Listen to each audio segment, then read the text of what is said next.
In case of emergency, this is the plenary hall exit plan. For guests situated at the rostrum, the nearest exits are at the north and south rostrum. For occupants at the first floor and front rows of the VIP gallery, the north, south, and main entrance exits are available. For occupants at the VIP gallery, the main entrance and north and south VIP exits are available.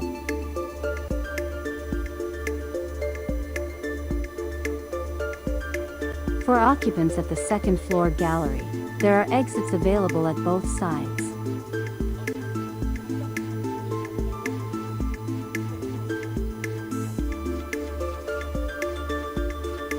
For occupants at the third floor gallery, there are available exits at the east and west sides.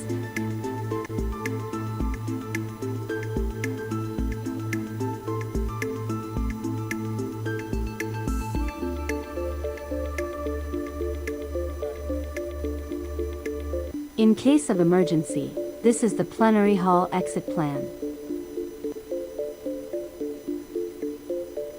For guests situated at the rostrum, the nearest exits are at the north and south rostrum. For occupants at the first floor and front rows of the VIP gallery, the north, south, and main entrance exits are available. For occupants at the VIP gallery, the main entrance and north and south VIP exits are available.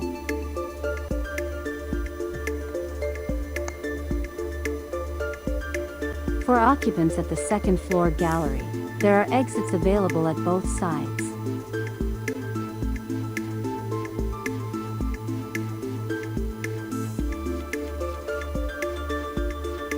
For occupants at the third floor gallery, there are available exits at the east and west sides.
Session resume.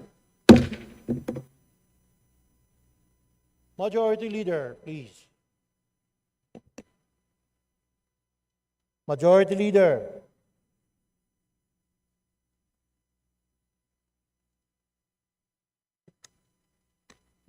Mr. Speaker, considering that the copies of Journal Number 3 dated August 4, 2025 and Journal Number 4 dated August 5, 2025 were already distributed to the members, I move to dispense with the reading thereof and subsequently to approve the said journals. So I move, Mr. Speaker.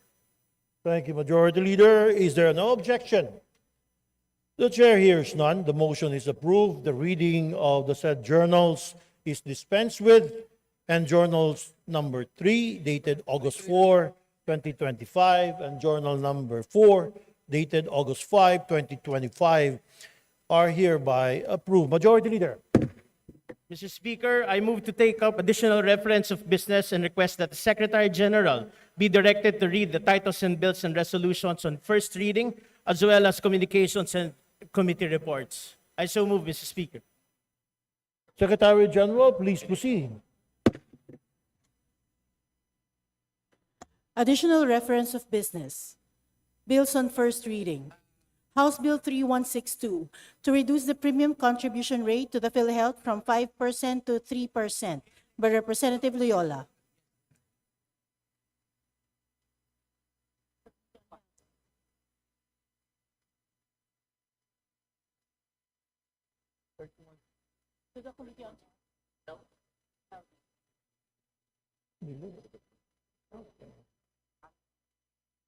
Thank you. To the Committee on Health. Please continue. House Bill 3163 instituting a Magna Carta for local planners by Representative Loyola. To the Committee on Local Government. House Bill 3164 establishing Cebu Normal University regular campus in Alegria, Cebu by Representative Calderon. To the Committee on Higher and Technical Education. House Bill 3165 establishing a multi-species marine hatchery in Walwal, Cebu by Representative Calderon. To the Committee on Aquaculture and Fisheries Resources. House Bill 3166 naming the entire stretch of the Santander-Barili-Toledo National Road traversing certain barangays in Sambuan and certain barangays in Barili, Cebu as the Pablo P. Garcia Highway by Representative Calderon. To the Committee on Public Works and Highways. House Bill 3167 and 3168 converting extension campuses of the Cebu Technological University and certain municipalities in Cebu into regular campuses of the CTU by Representative Calderon. To the Committee on Higher and Technical Education. House Bill 3169 banning all forms of online gambling in the Philippines by Representatives Rodriguez Rufus and Rodriguez Maximo. To the Committee on Games and Amusement. House Bill 3170 mandating the National Food Authority to establish rice drying facilities by Representative Poe. To the Committee on Agriculture and Food. House Bill 3171 promoting integrated urban farming in the metropolitan areas to address food security concerns by Representative Poe. To the Committee on Agriculture and Food and the Special Committee on Food Security. House Bill 3172 promoting the use of aeroponics, hydroponics, and aquaponics for the production of high-value fish crops and vegetables by Representative Poe. To the Committee on Agriculture and Food. House Bill 3173 providing a framework to protect and promote the right to adequate food by Representative Poe. To the Committee on Human Rights. House Bill 3174 providing for a comprehensive consolidation of agricultural lands, titling of untitled agricultural lands by Representative Poe. To the Committee on Agrarian Reform. House Bill 3175 strengthening agricultural and fisheries mechanization by integrating the DOST in the implementation of RA number 10601 by Representative Poe. To the Committee on Agriculture and Food and the Committee on Aquaculture and Fisheries Resources.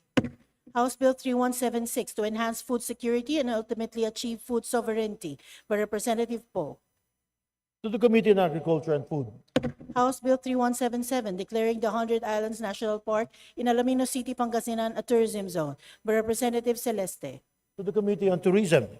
House Bill 3178 establishing a TESTA Training and Assessment Center in Binalbagan, Negros Occidental by Representative Yulo. To the Committee on Higher and Technical Education. House Bill 3179 providing for an annual soil survey and conservation program by Representative Yulo. To the Committee on Agriculture and Food.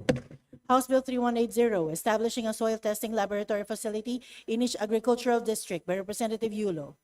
to the Committee on Agriculture and Food, House Bill 3181, creating a new RTC branch in the 6th Judicial Region to be stationed in Isabela, Negros Occidental by Representative Yulo. to the Committee on Justice, House Bill 3182, creating additional port sala in the RTC of Maylan City, Negros Occidental by Representative Yulo. to the Committee on Justice, House Bill 3183, extending the validity period of the PRC-issued professional identification cards in accordance with laws governing the practice of professionals in the Philippines by Representative Yulo. to the Committee on Civil Service and Professional Regulation, House Bill 3184, strengthening the utilization of information and communication technology in all public elementary schools and high schools by Representative Yulo.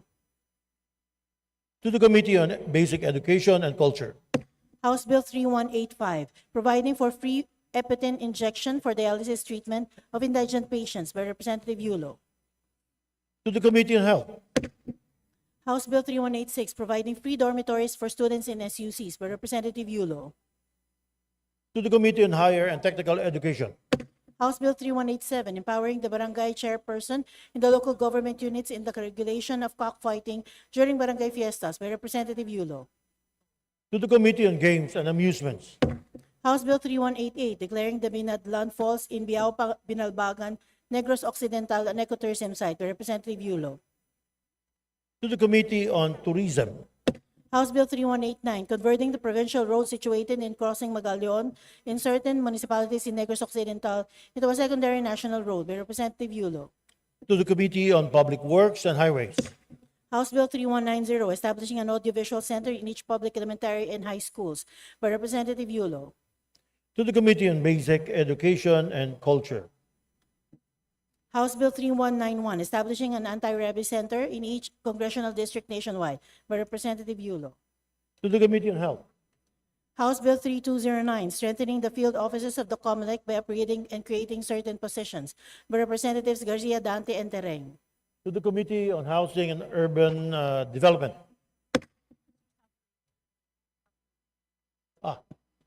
House Bill 3221, Suspended.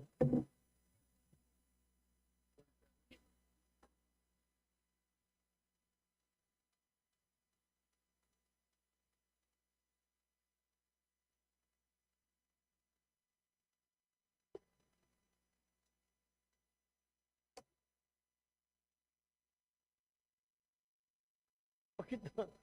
Page 6, no?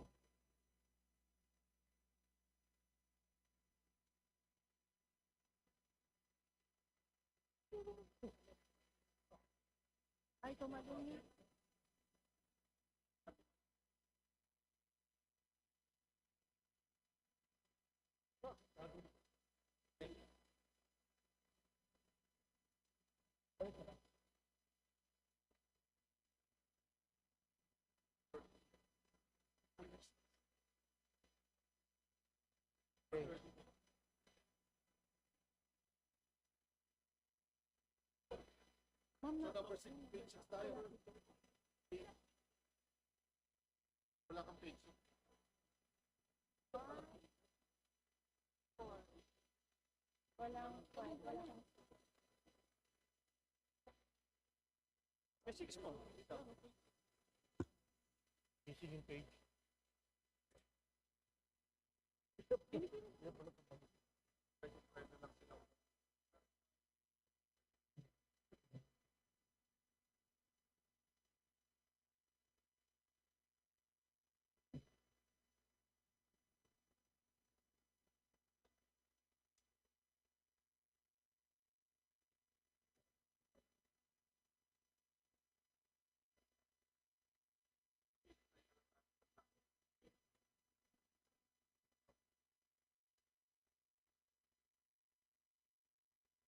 Page 9.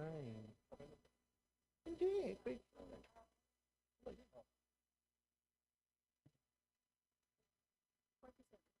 House Bill number 3209, strengthening the field offices of the COMELEC by upgrading and creating certain positions by Representatives Garcia, Dante, and Tereng. To the Committee on Suffrage and Electoral Reforms. House Bill 3210, institutionalizing the National Wetlands Conservation Policy by Representatives Garcia, Dante, and Tereng. To the Committee on Natural Resources. House Bill 3211, converting the Conchu Provincial Road in Tres Martires City and Amadeo Cavite International Road by Representative Remulla.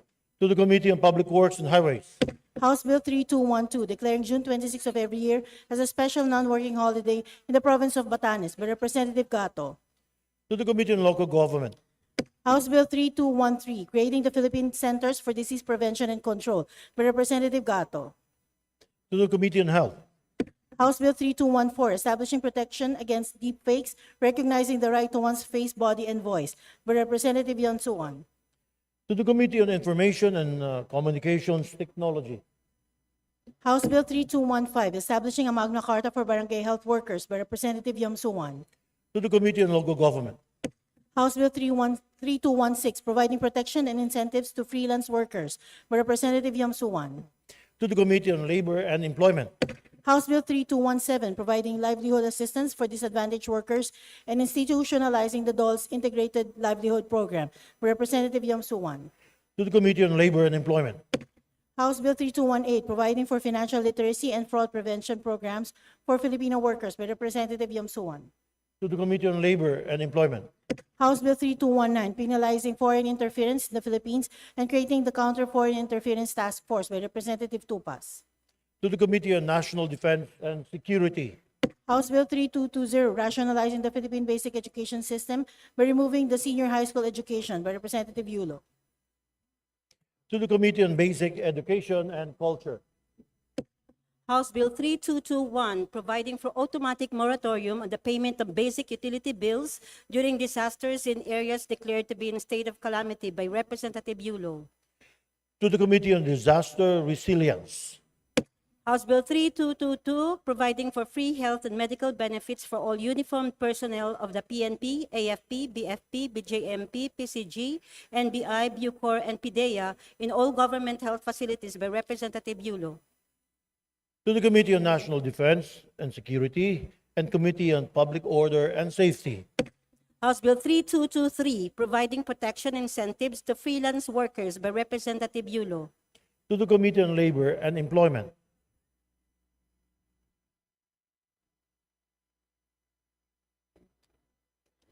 House Bill 3224, enhancing the discount on the purchase of goods and services.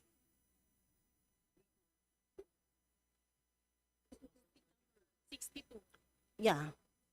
House Bill 3224, enhancing the discount on the purchase of goods and services of senior citizens and PWDs by Representative Yulo. To the Committee on Ways and Means and Committee on Senior Citizens and Special Committee on Persons with Disabilities. House Bill 3225, creating the Health Emergency Auxiliary Reinforcement Team under the DOH by Representative Yulo. To the Committee on Health. House Bill 3226, to develop a national quality policy by Representative Yulo. To the Committee on Trade and Industry. House Bill 3227, instituting a national land use policy by Representative Yulo. To the Special Committee on Land Use. House Bill 3228, establishing public basic education schools in geographically isolated and disadvantaged and conflict-affected areas by Representative Yulo. To the Committee on Basic Education and Culture. House Bill 3229, modernizing the Bureau of Immigration by Representative Yulo. To the Committee on Justice. House Bill 3230, strengthening the regulatory powers of the National Food Authority by Representative Yulo. To the Committee on Agriculture and Food. House Bill 3231, establishing the private basic education voucher program by Representative Yulo. To the Committee on Basic Education and Culture. House Bill 3232, terminating the visa upon arrival scheme in the Philippines by Representative Gomez. To the Committee on Justice. House Bill 3233, increasing the service incentive leave of employees by Representatives Villafuerte Miguel Luis, Villafuerte Vincenzo, Renato Luigi, Horibata, and Ridon. To the Committee on Labor and Employment. House Bill 3234, providing for the revised warehouse receipts law by Representatives Villafuerte Miguel Luis, Villafuerte Vincenzo, Renato Luigi, Horibata, and Ridon. To the Committee on Trade and Industry. House Bill 3235, proclaiming the first Monday of August of every year as Line Workers Appreciation Day by Representatives Villafuerte Miguel Luis, Villafuerte Vincenzo, Renato Luigi, Horibata, and Ridon. To the Committee on Energy.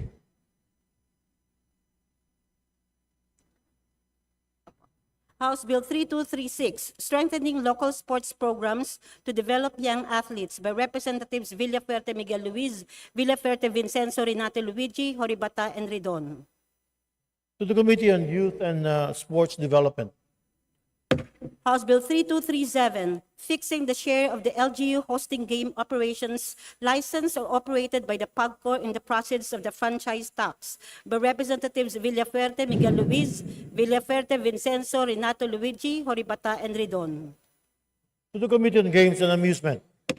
House Bill 3238, declaring the Halamanan Festival of Giginto, Bulacan, a major tourist attraction, and declaring for that purpose January 22 of every year a special non-working holiday in the municipality of Giginto by Representative Cruz Agatha Paula. To the Committee on Tourism.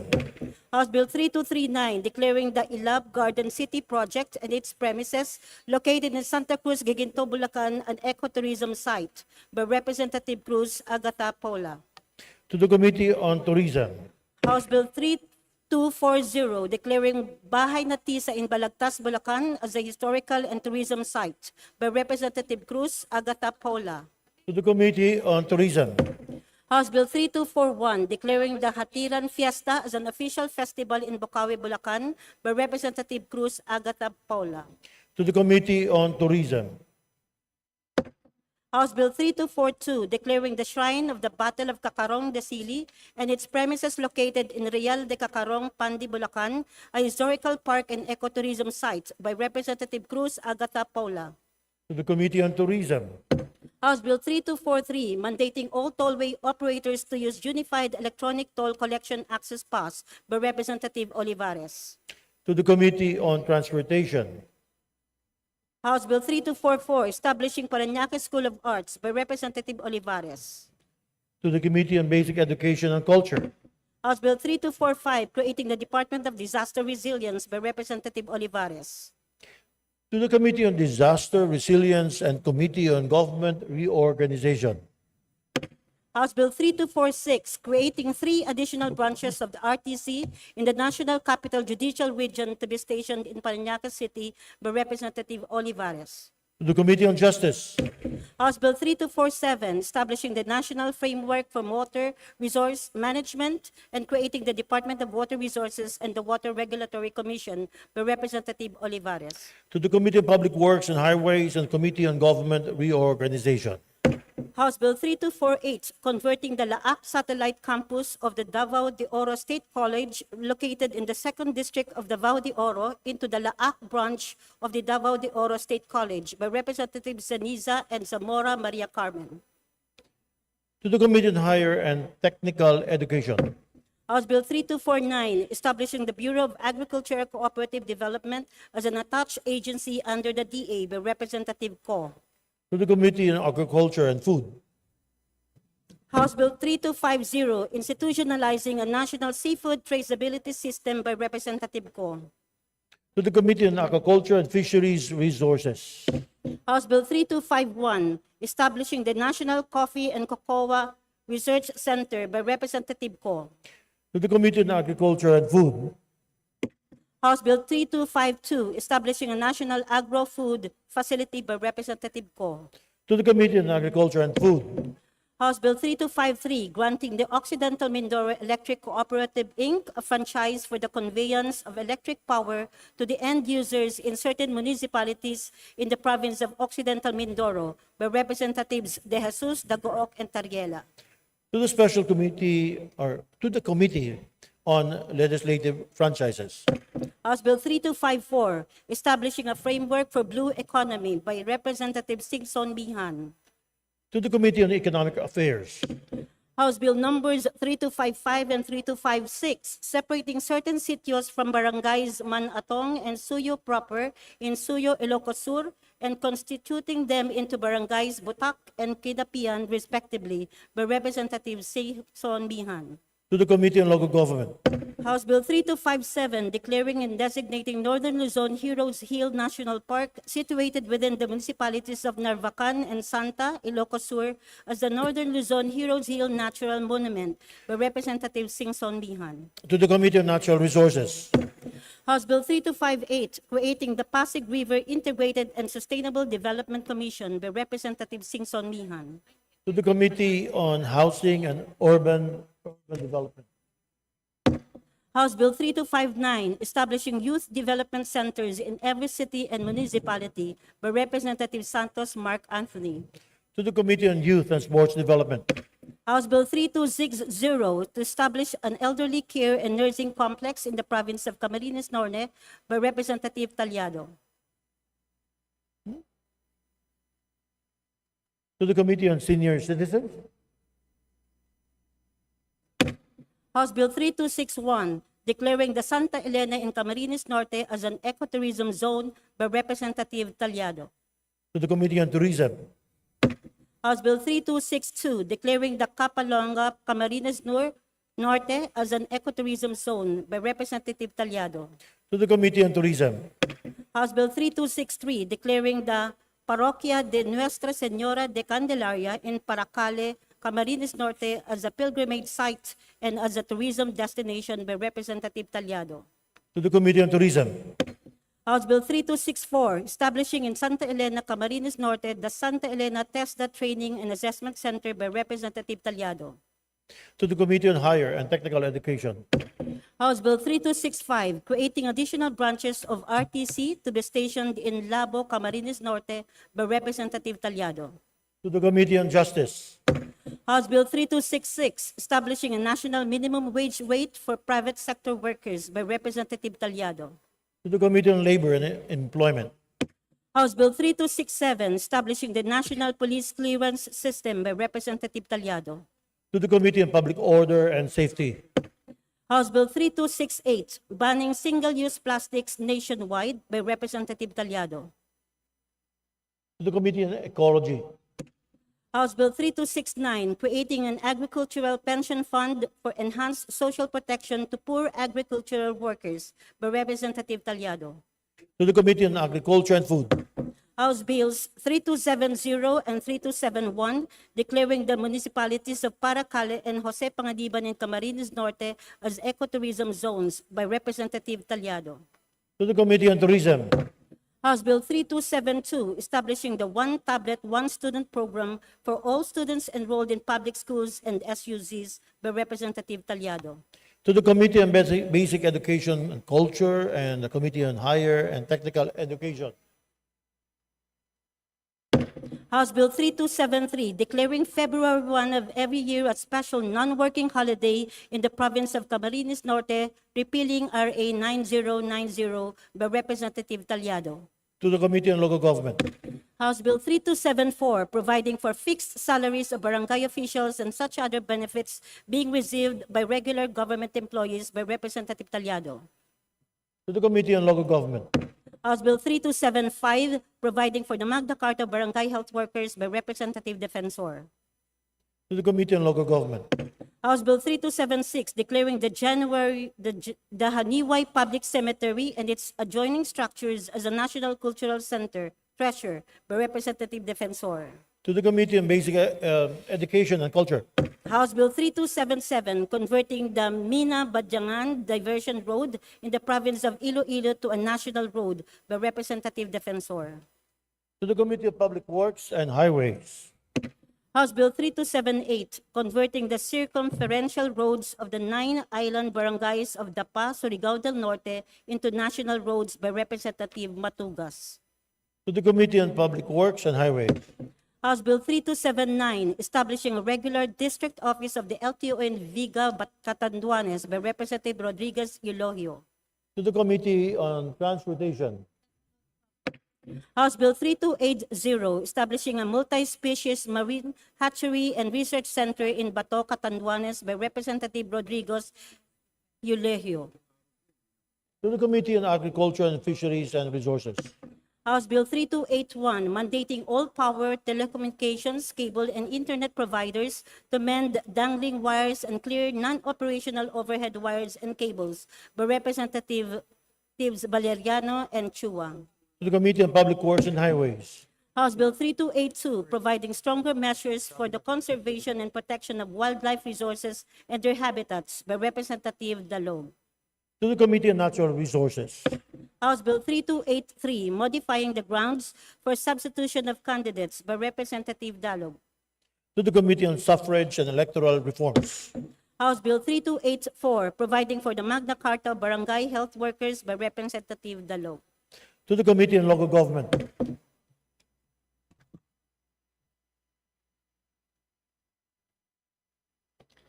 House Bill 3192, enhancing the National Shelter Program by Representative Yulo. To the Committee on Housing and Urban Development.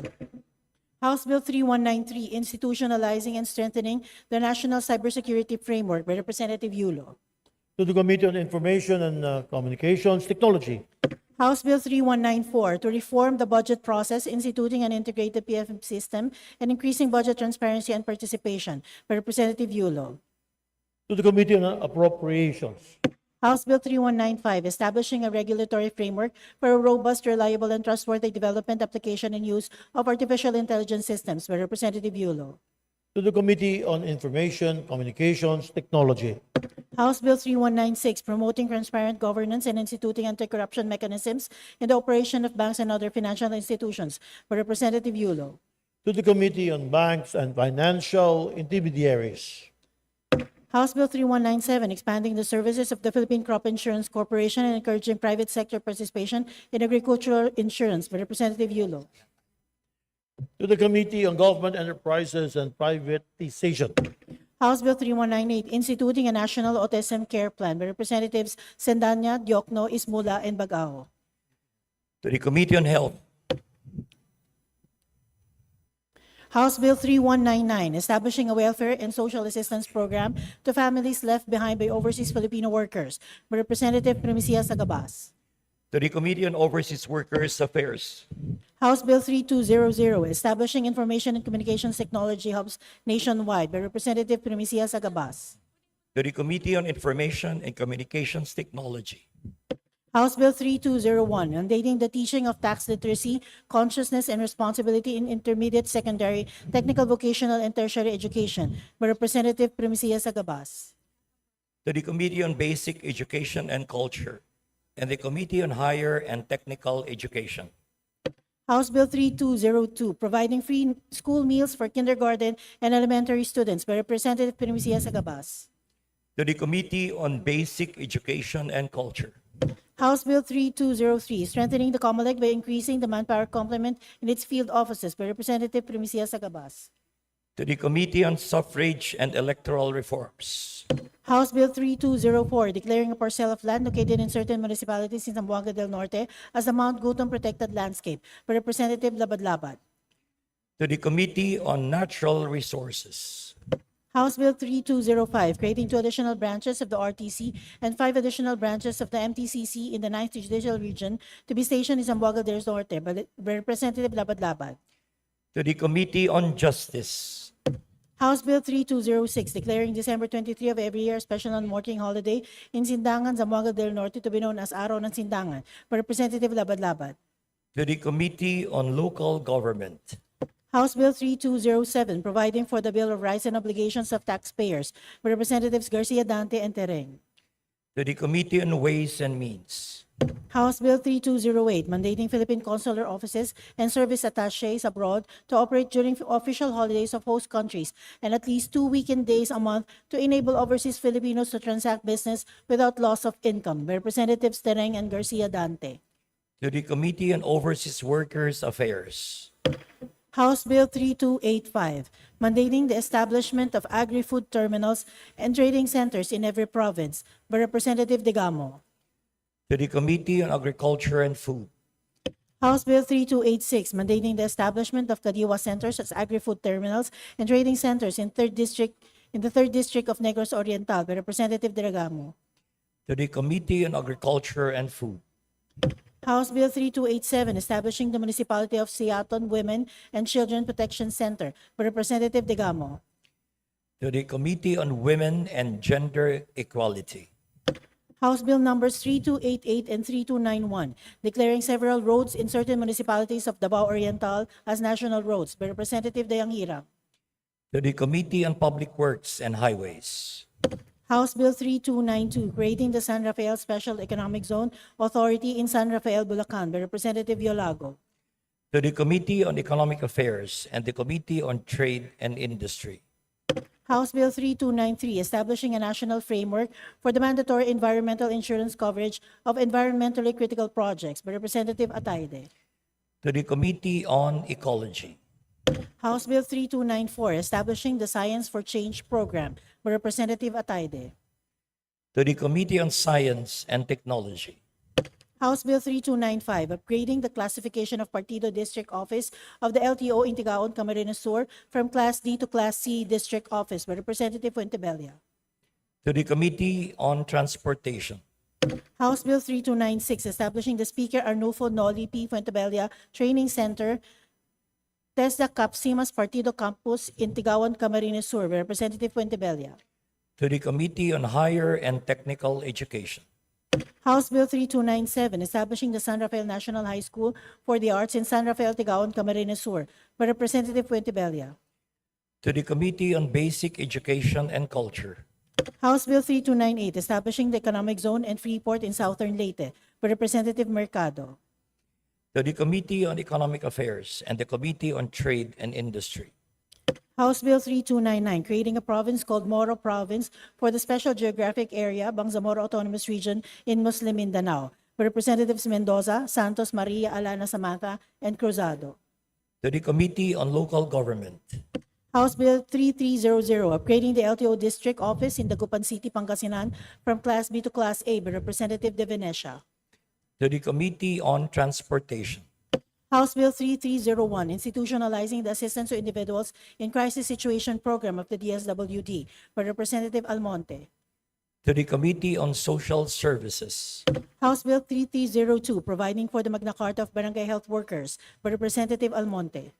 to the Committee on Local Government, House Bill 3303, establishing air passengers' rights and compensation for delayed and canceled flights by Representative Pumaren. to the Committee on Transportation, House Bill 3304, establishing the National Transportation Safety Board by Representative Pumaren. to the Committee on Transportation, House Bill 3305, converting the municipality of Liloan in the province of Cebu into a component city to be known as the City of Liloan by Representative Frasco. to the Committee on Local Government, House Bill 3306, creating the Community Health Worker Education and Training Program by Representative Frasco.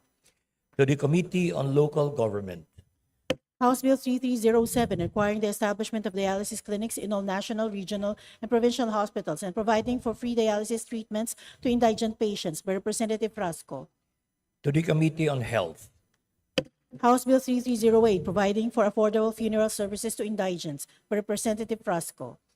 to the Committee on Trade and Industry, House Bill 3309, establishing a domestic commercial airport in San Francisco, Cebu by Representative Frasco. to the Committee on Transportation, House Bill 3310, declaring the Cebu Safari and Adventure Park located in Corte Carmen, Cebu a tourism destination by Representative Frasco. to the Committee on Tourism, House Bill 3311, declaring the Bagakay Point Lighthouse in Liloan, Cebu as a tourist destination by Representative Frasco. to the Committee on Tourism, House Bill 3312, declaring Santiago Public Beach in Camotes Islands, San Francisco, Cebu as a tourist destination by Representative Frasco. to the Committee on Tourism, House Bill 3313, upgrading the Cebu Provincial Hospital in Danao City, Cebu into the North Cebu Medical Center by Representative Frasco.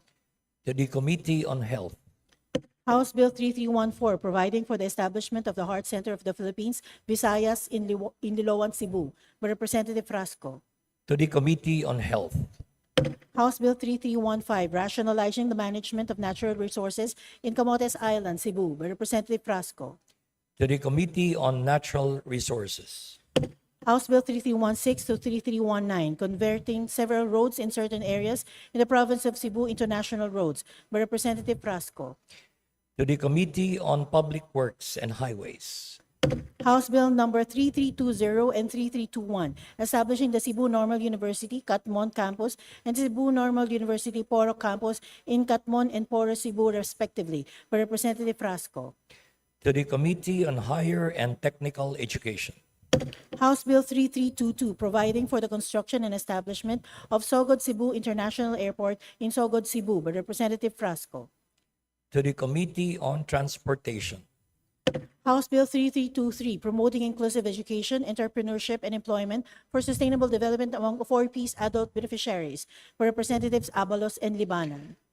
to the Committee on Poverty Alleviation, House Bill 3324, providing indigent job seekers discounted or waived fees and charges in the issuance of certain pre-employment documents issued by government agencies, by Representatives Abalos and Libanan. to the Committee on Poverty Alleviation, House Bill 3325, declaring every fourth Friday of October as a special non-working holiday for the whole province of Negros Oriental in celebration of the Buglasan Festival, by Representative Sagarbaria. to the Committee on Local Government, House Bill 3326, amending certain parcel articles of the Labor Code of the Philippines, by Representative Sagarbaria. to the Committee on Labor and Employment, House Bill 3327, converting the provincial road which traverses from the National Highway in Tanhay City to certain barangays until the National Road going to Mabinay, Calumbayan to Bayawan City into a national road, by Representative Sagarbaria. to the Committee on Public Works and Highways, House Bill number 3328, establishing the Negros Oriental Rehabilitation Center in Amlan, Negros Oriental, by Representative Sagarbaria. to the Committee on Dangerous Drugs, House Bill 3329, granting a franchise to the Negros Oriental One Electric Cooperative, Inc., by Representative Sagarbaria. to the Committee on Legislative Franchises, House Bill 3330, amending the Sugar Development Act of 2015, by Representative Sagarbaria. to the Committee on Agriculture and Food, House Bill numbers 3331 to 3344, declaring certain falls and caves located in several areas in Cagayan de Oro City, Misamis Oriental as ecotourism sites, by Representatives Rodriguez Maximo and Rodriguez Rufus. to the Committee on Tourism, House Bill numbers 3345 to 3350, establishing community forests in certain barangays in the 2nd District of Cagayan de Oro City, Misamis Oriental, by Representatives Rodriguez Rufus and Rodriguez Maximo. to the Special Committee on Reforestation, House Bill 3351, establishing the Novaliches Health Center and Lying-in Clinic in Novaliches proper, Quezon City, by Representative Vargas. to the Committee on Health, House Bill 3352, establishing the Novaliches Sports Training Center in the 5th District of Quezon City, by Representative Vargas.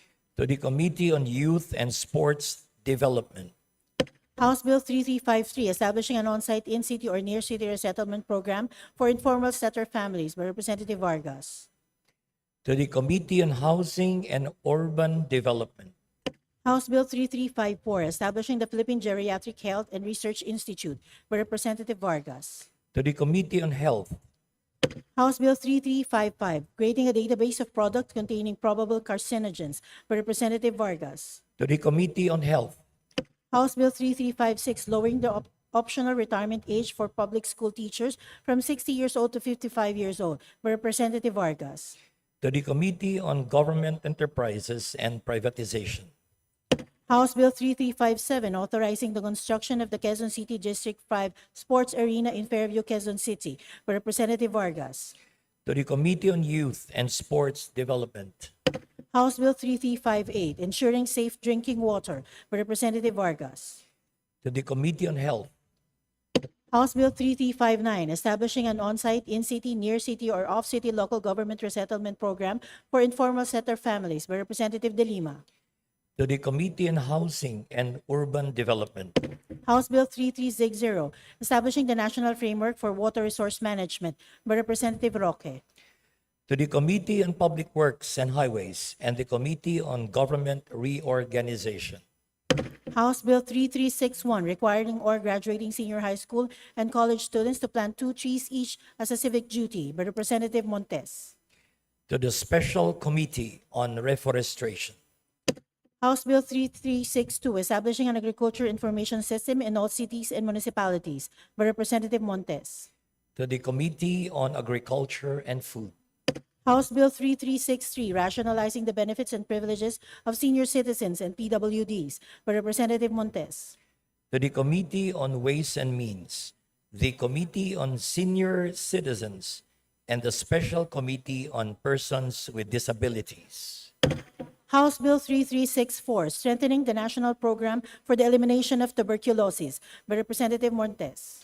to the Committee on Health, House Bill 3365, to increase campus security and crime awareness, installing CCTV cameras in all schools by Representative Lacson. to the Committee on Public Order and Safety, House Bill 3366, establishing the Siquijor Special Economic Zone Authority in Maria Siquijor by Representative Villa. to the Committee on Economic Affairs and the Committee on Trade and Industry, House Bill 3367, establishing an intergovernmental task force for the protection and assistance of tourists by Representative Villa. to the Committee on Tourism, House Bill 3368, converting the Siquijor State College in the Larina, Siquijor, including its extension campus in Lazi, Siquijor, into a state university by Representative Villa. to the Committee on Higher and Technical Education, House Bill 3369, providing for a coastal tourism planning development program by Representative Villa. to the Committee on Tourism, House Bill 3370, establishing welfare homes for destitute persons by Representative Villa. to the Committee on Social Services, House Bill 3371, granting Philippine citizenship to Michael John Butler by Representative Villa. to the Committee on Justice, House Bill 3372, providing incentives to all barangay officials and employees by Representative Villa. to the Committee on Local Government, House Bill 3373, further granting the Director of the PNP Anti-Cybercrime Group the authority to administer oath and to issue subpoena and subpoena duces tecum by Representative Villa. to the Committee on Public Order and Safety, House Bill 3374 and 3375, amending certain sections of the Local Government Code of 1991 by Representative Villa. to the Committee on Local Government, House Bill 3376, establishing the Western Philippines Multi-Specialty Medical Center by Representatives Alvarez Jose and Acosta. to the Committee on Health, House Bill 3377, strengthening the Philippine Bamboo Industry Development Council by Representatives Alba, Flores, Roque, Zubiri, Ayon, and Veloso Tuazon. to the Committee on Agriculture and Food, House Bill 3378, an act providing for a 5-year validity period of the professional identification cards of all professionals under the Professional Regulation Commission by Representatives Romualdez, Ferdinand Martin, and Daza. to the Committee on Civil Service and Professional Regulation, House Bill 3379, instituting a comprehensive national autism spectrum disorder program by Representative Benitez Alfredo.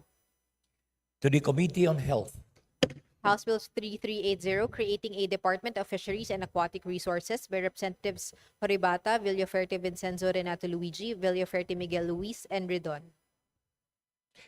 to the Committee on Aquaculture and Fisheries Resources, and the Committee on Government Reorganization, House Bill numbers 3381 to 3385, establishing fish ports in certain municipalities in Camarines Sur by Representatives Horibata, Villaferte Vincenzo Renato Luigi, Villaferte Miguel Luis, and Ridon.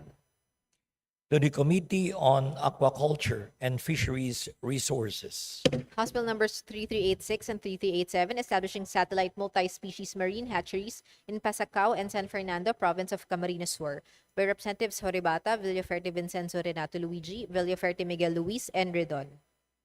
to the Committee on Aquaculture and Fisheries Resources, House Bill 3388, providing a fuel subsidy for municipal fisherfolk by Representatives Horibata, Villaferte Vincenzo Renato Luigi, Villaferte Miguel Luis, and Ridon. to the Committee on Aquaculture and Fisheries Resources, House Bill 3389, creating the Philippine Seaweed Development Authority by Representatives Horibata, Villaferte Vincenzo Renato Luigi, Villaferte Miguel Luis, and Ridon. to the Committee on Aquaculture and Fisheries Resources, House Bill 3390, strengthening the Philippine Coast Guard by introducing policy and organizational reforms by Representative Bangcoro. to the Committee on Transportation, House Bill 3391, establishing in Malangas, Zamboanga, Sibugay, the Balangas Medical Center by Representative Bangcoro. to the Committee on Health, House Bill 3392, enhancing the National Shelter Program by Representative Copilar. to the Committee on Housing and Urban Development, House Bill 3393, providing for the development of sustainable cities and communities in the country by Representative Copilar. to the Committee on Housing and Urban Development, House Bill 3394, mandating the allocation of an area for ICT infrastructure and facilities in subdivisions and housing development projects by Representative Copilar. to the Committee on Housing and Urban Development, House Bill 3395, institutionalizing dynamic learning program as a national master-based independent learning strategy in the K-12 basic education by Representative Copilar. to the Committee on Basic Education and Culture, House Bill 3396, establishing a nationwide land classification framework by Representative Luistro. to the Special Committee on Land Use, House Bill 3397, improving the mental and behavioral health services in college and university campuses by Representative Vargas. to the Committee on Higher and Technical Education, House Bill 3398, promoting the rights and welfare of nurses by Representative Vargas. to the Committee on Health, House Bill 3399, creating the National Museum of Filipino Women by Representative Vargas. to the Committee on Basic Education and Culture, House Bill 3400, promoting women's participation and representation in and by political parties by Representative Vargas. to the Committee on Women and Gender Equality, House Bill 3401, creating a national women's business enterprise policy by Representative Vargas. to the Committee on Women and Gender Equality, House Bill 3402, mandating the inclusion of the blood type of individuals in their birth certificates by Representative Vargas. to the Committee on Health, House Bill 3403, institutionalizing the community-driven development approach as a national strategy for inclusive growth and social protection by Representative Vargas. to the Committee on Poverty Alleviation, House Bill 3404, providing free childcare centers in every municipality and city by Representative Vargas. to the Committee on Welfare of Children, House Bill 3405, to ensure gender-responsive and inclusive protocols and programming to address the gender-differentiated needs of women during public health emergencies, public health threats, disasters, and other health events of public concern by Representative Vargas. to the Committee on Women and Gender Equality, House Bill 3406, providing for the public disclosure of the standard cost of drugs, procedures, and services by hospitals and ambulatory surgical centers by Representative Vargas. to the Committee on Health, House Bill 3407, declaring a parcel of land of the public domain located in certain barangays in Jose P. Rizal, Palawan as agricultural land and open to disposition for agricultural, commercial, residential, and industrial use by Representatives Alvarez Jose and Acosta. to the Committee on Natural Resources, House Bill 3408, prohibiting the conversion of irrigated and irrigable agricultural lands for non-agricultural uses by Representative Oducado. to the Committee on Agrarian Reform, Resolutions, House Resolution 116, directing the House through the Committees on Human Rights and Justice to conduct a joint investigation into the systemic human rights violations, retaliatory actions, and abusive practices of the Bureau of Corrections, including the permanent ban imposed on Fides Lim by Representatives Tino and Co. Rene Luis. to the Committee on Rules, House Resolution 117, urging the Committee on Labor and Employment and other appropriate House committees to conduct an investigation on the response and handling of the maritime incidents involving Filipino crew members on board vessels that were attacked and sank at the Red Sea by Representative Aumentado. to the Committee on Rules, House Resolution 118, urging the House to exercise its oversight function and to conduct an investigation on the implementation of the Local Government Code and EO number 138, series of 2021 in light of the Mandanas-Garcia ruling by Representative Co. Wilton. to the Committee on Rules, House Resolution 119, expressing the sense of the House to expand the services of the Philippine Crop Insurance Corporation by Representative Cruzado. to the Committee on Government Enterprises and Privatization, House Resolution 120, a resolution expressing profound congratulations to the Philippine men's national tennis team for earning a promotion to Group 3 Asia-Oceania Zone of the Davis Cup by representatives from Waldez Ferdinand Martin, Marcos, Libanan, and Daza. To the Committee on Rules. House Resolution 121 expressing the great pride and joy of Filipinos in the gold medal victory of legit status in the 2025 World Hip Hop Dance Championship held last July 26, 2025 to August 2, 2025 in USA by Representative Tolentino. To the Committee on Youth and Sports Development. House Resolution 122 expressing the great pride and joy of Filipinos in the victory of Carlo Biado in the World Pool Championship held in Saudi Arabia last July 27, 2025 by Representative Tolentino. To the Committee on Youth and Sports Development. House Resolution 123 directing the Committee on Agriculture and Food to conduct an inquiry into the sustainability of the Benting Bigas Meron Na program of the Department of Agriculture by Representative Benitez Alfredo. To the Committee on Rules. House Resolution 124 directing the Committee on Transportation to conduct an inquiry on the implementation of the mandated use of aero bridges in all airports by Representative Benitez Alfredo. To the Committee on Rules. House Resolution 125 directing the Committee on Health to conduct inquiry on the reported delay in guarantee letter reimbursement and denial late payments of PhilHealth claims by Representative Benitez Alfredo. To the Committee on Rules. Additional reference of business resolution, House Concurrent Resolution Number 4, titled Concurrent Resolution Amending the Legislative Calendar for the First Regular Session of the 20th Congress of the Philippines by Representatives Marcos and Debanan. To the Committee on Rules. Majority Leader.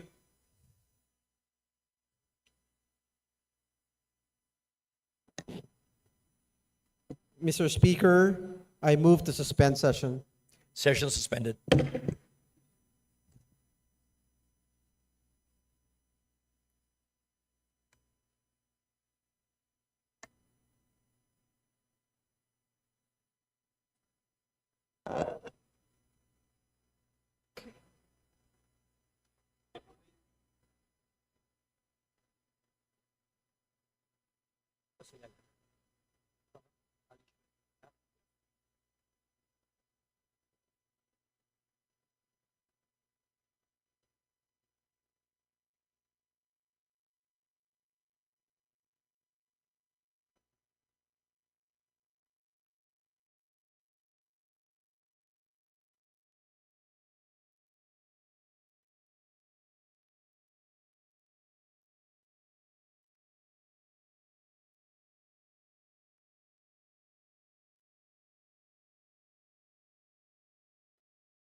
Session resumed.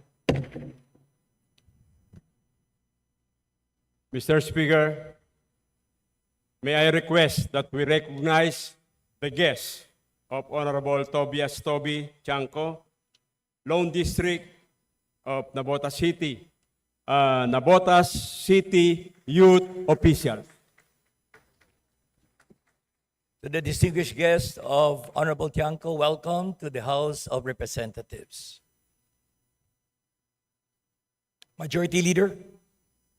Mr. Speaker, may I request that we recognize the guests of Honorable Roman T. Romulo, Lone District, Pasig City, Axel Bacunawa, Junior Congressman for Pasig City. Mr. Axel Baconawa is welcome to the House of Representatives. Majority Leader. Mr. Speaker, may I request also that we recognize the guests of Honorable Congressman Brian Yamsuan of Parañaque City, District 2, Barangay San Martin de Forest, namely Barangay Captain Telma Cuico Singson, Barangay Kagawad Michael Tor Singson, Barangay Kagawad Joy Bornalis Garrido, Barangay Kagawad Jocelyn Quesada Bautista, Barangay Kagawad Josephine Dalamon Ramos, Barangay Kagawad J. Mark Pajardo Solomon, Barangay Kagawad Carlo Kadag Miliano, Barangay Kagawad Roldan C. Makabata, SK Chairwoman Josephine Dalanon Ramos, SK Kagawad Haron Ibarreta Katakutan, SK Kagawad Onib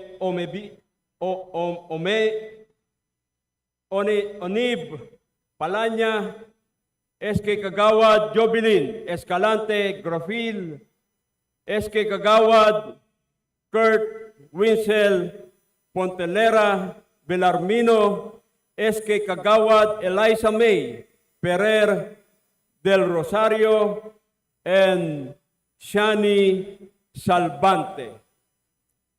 To the distinguished guests of Honorable Yamsuan, welcome to the House of Representatives. Majority Leader. Mr. Speaker, may I request that we recognize the guests of Representative Nico Raul S. Daza, Representative 1st District Northern Samar, guest from Northern Samar, Municipal Councilor Maricor Jingay G. Mendador of the LGU Katarman. The Honorable Maricor Jingay Mendador of Katarman is welcome to the House of Representatives. Majority Leader. Mr. Speaker, may I request that we recognize the guests of Representative Leonel Jong D. Senisa, 2nd District of Davao de Oro, Pastor Alfonso I. Tabas, and Attorney Cherecel Lau Tabas.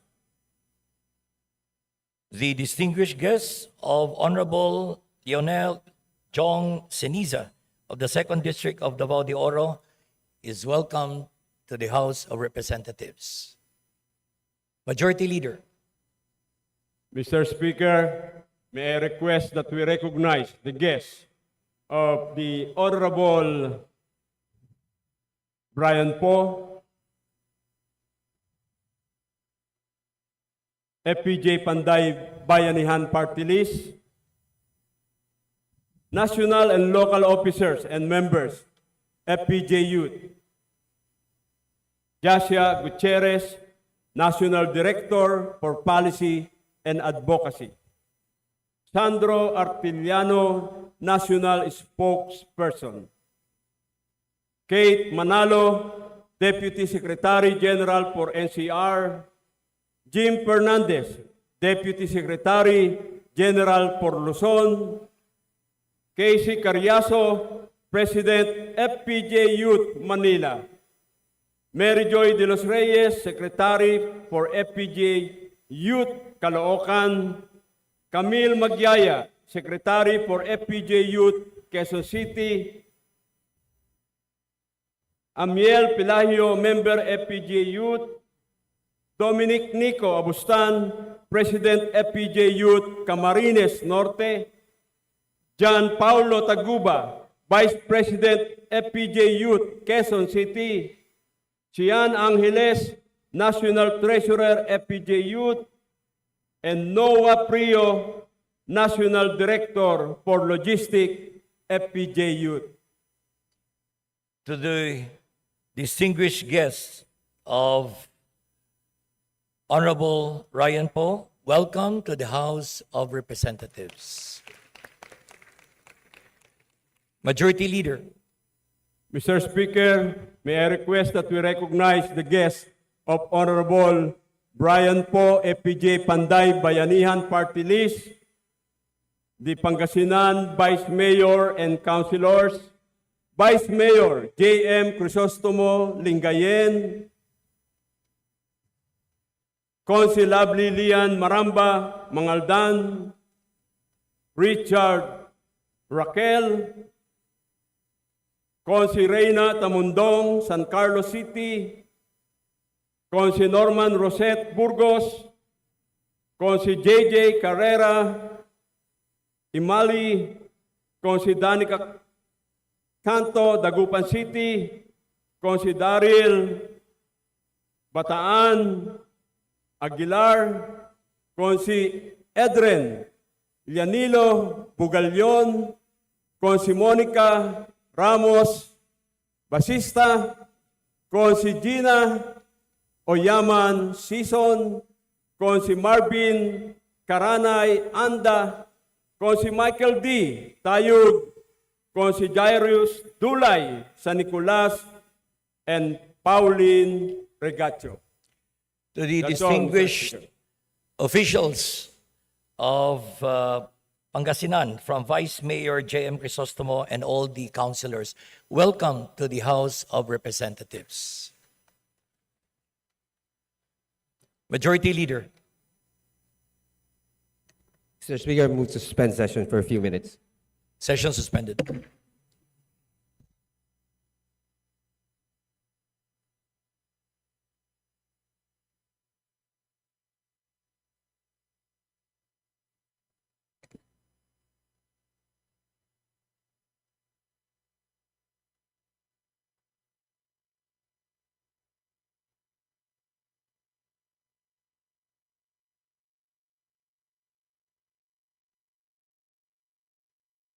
Session resumed. Majority Leader. Mr. Speaker, I move that we recognize the gentleman from the Lone District of Southern Leyte, Congressman Oging Mercado, for a short manifestation. Congressman Mercado is recognized. Thank you very much, Majority Floor Leader and Mr. Speaker.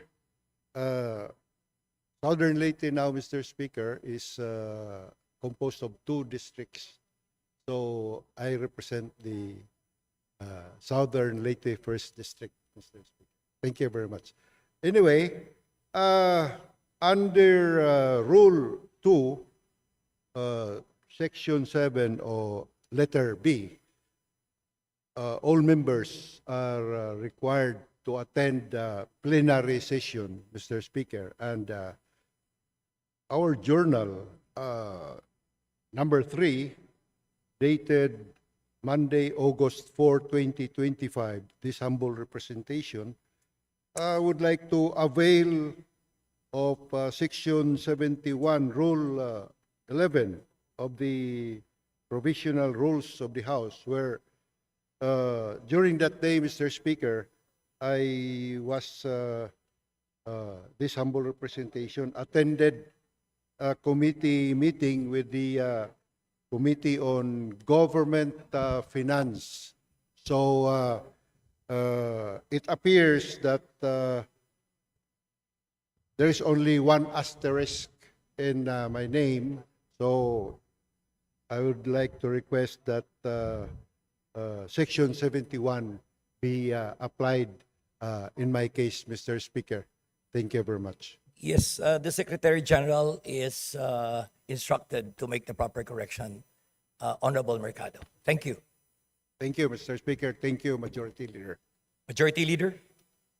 Yes, Mr. Speaker, on the part of the majority, I move to nominate and elect to the Committee on Accounts as Vice Chairperson Miguel Luis R. Villafuerte, to the Committee on Appropriations as members Denise Almario, Milagros Aquino Magsaysay, Munir M. Arbison, Juan Carlos Ataide, Angelo Marcos Barba, Alfelito Bascug, Claudine Bautista Lim, Ferdinand Beltran, Javier Benitez, Patricia Calderon, Timothy Caiton, Katrina Chuatay, Victoria Copilar, Ricardo S. Cruz, Maximo Dalog Jr., Wilfredo Mark Enverga, Felimon Espares, Antonio Ferrer, Suyoshi Hori Horibata, Emmanuel Iway, Nina Lacson, Jose Florendo Lagdameo, Carlos Loria, Isidro Lumayag, Nathaniel Oducado, Antolin Oreta III, Eddie Bong G. Plaza, Laarni Lavin Roque, Mark Anthony Santos, Richelle Singson, Kenneth Paulo C. Tereng, Ralph Tulfo, Rolando Valeriano, Florabel C. Yatco, Rebecca Inares, and Richard Gomez. To the Committee on Agriculture and Food as Vice Chairperson, Arnan C. Panaligan. As members, Bella Swansing and Julius Vergara. To the Committee on Aquaculture and Fisheries Resources as member, Ana P. York Bondok.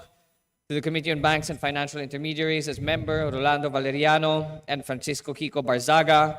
To the Committee on Basic Education and Culture as member, Carmelo Lasatin. To the Committee on Civil Service and Professional Regulation as Vice Chairperson, Ana York Bondok. As members, Antolin Oreta III, Bella Swansing. To the Committee on Constitutional Amendments as members, Victoria Copilar and Antolin Oreta III. To the Committee on Cooperatives Development as members, Ana York Bondok and Alexandria P. Gonzalez. To the Committee on Disaster Resilience as Vice Chairperson, Javier Miguel Lopez Benitez, and as member, Ana York Bondok. To the Committee on Ecology as Vice Chairperson, Ana York Bondok, and as member, Linabel Ruth Villarica. To the Committee on Economic Affairs as Vice Chairperson, Ana Veloso Tuason, and as member, Ana York Bondok. To the Committee on Energy as member, Carlos Andes Loria. To the Committee on Flagship Programs and Projects as member, Marcelino Marci Teodoro. And to the Committee on Foreign Affairs as Vice Chairpersons, Adrian Advincula and Claudine Diana Bautista Lim. To the Committee on Health as Vice Chairpersons, Claudine Diana Bautista Lim and Gurley Veloso, Vice Jude Asidre. As member, Ferdinand L. Hernandez. To the Committee on Higher and Technical Education as Vice Chairperson, Ferdinand L. Hernandez, and as member, Bella Swansing. To the Committee on Human Rights as Vice Chairperson, Marlo Bancoro. To the Committee on Information and Communications Technology as Senior Vice Chairperson, Chino Miguel Almario. As member, Sun Shimura. To the Committee on Interparliamentary Relations and Diplomacy as members, Linabel Villarica and Maria Cristina C. Angeles. To the Committee on Justice as member, Ana York P. Bondok. To the Committee on Legislative Franchises as member, Javier Miguel Lopez Benitez. To the Committee on Micro, Small, and Medium Enterprise Development as member, Julius J. Vergara.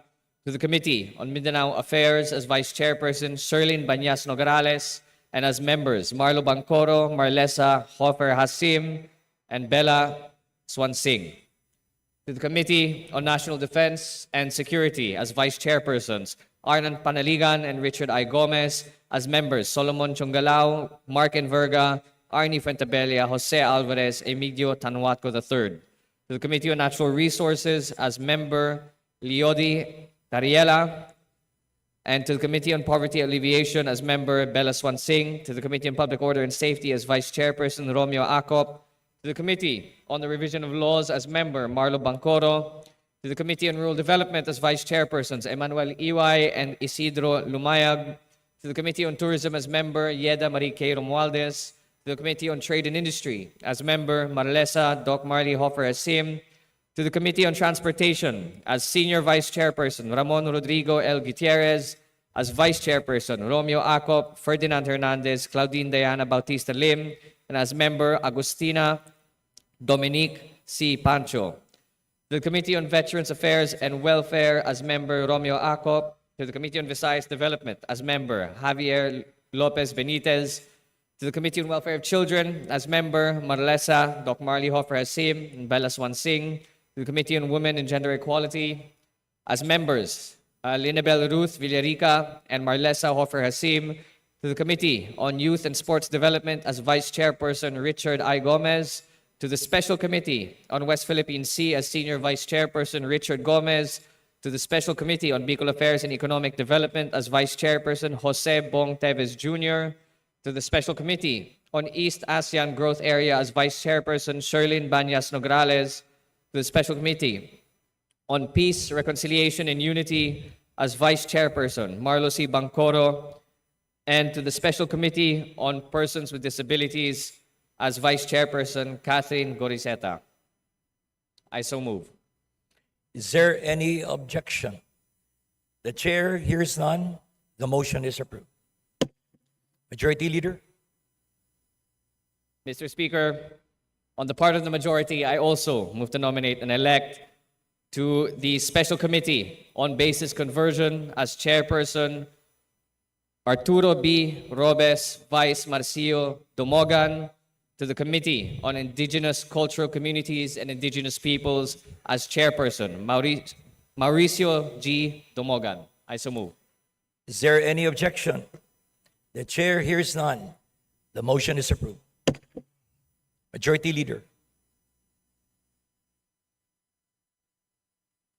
Mr. Speaker, I also move to nominate and elect to the Committee on Foreign Affairs as Vice Chairperson Vincent Franco Duque D. Frasco. I so move.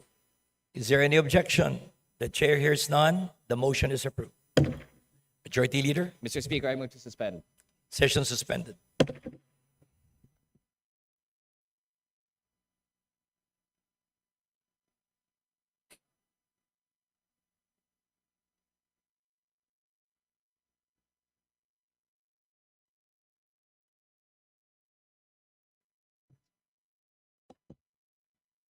Session resumed.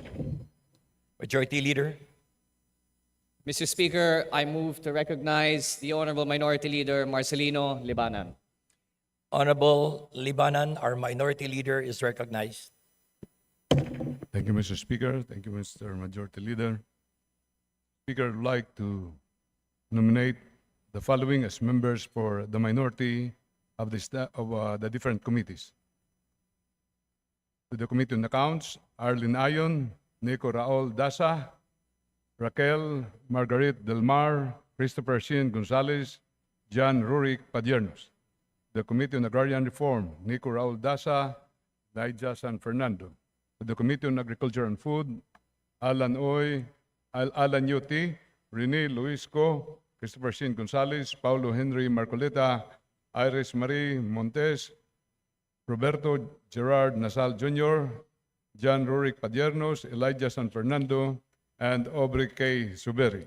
To the Appropriations Committee, Jonathan Clement Abalos, Alan T., Arlene Ayon, Rene Luisco, Nico Raul Dasa, Jose Manuel Jukno, Christopher Shin Gonzalez, Paulo Henry Marcolita, Iris Marie Montes, Roberto Gerard Nasal Jr., John Rurik Padiernos, and Elijah San Fernando. To the Committee on Agriculture and Fisheries Resources, and to the Committee on Appropriations, still Audrey K. Zuberi. To the Committee on Aquaculture, Fisheries and Fisheries Resources, Nico Raul Dasa, Raquel Margaret Delmar, Christopher Shin Gonzalez. To the Committee on Banks and Financial Intermediaries, Terry L. Redon, Roberto Gerald Nasal Jr., John Rurik Padiernos. To the Committee on Basic Education and Culture, Jonathan Clement Abalos, Alan T., Rene Luisco, Jose Manuel Jukno, Christopher Shin Gonzalez, and Audrey K. Zuberi. To the Committee on Civil Service and Professional Regulation, Arlene Ayon, John Rurik Padiernos. To the Committee on Climate Change, Nico Raul Dasa, Iris Marie Montes. To the Committee on Constitutional Amendments, Jonathan Clement Abalos, Rene Luisco, Jose Manuel Jukno, John Rurik Padiernos. To the Committee on Cooperatives and Cooperatives Development, Christopher Shin Gonzalez. To the Committee on Disaster Resilience, Christopher Shin Gonzalez, Paulo Henry Marcoleta, Roberto Gerard Nasal Jr. To the Committee on Ecology, Rene Luisco, Iris Marie Montes. To the Committee on Economic Affairs, Roberto Gerard Nasal Jr., Audrey K. Zuberi. To the Committee on Energy, Terry Redon, Alan T., Nico Raul Dasa, Raquel Margaret Delmar, and Roberto Gerald Nasal Jr., and John Rurik Padiernos. To the Committee on Ethics and Privileges, Jose Manuel Jokno.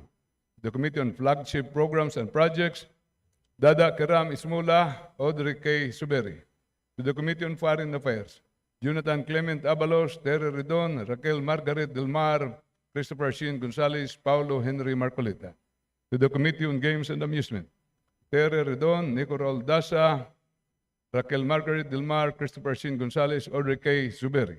To the Committee on Good Government and Public Accountability, Terry Redon, Rene Luisco, Iris Marie Montes, Roberto Gerald Nasal Jr.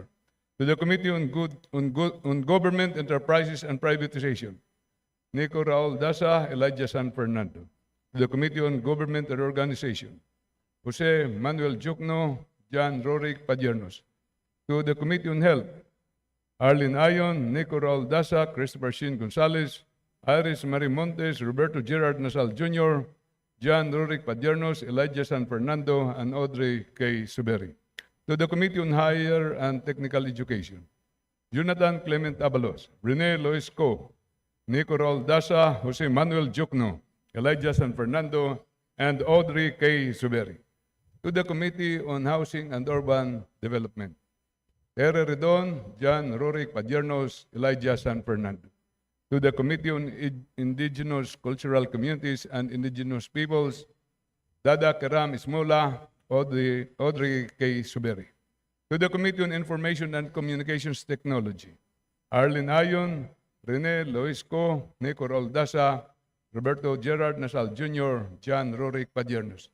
To the Committee on Interparliamentary Relations and Diplomacy, Jonathan Clement Abalos, Raquel Margaret Del Mar, Christopher Shin Gonzalez, Roberto Gerard Nasal Jr., and Audrey K. Suberi. To the Committee on Justice, Tere Redon, Alan T., Rene Loisco, Jose Manuel Jokno, John Rorick Padiernos. To the Committee on Labor and Employment, Alan T., Rene Loisco, Christopher Shin Gonzalez, and Elijah San Fernando. To the Committee on Legislative Franchises, Arlene Ayon, Nico Roldasa, Raquel Margaret Del Mar, Christopher Shin Gonzalez, and John Rorick Padiernos. To the Committee on Local Government, Arlene Ayon, Raquel Margaret Del Mar, Jose Manuel Jokno, Christopher Shin Gonzalez, and Audrey K. Subiri. To the Committee on Metro Manila Development, Jonathan Clement Abalos, Iris Marimontes, Roberto Gerard Nasal Jr., Elijah San Fernando. To the Committee on Micro, Small, and Medium Enterprise Development, Iris Marimontes, Elijah San Fernando. To the Committee on Mindanao Affairs, Dada Karam Ismola, Audrey K. Suberi. To the Committee on Muslim Affairs, Dada Karam Ismola, Audrey K. Suberi. To the Committee on National Defense and Security, Jonathan Clement Abalos, Alan T., and Christopher Shin Gonzalez. To the Committee on Natural Resources, Tere Redon, Arlene Ayon, Rene Loisco, Christopher Shin Gonzalez, Roberto Gerard Nasal Jr. To the Committee on North Luzon Growth Quadrangle, Alan T., Elijah San Fernando. To the Committee on Overseas Workers Affairs, Arlene Ayon, Dada Karam Ismola. To the Committee on People's Participation, Elijah San Fernando. To the Committee on Population and Family Relations, Jonathan Clement Abalos, Audrey K. Suberi. To the Committee on Poverty Alleviation, Jonathan Clement Abalos, Rene Lois Co., Paulo Henry Marcolita. To the Committee on Information, Paulo Henry Marcolita, Audrey K. Suberi. To the Committee on Public Works and Highways, Tere Redon, Alan T., Arlene Ayon, Christopher Shin Gonzalez, Roberto Gerard Nasal Jr. To the Committee on Revision of Laws, Jonathan Clement Abalos, Jose Manuel Jokno.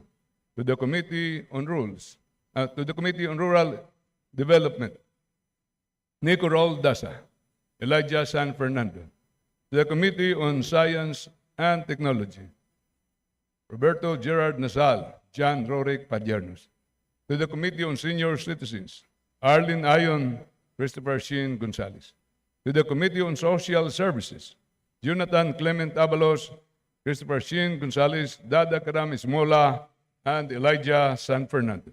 To the Committee on Suffrage and Electoral Reforms, Jonathan Clement Abalos, Rene Luis Co. To the Committee on Sustainable Development Goals, Arlene Ayon, Iris Marie Montes. To the Committee on Tourism, Arlene Ayon, Necorol Dasa, Raquel Margaret Del Mar, and Christopher Shin Gonzalez. To the Committee on Trade and Industry, Tere Redon, Alan T., Roberto Gerard Nasal, Iris Marie Montes. To the Committee on Transportation, Jonathan Clement Abalos, Tere Redon, Arlene Ayon, Rene Loisco, Christopher Shin Gonzalez, Roberto Gerard Nasal Jr., John Rorick Padiernos, and Elijah San Fernando. To the Committee on Veterans Affairs and Welfare, Alan T. Jose Manuel Jukno. To the Committee on Visayas Development, Nico Raul Dasa, Raquel Margaret Del Mar, and Christopher Sheen Gonzalez. To the Committee on Ways and Means, Tere Redon, Alan T., Nico Raul Dasa, Christopher Sheen Gonzalez, Roberto Gerard Nasal Jr., John Rorik Padiernos, Elijah San Fernando. To the Committee on Welfare of Children, Rene Luis Co., Jose Manuel Jukno, Audrey K. Suberi. To the Committee on Women and Gender Equality, Arlene Ayon, Rene Luis Co., Dada Karamis Mula, Iris Marie Montes, and Audrey K. Suberi. The Committee on Youth and Sports Development, Rene Luis Co., Nico Raul Dasa, Christopher Sheen Gonzalez. To the Special Committees, Basis Conversion, Roberto Gerard Nasal. To the Bicol Affairs and Economic Development, Tere Redon. To the Committee on Creative Industries, Rene Luis Co. and Raquel Margaret Del Mar. To the Committee on East Asian Growth Area, Jonathan Clement Abalos, Jose Manuel Jukno. To the Committee on Food Security, Arlene Ayon. To the Committee on Globalization and WTO, Alan T. To the Committee on Land Use, Audrey K. Suberi. To the Committee on Nuclear Energy, Jonathan Clement Abalos, Arlene Ayon, Jose Manuel Jukno. To the Committee on Peace, Reconciliation, and Unity, Tere Redon, Rene Luis Co. To the Committee on Persons with Disabilities, Arlene Ayon, Raquel Margaret Del Mar. The Committee on Reforestation, Christopher Sheen Gonzalez, Nico Raul Dasa. To the Committee on Southern Tagalog Development, Iris Marie Montes. The Committee on Strategic Intelligence, John Rorik Padiernos. To the Committee on West Philippine Sea, Alan T. Jose Manuel Jukno. So moved, Mr. Speaker. Is there any objection? The chair hears none. The motion is approved. Thank you, Mr. Speaker. That would be Thank all you, for now. Thank you, Minority Mr. Leader. Majority Leader? Mr. Speaker, with leave of the House, I move to resume the privilege hour. Is there any objection? Hearing none, the same is approved. Majority Leader. Mr. Speaker, I move to recognize the lady from Mamamayang Liberal Party List, the Honorable Representative Laila De Lima, to avail of the privilege hour. The representative from Party List ML, the former Senator, now Representative Laila De Lima, is recognized. Maraming Please proceed. salamat po, Mr. Speaker, Madam Majority Leader. First off, hingin ko po ang inyong pasensya, ang inyong indulgence kasi po may kahabaan yung aking privilege speech. So lalo na po dun sa mga nakalista din po ngayon na magde-deliver ng privilege speech. Please bear with your colleague. Mr. Speaker,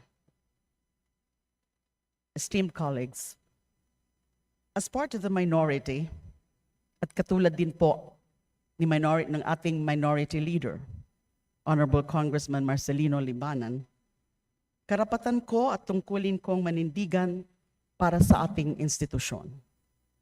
I rise today to defend the honor and constitutional mandate of this House amid the controversy over the impeachment complaint against Vice President Sara Duterte. I was not part of the House yet when the articles of impeachment were filed in February 5, 2025 by more than 1/3 of the House membership. At that time, I served as spokesperson of one of the groups, the first group that lodged an impeachment complaint earlier in December. And like many Filipinos, I follow the impeachment process with keen interest. And now, as a member of the House and part of the minority, my stake in this issue is even deeper, especially after I was considered to serve as House prosecutor in the impeachment trial, along with Congressman Chel Jokno, that apparently might not even take place if the Supreme Court chooses to stand by its decision in Duterte versus House of Representatives. Let it be clear, it was not this institution that violated the Constitution. On the contrary, the House adhered faithfully to its constitutional duty to initiate an impeachment following clearly laid down and prevailing jurisprudence. Sadly, our co-equal branches have failed not only the Constitution, but the Filipino people. Our message is simple. Under our watch, the House's exclusive power to initiate impeachment will not be diminished. This is a power enshrined in the very framework of our democracy, built upon the principles of checks and balances. Nilunod ng teknikalidad ang mga tunay na tanong. Nasaan ang confidential funds? Sino sina Mary Jane Piatos, Fernando Tempura, Carlos Miguel Owishi, Chippy McDonald, at ilan pang mga pangalan na tila ba ginawang chichirya ang pera ng bayan? Bakit may halos 2 bilyon na umikot na pera sa joint bank accounts ni na Vice President Sara Duterte at ng kanyang ama na si Rodrigo Duterte? Sa gitna ng krisis edukasyon, bakit may akusasyon na nilalaro pa ang procurement ng Department of Education at ang kinabukasan ng ating mga kabataan? Tama ba ang pagbabantang ipapatay ang ating Pangulo, ang First Lady, at ang ating mismong Speaker of the House? Dear colleagues, these issues cut beyond partisan lines or personal ambition. They strike at the very heart of the principle that public office is a public trust. All public officials must be accountable to the people. When the House filed the impeachment complaint, it did so out of duty. It was not a power play, as some claim, but an exercise of its mandate to seek the truth and demand answers the Vice President never gave. Hanggang ngayon, walang sagot sa mga isyong ito. Yet in return, the House has been met with insults and accusations and a narrative reducing the solemn constitutional duty to mere politics. Today, I rise to set the record straight and call out these falsehoods. Nagkamali? Hilaw na sinaing daw na minadali ang pagkaluto? With due respect, this is patently false for the soundbite that it is. This House followed every constitutional requirement guided by Supreme Court precedents in Francisco versus House and Gutierrez versus House in crafting and timing this impeachment. Una, sinunod natin ang one-year bar rule sa pag-file ng impeachment complaint. There can be no application of the one-year bar rule because what the Supreme Court identified as a trigger, the so-called termination or archival of the other 3 impeachment complaints, happened after the House had already acted on the 4th complaint by transmitting the same to the Senate in accordance with Article 11, Section 3, Subparagraph 4 of the Constitution. Ito ang pinaka-technical sa desisyon ng Korte Suprema. Para nitong pinilit palabasin ng 3 complaints na inihain sa first mode, actually it's supposed to be first and second modes, ay nagsilbing hadlang sa articles of impeachment na inihain ng kapulungang ito gamit ang second mode na 1/3 vote. Actually, it's supposed to be third mode. But to be consistent with the Supreme Court ruling and also the motion for reconsideration of the Sol Gen or the Office of the Solicitor General, I shall also refer to it as the second mode. Pero ang hilaw dito ay hindi ang articles of impeachment, kundi ang paliwanag ng Korte Suprema. Sabi nga ng Sol Gen sa ating motion for reconsideration, ang articles of impeachment na inihain ng House gamit ang second mode o sa katunayan third mode, ang siyang humadlang sa 3 iba pang complaint.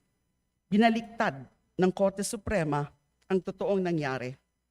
Mr. Speaker, I respectfully but firmly submit the one-year bar rule has been abused and twisted in this instance to frustrate accountability for the highest officials of the land. The rule should be read and interpreted strictly in favor of accountability. It cannot be weaponized to make impeachment even harder. Napakahirap na nga ng proseso, lalo pang pinahirapan. Impeachable officials already stand as a class of their own, over and above all other government officials. Sobra na yata kung bibigyan pa ng special protection sa impeachment ang mga special officials na ito. Ano ang special treatment na binigay kay VP Sara Duterte? Gumawa sila ng mga bagong rules sa kalagitnaan ng laro para pigilan ang trial. May paghingi pa ng certification ng Senado na walang violation ang House sa one-year bar rule. May dagdag pa mula sa Korte Suprema na dapat may hearing pa rin sa second mode ng impeachment. Kumbaga sa basketball, panayang tawag ng foul sa atin ng referee kahit wala namang physical contact. Kada free throw natin, palayo ng palayo ang free throw line at pahirap ng pahirap makashoot. Parang ang lakas ng kalaban sa mga referee. Sa larong ito, hindi yata bilog ang bola. Masama bang itanong pagkatapos nating lumaro ng patas kung natalo ba talaga tayo o nadaya tayo?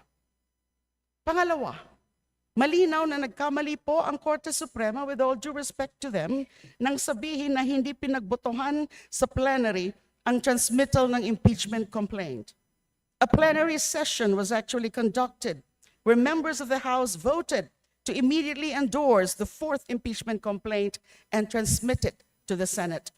Mismong House Journal ang nagpatunay dito at hindi lamang isang news report na tanging pinagbatayan ng Supreme Court. Simple lang po ang tinuro sa atin sa law school, sa rules of evidence, mas matimbang official government records kaysa sa news report. Ang una ay tinuturing na authentic at primary documentary evidence, ang pangalawa ay secondary source. So kung may conflict, yung primary document ang susundin natin. Let me stress the consequence. The highest court of the land, without even allowing the House to fully present its case through oral arguments and perhaps submission of memoranda, anchored a unanimous decision on second-hand views while brushing aside the official journal of a co-equal branch. Had the honorable justices bothered to take a look at the House Journal of February 5, 2025, which apparently it has done so on other occasions of transcendental importance, they would have seen that the House voted to transmit the articles of impeachment with overwhelming support, 215 votes, and that the earlier complaints were archived only as a formality after the fourth complaint has already been elevated. Yet the court's ruling, citing a mere news report, painted a false picture that the House rushed a new complaint despite pending ones, a narrative that flatly contradicts reality. Pangatlo, hindi nga manghuhula ang mga House members para malaman na noong February 5, babaguhin at dadagdagan pala ng Supreme Court pagdating ng July 25 ang ibig sabihin ng initiation na naiba sa mga dating desisyon nito sa Francisco versus HOR at Gutierrez versus HOR. Hindi natin kayang mag-time travel para sabihin sa mga congressmen noong February 5 na kailangan nilang sundin ang mga magiging bagong interpretasyon ng Supreme Court sa salitang initiation halos kalahating taon bago pa man ito maimbento at maisulat noong July 25. The principle of prospectivity applies not only to original or amendatory statutes and administrative rulings and circulars, but also to judicial decisions. When an old doctrine is overruled or, in the case of the Duterte case, substantially modified, the new doctrine should be applied prospectively and should not apply to those who relied on the old doctrine in good faith. Hindi lang po ako ang nagsabi niyan, kung hindi ang Supreme Court sa Columbia Pictures versus Court of Appeals. Nangaabuso ba tayo kung hilingin natin sa Korte Suprema na sa pagkakataong ito, nasundin rin sana nila ang sarili nilang desisyon sa doktrina ng prospectivity? Palagay ko hindi po naman. Pang-apat, at ang pinakamahalaga sa lahat, katulad po ng sinabi ng ating minority leader kahapon, nagkaroon ng judicial amendment of the Constitution. Ang pag-amyenda sa Constitution ay huling ginawa ng Korte Suprema sa kaso ng Republic versus Sereno. Sa kasong ito, inalis sa pwesto bilang Chief Justice si Maria Lourdes Sereno sa pamamagitan ng quo warranto, taliwas sa utos ng konstitusyon na ang mga miyembro ng Korte Suprema ay pwede lamang tanggalin sa pamamagitan ng impeachment. Duterte versus HOR is the second amendment of the Constitution by the Supreme Court since the Sereno case. Article 11, Section 3, Paragraph 4 of the Constitution does not contain additional requirements regarding the drafting of the complaint, the manner of its circulation, or the conduct of any hearing or presentation of evidence before filing. These details, I respectfully submit, are outside of constitutional parameters and are best left to the rules on impeachment promulgated by the House. If the Supreme Court's decision remains undisturbed, there will now be two new subsections under Article 11, Section 3, subparagraph 4 of the 1987 Constitution, as amended by the Supreme Court in Duterte. Aside from the requirement that it must be filed by 1/3 of the members of the House before transmittal to the Senate, the articles of impeachment must now be furnished first to the official being impeached in its draft form to give her the opportunity to respond. Thereafter, the articles of impeachment still in its draft form and the impeachable official's response should be furnished to all the members of the House for deliberation before voting on the same. These are now, seemingly, the new subsections of Article 11, Section 3, subparagraph 4 of the 1987 Constitution, as amended by the court in Duterte, if not reversed. Unlike amendments properly made under Article 17 of the Constitution on amendments and revisions, these amendments made by the Supreme Court are not subject to a plebiscite. These two new subsections are also problematic, not only because they are unconstitutional amendments to Article 11, Section 3, subparagraph 4, but they are also problematic in substance. A draft articles of impeachment without any signature of any House member or congressional official cannot be treated as an official document. It might not be any better than a mere scrap of paper. Now, why would an impeachable official respond to an unsigned draft? And by what power is she or he compelled to do so when, for all intents and purposes, it is entirely possible that not a single congressman or congresswoman will even sign it? What is the legal status of the draft articles of impeachment at that point, before it is even signed by a single House member? Is it an official scrap of paper? Will the Supreme Court now add another amendment requiring the House Secretary General or the Speaker of the House to attest to and verify the unsigned draft articles as an official document of the House? If the Speaker attests to it, does that lone signature amount to endorsement? Can any single House member sign and therefore make it official enough to trigger the impeachable official's obligation to respond? Have we not just come full circle to the first mode of impeachment, effectively repealing the second mode or the third mode in its entirety from the 1987 Constitution? And if the draft is later changed in plenary after the official filed a response, must he or she respond again and again for every new version? If not given the chance to respond to a modified second, third, or fourth draft, whatever, would that not be another so-called violation of the right to due process? Mr. Speaker, the questions are endless. This is the danger with judicial amendments to the 1987 Constitution. At hindi po tayo nag-iisa sa mga obserbasyong ito.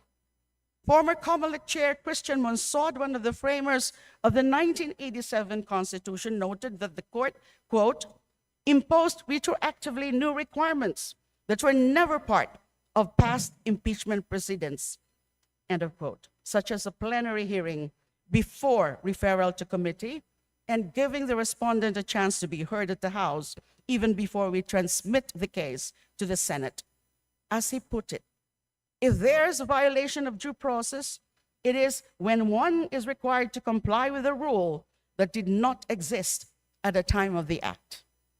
Retired Chief Justice Renato Puno, speaking for the Philippine Constitutional Association, or PhilConsa, voiced grave concern over this judicial intrusion. PhilConsa warned that requiring the House to certify compliance with the one-year ban, a requirement found nowhere in the Constitution, encroaches on the House's sole prerogative under Article 11, Section 3. Quote, to create such a requirement, according to C.J. Puno, to create such a requirement ex post facto undermines both the separation of powers and the rule of law, end of quote. Once the Senate has received the articles of impeachment in February 5, it has validly acquired jurisdiction, and that jurisdiction cannot be lost or suspended by mere procedural acts, such as the lack of a House certification. Retired Senior Associate Justice Antonio Carpio also noted that the court relied on a media report instead of official records of the House. Indeed, ABS-CBN News itself has clarified that a news item the Supreme Court cited were misinterpreted, and did not reflect the official House Journal of Proceedings. Retired Justice and 1986 Constitutional Commission member Adolf Ascuna said it best, quote, the Constitution does not say there has to be a hearing. The Supreme Court now says there has to be a hearing. That is rewriting the Constitution, not just the rules. The Supreme Court is saying the Constitution is unconstitutional, end of quote. Hindi po palpak ang Kamara at lalong hindi ito sunod-sunuran sa ambisyon ng iilan. We will not allow our duty to hold a high official accountable for grave violations of law and public trust to be twisted by cheap analogies about undercooked rice. Kung merong hilaw dito, ito ang mga paliwanag ni VP Inday Sara sa mga isyong kinakaharap niya. Bakit ba takot na takot siyang harapin ang impeachment trial kung malinis ang kanyang konsensya? Perhaps more than anyone, I know that the innocent can look their accusers in the eye and say that the evidence is false, if not a total sham. Let me be equally clear. The House of Representatives, a co-equal branch of government, was fulfilling its duty in exercising its constituent powers that even the Supreme Court cannot just take away. Hindi pwedeng basta ipawalang bisa ng Korte Suprema ang kapangyarihang ipinagkaloob ng saligang batas sa Kamara, lalo na kung maling batayan ng ginamit nito. The separation of powers is like a finely tuned scale, each branch bearing its own weight so that the Republic stands upright. When one branch acts in a way that shifts that weight, it must move with the precision of a surgeon, not the force of a sledgehammer. To do otherwise is to risk toppling the balance entirely, leaving our people with a government where one power overshadows the rest, and the promise of checks and balances becomes nothing more than a faded inscription in a dusty law book. Long-established principles on judicial restraint and separation of powers have been cast aside.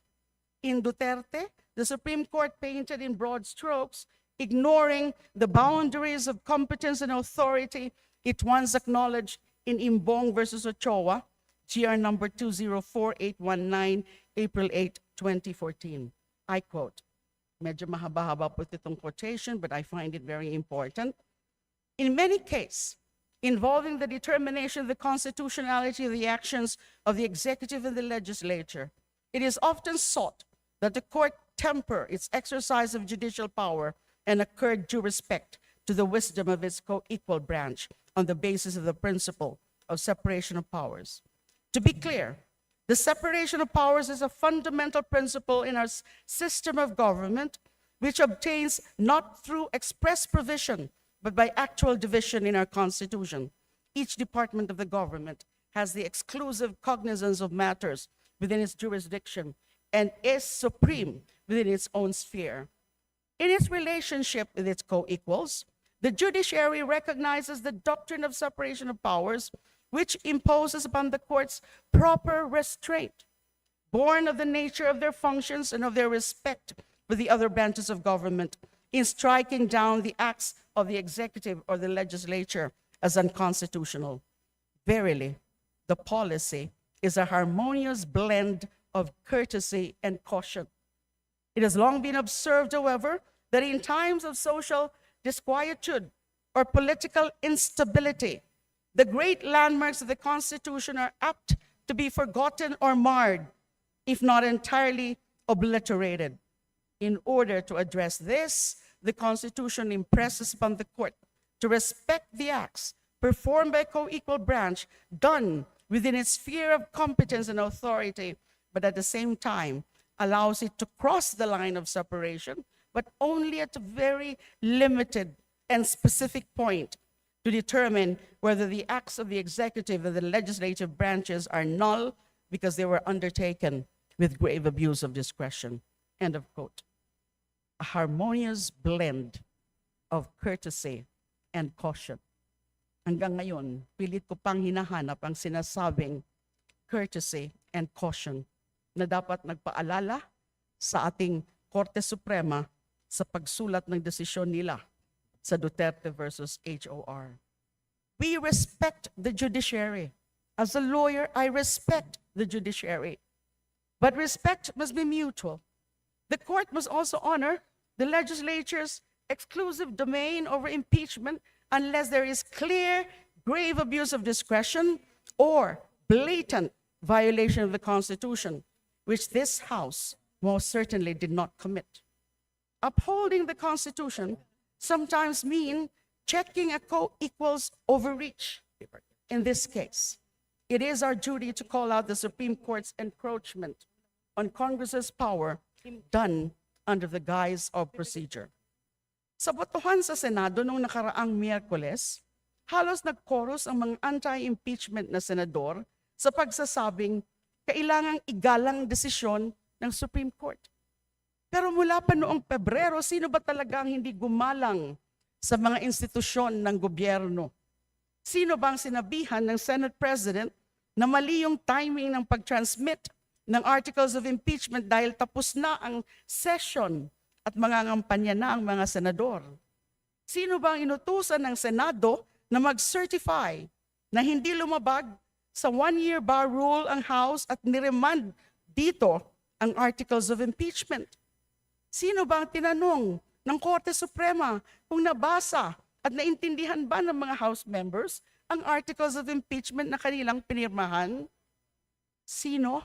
Matapos ang napakahabang proseso sa Senado at sa Korte Suprema, ang hindi man lamang binigyan ng pagkakataon na mag-oral arguments bilang isang co-equal branch bago isulat ang desisyon. Kung respeto lang po ang pinag-uusapan, nilunok na ng mga miyembro ng kapulungang ito ang lahat ng kanilang pride para lamang irespeto ang Senado at Korte Suprema sa kabila ng lahat ng pag-iinsulto na ginawa sa kanila. Records clearly show that the impeachment was duly initiated in February 5, 2025, in full accordance with Article 11, Section 3, subparagraph 4, and yet the Senate failed to do its duty to proceed with impeachment forthwith. The Senate could have convened as an impeachment court as early as February or March, but it did not. Some of us in the House grew concerned at this 5-month delay, as justice delayed is justice denied. Still, the House prepared for trial, designating our House prosecution team and readying our evidence. Nevertheless, on June 10, in a twist, the Senate adopted a resolution to remand the articles of impeachment back to the House, asking the House to certify that the one-year bar rule had been observed effectively. The Senate was suspending the trial pending this certification. Alas, on July 25, without any oral arguments, the Supreme Court issued its decision nullifying the House's articles of impeachment and barred the Senate from proceeding, supposedly on the ground the impeachment was initiated more than once in a year and that the vice president's due process rights were supposedly violated at the House level.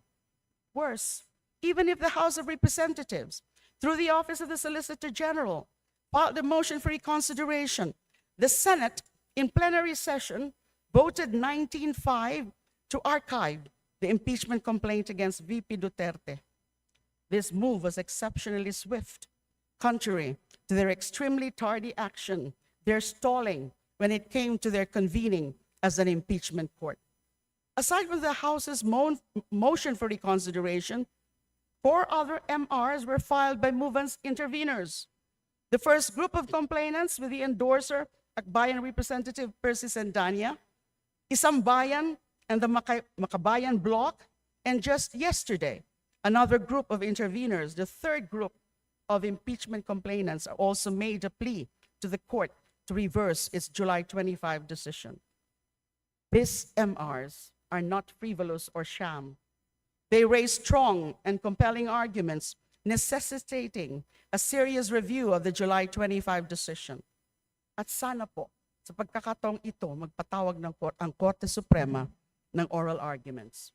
The pending motions for reconsideration embody the Filipino people's concern for the integrity of the impeachment process and their call for the accountability of the Vice President. To ignore these legitimate pleas by archiving the articles of impeachment even before they're fully heard by the Supreme Court is being insensitive, not only to the demands of the lawmakers, constituents, and sectors they represent, but to public opinion as well. The Senate has not even started the trial, but it moved with lightning speed to bury the complaint once the Supreme Court gave them an opening. The Senate dragged its feet on the actual impeachment trial, but moved immediately when it came to archiving the complaint. Parang mali po yata ang intindi nila sa forthwith proceed. Forthwith apparently was observed in the breach. Ang bilis nilang kumilos pagdating sa pagsasara ng kaso, pero napakabagal nang sila hinihilingang dinggin ang kaso. If this is not a case of double standard, I don't know what it is. The irony is that following the decision of the Supreme Court in Duterte, archiving the articles of impeachment is tantamount to a dismissal. Di po ba yun ang sinasabi, yung first 3 complaints daw, when archived, were deemed or effectively terminated or dismissed? Some senators have said their preemptive vote was simply respect for the Supreme Court. But let us be honest. It is the House of Representatives whose constitutional prerogative has been disrespected. The Constitution commands the Senate to proceed with impeachment forthwith, yet it took them nearly half a year to even consider convening as an impeachment court. But when the opportunity came to archive the complaint, suddenly, forthwith, was crystal clear to them. That burst of urgency after months of delay is telling. It is not unreasonable to suspect that this timing was no coincidence, that the Senate's slow walk at the start bought time for the Vice President, for her lawyers to reach the Supreme Court, and for the court to run the full length of its decision-making ritual. This was not respect for another branch. It was a choreography of convenience, and the House was the one made to bow. Those are the facts, Mr. Speaker, Madam Speaker, and dear colleagues. Maliwanag na maliwanag po na sinunod ng Kamara ang proseso at ang saligang batas, at hindi po ang House ang lumabag nito. If anything, it is the Senate whose unorthodox actions need defending before the bar of public opinion and when posterity will take a look at this chapter of our history. I have great respect for the Senate as an institution, having had the privilege of serving one of its former members. And I know there are senators, those who voted against archiving, for instance, who also see this outcome as a disservice to our people. But when the Senate chooses to abdicate a constitutional duty, we must speak up. We do not rise against the Senate. We rise for the Republic and the Filipino people. Tulad nga ng sinabi ng isang kasamahan natin, quote, just because the Senate dropped the case doesn't mean the issue disappears. The public is still waiting for answers. Deflection is not accountability. End of quote. The Senate President said that the Senate is not anyone's playground. And that is precisely why we expected it to rise above politics and uphold its duty to conduct a fair trial and not to preemptively dismiss by archiving the case. If this was truly about deference to the Supreme Court, the Senate could have simply suspended proceedings temporarily until the motions for reconsideration are resolved to give the Supreme Court and the House the due courtesy they deserve as co-equal branches. Instead, they rush to archive or terminate the case. Malinaw ang mga pangyayari. Taliwas sa paniniwala ng Senate President na minadali natin ang proseso, ang Senado ang nagpabagal nito. What we witness from the Senate is not the moving of heaven and earth to exact accountability and attain justice, but the moving of heaven and earth to render extraordinary protection to the Vice President. Sadya bang napaka-espesyal ni VP Sara para ipagliban ng Senado ang impeachment trial ng halos kalahating taon? Sadya bang napaka-special ni VP Sara para maglatag ng mga bagong patakaran ang Korte Suprema na naging balakid sa pananagutan sa puntong ito? Mr. Speaker, sa ginawa ng Senado at ng Korte Suprema, malinaw na maipamalas sa ating ng pananatili ng kapangyarihan ng mga Duterte. Panganib itong hindi dapat maliitin. Hindi naman kasi imbento ang mga akusasyon natin, ang mga akusasyon natin laban kay VP Sara. Buong bayan ang nanood sa kanyang bantang ipapatay raw niya ang Pangulo, ang unang ginang at ang Speaker. Meron na raw siyang kinausap na assassin. Siya pa mismo ang nagdiin, hindi ito biro. No joke. No joke. Mr. Speaker, it is really not a joke. Under ordinary circumstances, when a death threat is broadcast live on the internet to the highest and fourth highest officials of the land, it is doubtful that the offender would remain free the next day. So what makes this instance fall outside of ordinary circumstances? First, the offender is an impeachable official. Second, she is a Duterte. Because of these extraordinary circumstances, VP Sara not only evades charges at this point, she even has no less than institutions shielding her as if her death threat broadcast live on the internet were nothing more than a joke. Si VP Sara na nga po ang nagsabi na hindi ito joke 2 beses pa.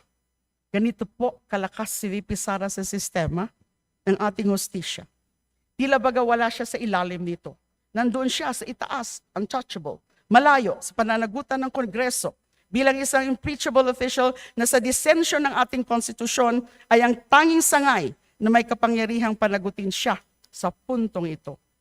Sana, until the Supreme Court came out with Duterte versus HOR. Kaya wag na po tayong magtaka kung ganito na lang ang kawalang respeto sa otoridad ang mga Duterte. I think that it is also the first time in Philippine history that someone challenged our top law enforcer, the PNP chief, to a fist fight. Of course, it had to be a Duterte. Yun nga lang umurong at nagpalusot. But like his sister, Baste Duterte is still free and unaccountable for what can be considered, to a certain extent, an assault on an officer of the law, or at least for committing the offense of challenging to a duel. Ito na ba ang sadyang kalakaran sa Pilipinas na basta Duterte, untouchable? Dapat lang tayo mangamba kung may isang buong pamilya sa Pilipinas na hindi tinatablan ng ating mga batas. Buti na lang po, yung tatay hindi dito haharap sa hustisya. Ang Pangulong Marcos Jr. na mismo ang nagsabi, walang kinalaman ng mga akusasyon kay VP Sara sa naging desisyon ng Korte Suprema. Puro tungkol sa proseso lang naman daw ang laman ng desisyon. Ayaw pa rin daw niyang makialam sa proseso dahil bilang isang impeachable official himself, maaaring self-serving ang kanyang opinyon sa proseso ng impeachment. With all due respect, the Supreme Court should take the cue from the President and reflect on the value of the President's statement that an impeachable official should be careful in his opinions about the impeachment process because they might be self-serving.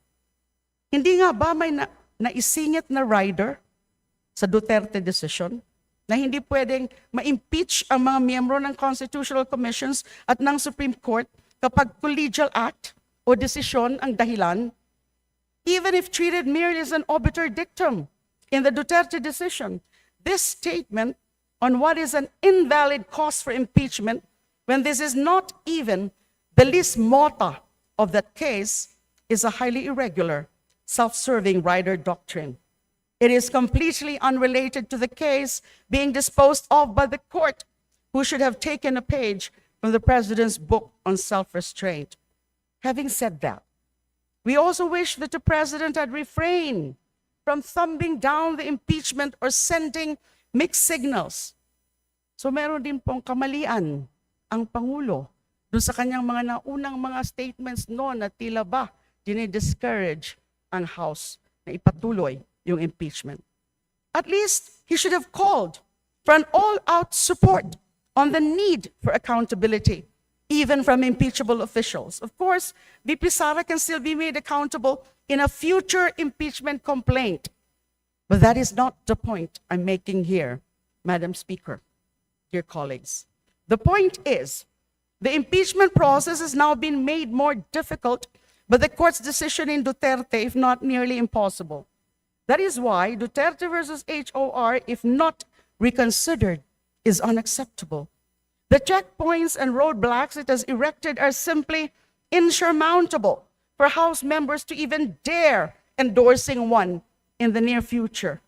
Accountability has never been made more difficult to achieve in this country than now. And this is the reason why I am also against, basically, the prospective application of the decision in Duterte case. There is no alternative to overturning the rules and doctrines laid down in this decision.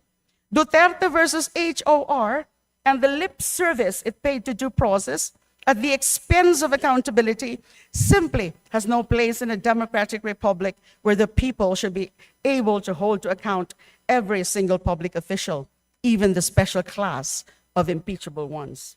Indeed, this fight is not over. Hindi pa tapos ang laban ng katotohanan. Patapos na rin po ako. Our fight is far from over. The House of Representatives will not waver in its duty to fight for the Filipino people. Ginampanan natin ang mandato ng konstitusyon and we will continue to do so. Mr. Speaker, distinguished colleagues, today we may be a mix of majority and minority, administration and opposition, but on this issue, let us be one house, united for the Constitution, regardless of our political affiliations or our stance on the Vice President. We must reject any attempt to diminish the House's exclusive power under our fundamental law. If we let this pass, we would be abdicating a sacred duty and weakening the very foundations of checks and balances. History is watching. The people are watching. Let this echo through the halls of Congress and into the hearts of our people. No one is above the Constitution, not the Vice President, not the President, not the legislature, not even the judiciary. The Constitution is the people's sovereign will, and today, in its defense, the House of Representatives ought to stand unbowed, unafraid, and united. Tuloy po ang laban para sa Konstitusyon, para sa rule of law, at para sa katotohanan. Maraming salamat po, Mr. Speaker, dear colleagues. Thank you for your patience. Thank you. What's the name? Majority Leader.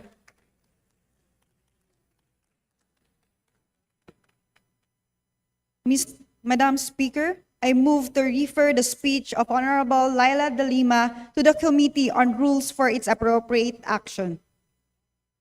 Any objection? Hearing none, the privileged speech of the Honorable Laila de Lima, entitled Supreme Court Ruling and Senate Decision in the Impeachment Case of Vice President Sara Duterte, is hereby referred to the Committee on Rules. Majority Leader. Madam Speaker, I move to extend the privilege hour for another hour to allow the other members who registered from the Committee on Rules to avail of the privilege hour. Any objection? Hearing none, the privilege hour is extended for another hour. Majority Leader. Madam Speaker, I move to recognize the gentleman from 1st District Masbate, the Honorable Representative Antonio Co, to avail of the privilege hour. The Honorable Antonio Co of the 1st District of Masbate is hereby recognized. Thank you, Please Madam proceed. Speaker. Madam Speaker, my dear colleague, ladies and gentlemen, good afternoon.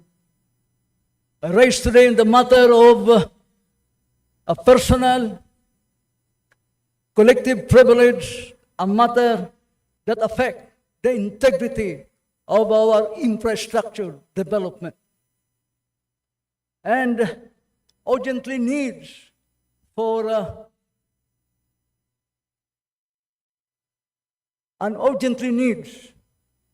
so that we can have a solution to this problem. Mr. Speaker, we have witnessed during this incident involving the collapse of several bridges in our countryside. Bridges from Magapi of Balite, Batangas, other bridges also from Batangas to from Bohol, the Borja, as well as Clarete Bridge from Bohol, and one also from Pangasinan. And most recently, Mr. Speaker, is the Cabagan Santa Maria Bridge in Isabela. This is the most controversial bridge so far of entire country, Mr. Speaker, Madam Speaker. A bridge amounting to 1.2 billion after it was turned over to the end users for 26 days, it collapsed.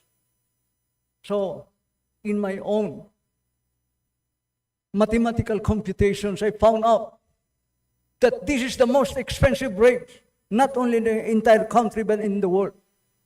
1.2 billion divided by 26 days, more or less. We have 47 million.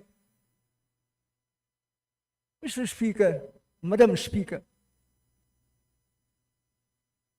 during my analysis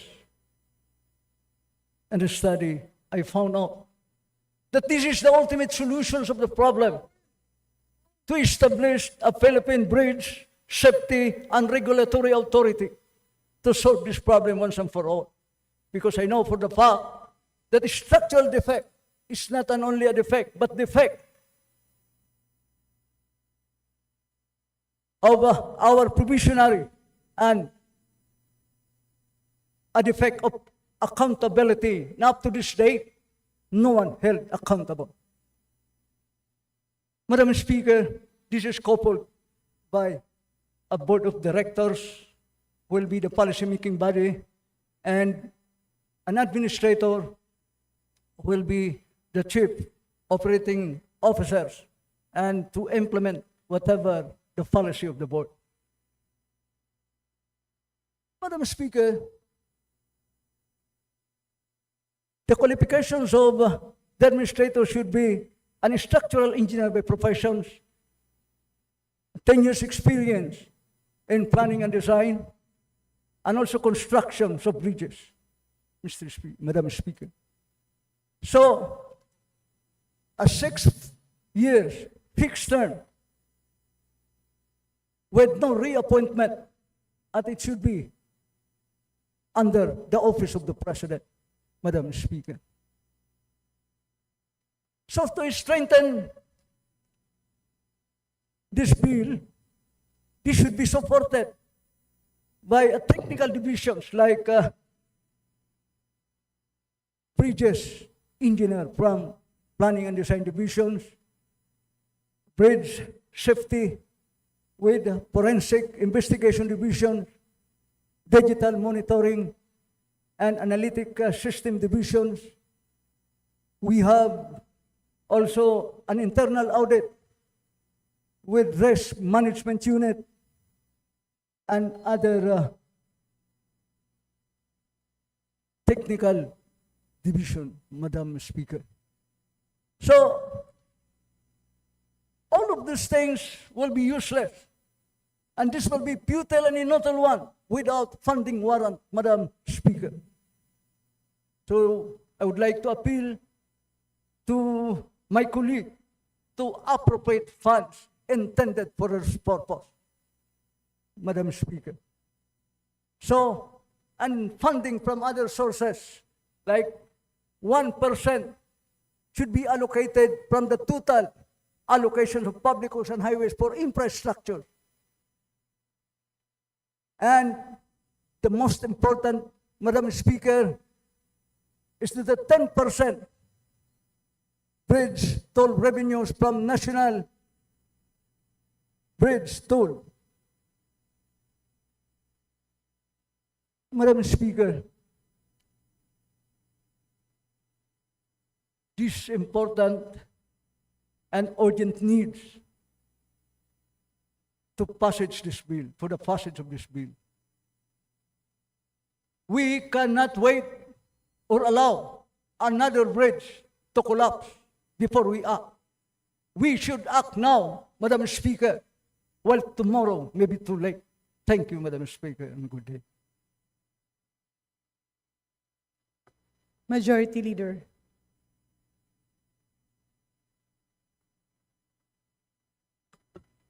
Mr. Speaker, I'd like to recognize the Minority Leader, Representative Libanan, for his interpellation. The Minority Leader, the Honorable Libanan, is hereby recognized. Thank you, Madam Speaker. Madam Speaker, I ask the distinguished gentleman from Masbate, the province known as the Rodeo capital of the Philippines, if he is ready to yield to some interpellation, Madam Speaker.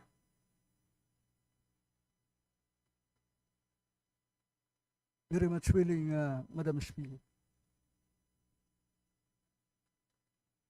Thank you, Madam Speaker. Madam Speaker, napaka-timely po itong ginawang privilege speech ng ating sponsor. Dahil ang daming nangyaring nagbabagsakan na ng mga tulay sa Pilipinas. At marami po dito ay napakalumang mga tulay na. Yung iba mga war reparations pa yan na bakal ng government of Japan. Kahit po yung bakal na ginamit sa San Juanico Bridge ay reparation pa rin yan sa gira. Madam Speaker, pangalawa po ay napakahalaga dahil alam niyo yung ugali ng mga Asians.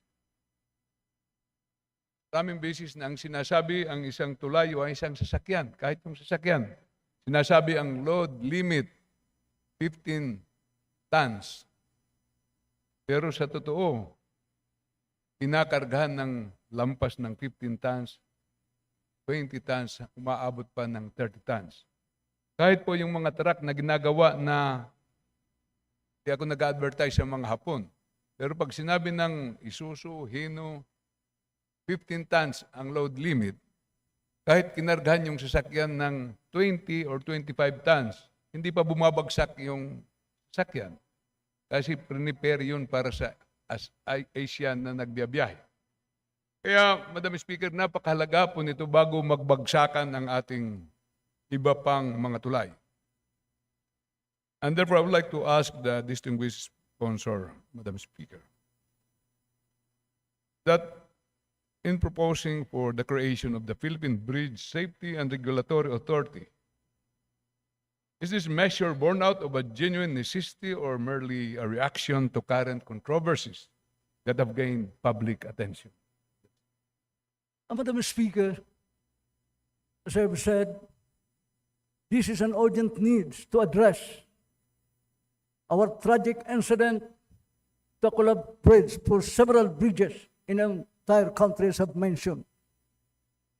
2 from Batangas, 1 from Pangasinan, 2 from Bohol, and another one in Isabela, which is the most controversial bridge so far that I've mentioned. Madam Speaker, we should act now, a passage of this bill, or else if we continue to this tragedy that we will encounter, Madam Chair, this will be known to the entire world that we have a country of falling bridges, Madam Chair.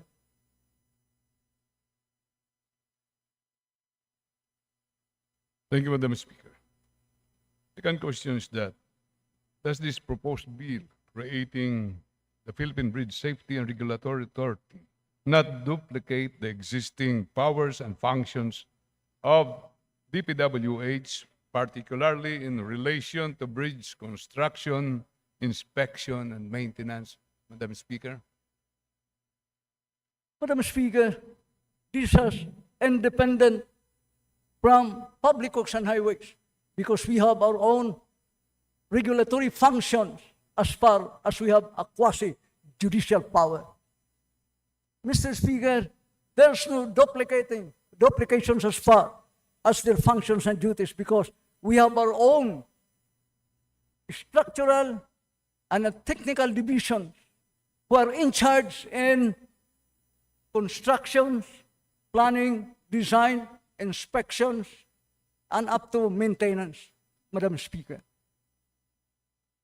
Thank you for that clarification, Madam Speaker.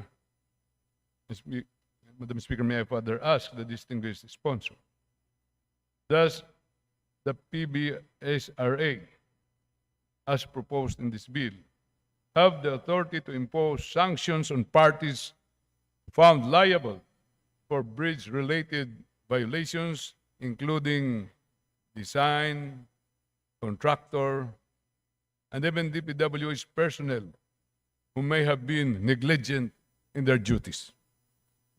Madam Speaker, this Philippine Bridge Safety and Regulatory Board can impose sanction and penalties, Mr. Speaker, to those who violated by the contractor as well as the designer, and in the process of implementations, if there will be a defect and damage, the contractor should repair at their own risk. And not only for that, Mr. Speaker, under revised penalty, revised code, Mr. Speaker, that is what we call Article 171 and 172, Mr. Speaker, for government employees and officials. The penalty, Mr. Speaker, is an outright dismissal from service and terminations of cancellations of eligibility and forfeitures of all benefits, Madam Speaker, and perpetual disqualifications of holding public office. But if found out that they have falsified the document, Madam Speaker, a penalty of 6 years and 1 day and maximum of 12 years imprisonment and a fine depend upon the gravity of the offense, Madam Speaker, and perpetual disqualifications of holding public office. Thank you, Madam Speaker. Madam Speaker, may I further ask, how crucial is the creation of the Philippine Bridge Safety and Regulatory Authority to the ongoing and upcoming construction, rehabilitation, and repair of bridges nationwide? What specific gaps does this agency intend to fill that current government agencies cannot, Madam Speaker? Mr. Speaker, if this bill will be approved into law, Mr. Speaker, Madam Speaker, and this is very important and crucial, as you have said, considering that if this bill will be approved, we are now mandated solely to oversee structural integrity, that there will be no construction of bridges in our country without proper planning, safety design, follow the construction methodology procedures, and not limited to regular inspections and adequate maintenance. That's all, Mr. Speaker, Madam Speaker.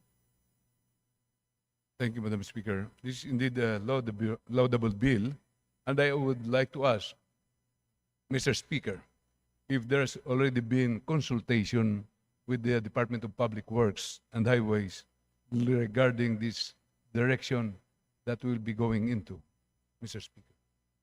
After this bill will be submitted to appropriate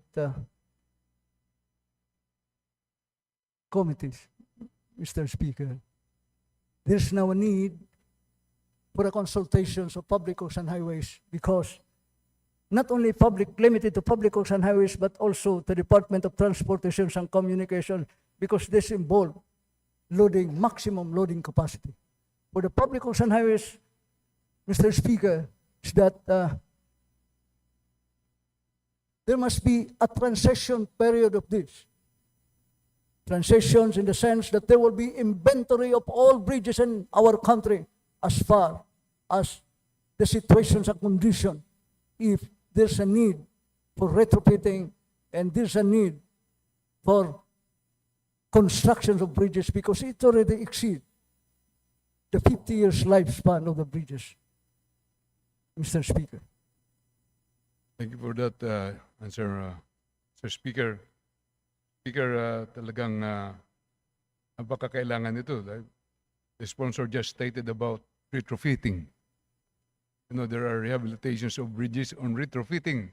Sila na lang ang nakakaalam kung paano. Hindi in-explain sa atin kung anong upgrade ang ginagawa sa ating mga tulay.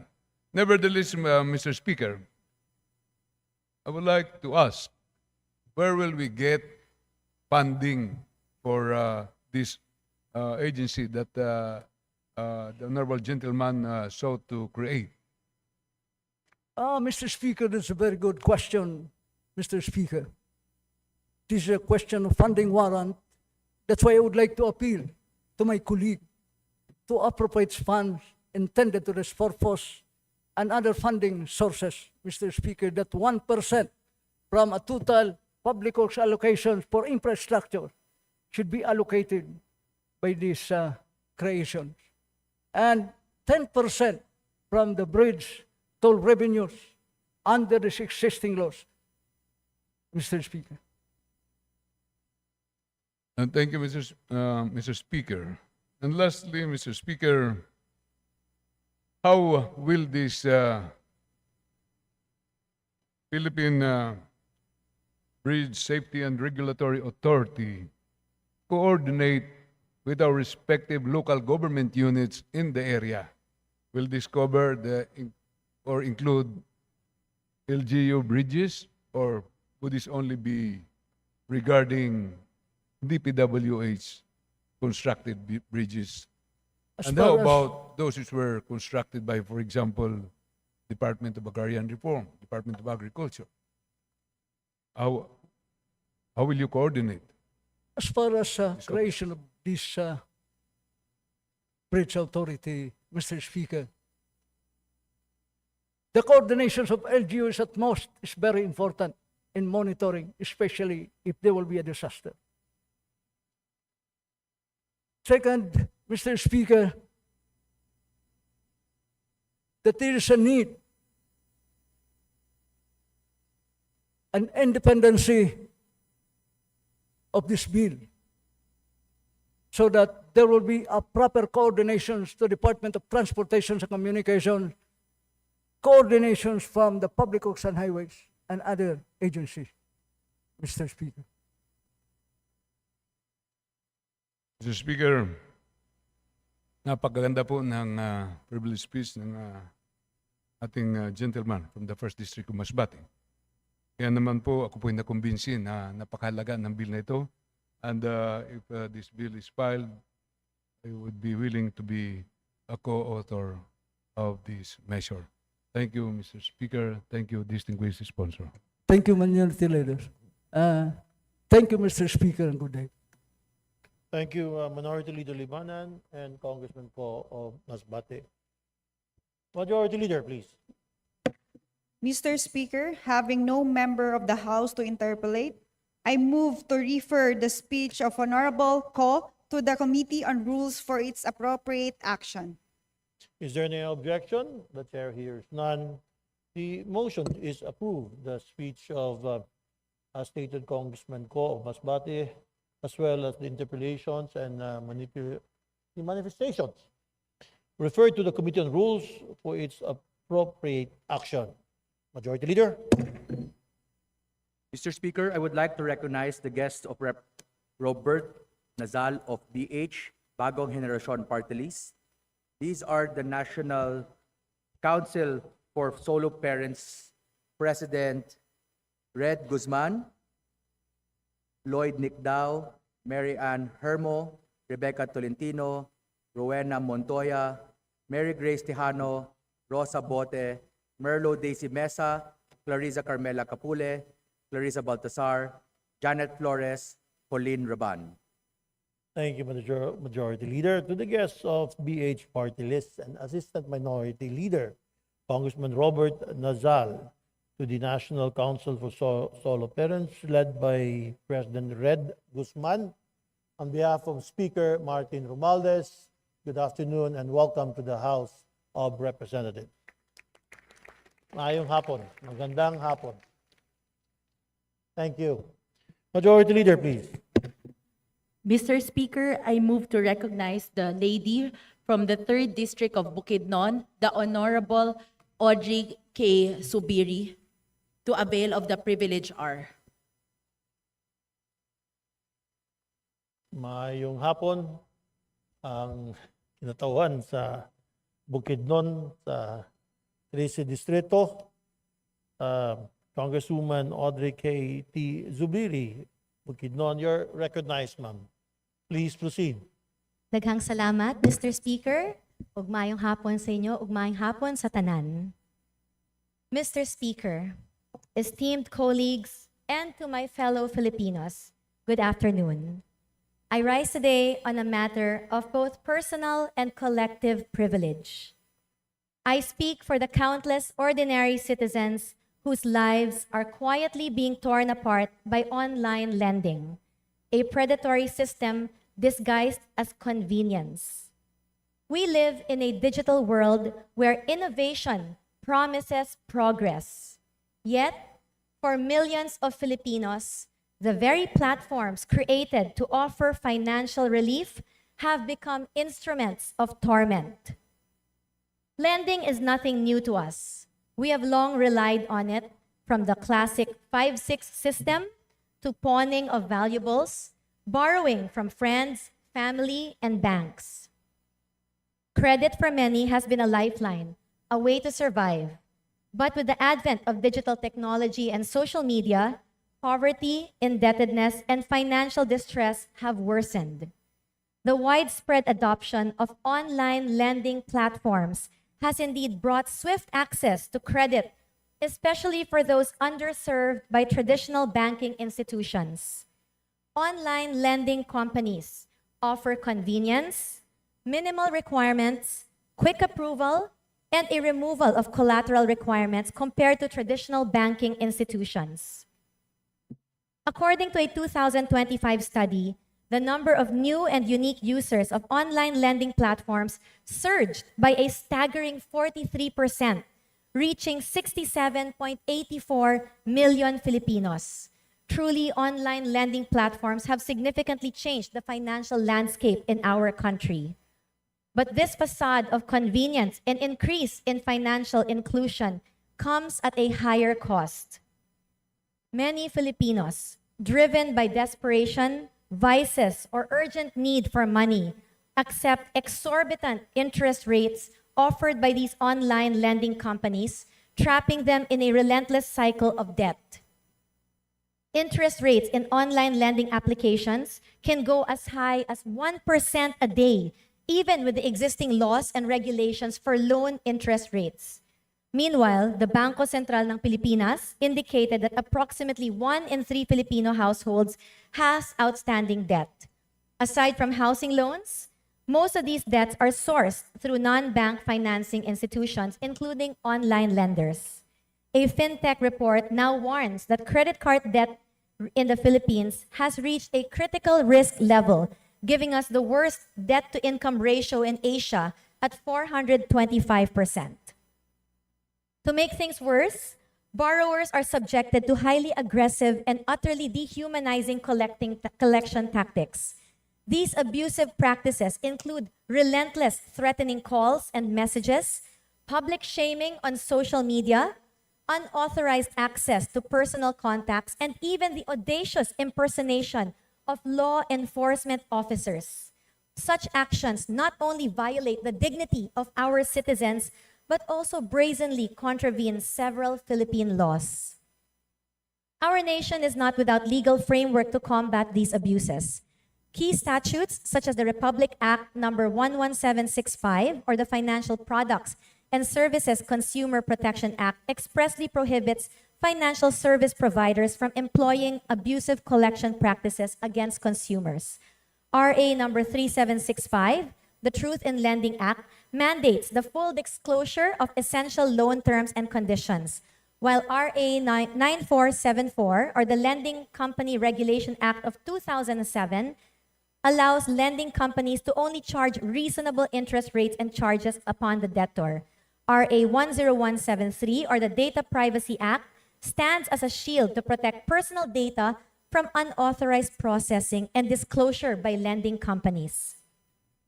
Moreover, the Securities and Exchange Commission issued Memorandum Circular Number 18, Series of 2019, unequivocally banning abusive debt collection methods like threats, harassment, and public shaming, especially in the online lending context.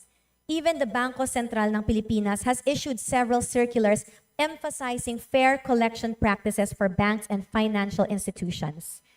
In fact, the Supreme Court itself, in a 2024 decision, struck down interest rates as high as 60% per annum or 5% per month, reminding us that contractual autonomy is not absolute but must be balanced with laws, morals, good customs, public order, and public policy. Unfortunately, despite the existing laws and government regulations, the persistence and escalation of these issues cry out for streamlined, more coordinated measures. The surge in online lending post-pandemic has been tragically accompanied by a significant rise in complaints about abusive collection practices. The Presidential Anti-Organized Crime Commission, PAOC, recently revealed that the Philippine National Police have recorded 156,000 complaints of online crimes per month, with most of these cases involving victims of harassment from online lending applications. The PAOC further disclosed that currently it is handling over 15,000 complaints against abusive online lending applications. The SEC itself has reported receiving over 10,000 complaints of unfair collection practices, and a sobering 2024 study found that while most online lending applications had positive user ratings, the critical themes of high interest rates, hidden charges, and aggressive collection practices were significantly more prevalent among unregistered online lending applications. This sweet temptation of having easy money leads to a cruel reality for ordinary Filipinos, and one which may cost lives. In July 2025, a man from Valenzuela City tragically took his own life, partly due to prolonged harassment and psychological abuse from online lending collectors. And sad to say, his is not the only story of suicide that we have heard in connection with online loaning apps. In another heartbreaking case, a 26-year-old civil servant suffered severe depression after being publicly shamed about her debts. Furthermore, this issue has escalated beyond financial crime and is now a matter of national security. The recent raids conducted by the National Bureau of Investigation and the PAOK have uncovered large-scale operations run by foreign nationals. And these are not isolated incidents. Authorities have expressed concerns that these are organized transnational criminal syndicates, some possibly former POGO operators who have shifted to this new form of exploitation. They are illegally harvesting the sensitive personal data of millions of Filipinos, our contact lists, our private photos, our identification details. When foreign elements can operate with impunity on our soil, exploiting our people and our laws, it is a direct challenge to our national sovereignty. Indebtedness in online lending companies is further intensified by the proliferation of online gambling activities in the country. While they may appear separate, desperation, addiction, and pressure from online gambling fuels the urge for more Filipinos to resort to easy money, online lending applications. This is further aggravated by the aggressive promotion of online lending companies of easy loans and quick cash through targeted ads in different online platforms, online gambling games, and even in text messages, promising instant relief to the financially vulnerable. The story is tragically simple and all too common. An individual drawn into the world of online gambling quickly loses their savings. Desperate to recoup their losses or simply to continue playing, they turn to online lending applications for a quick infusion of cash.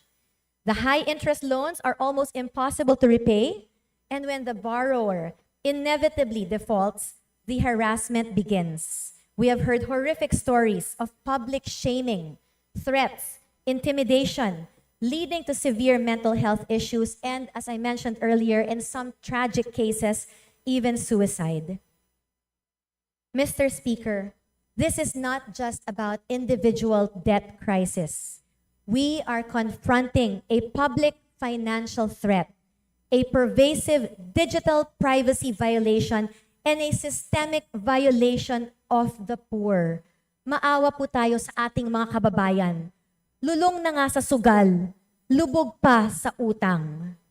This is a battle cry for the very soul of our nation, a fight to protect the most vulnerable among us from those who profit from their desperation.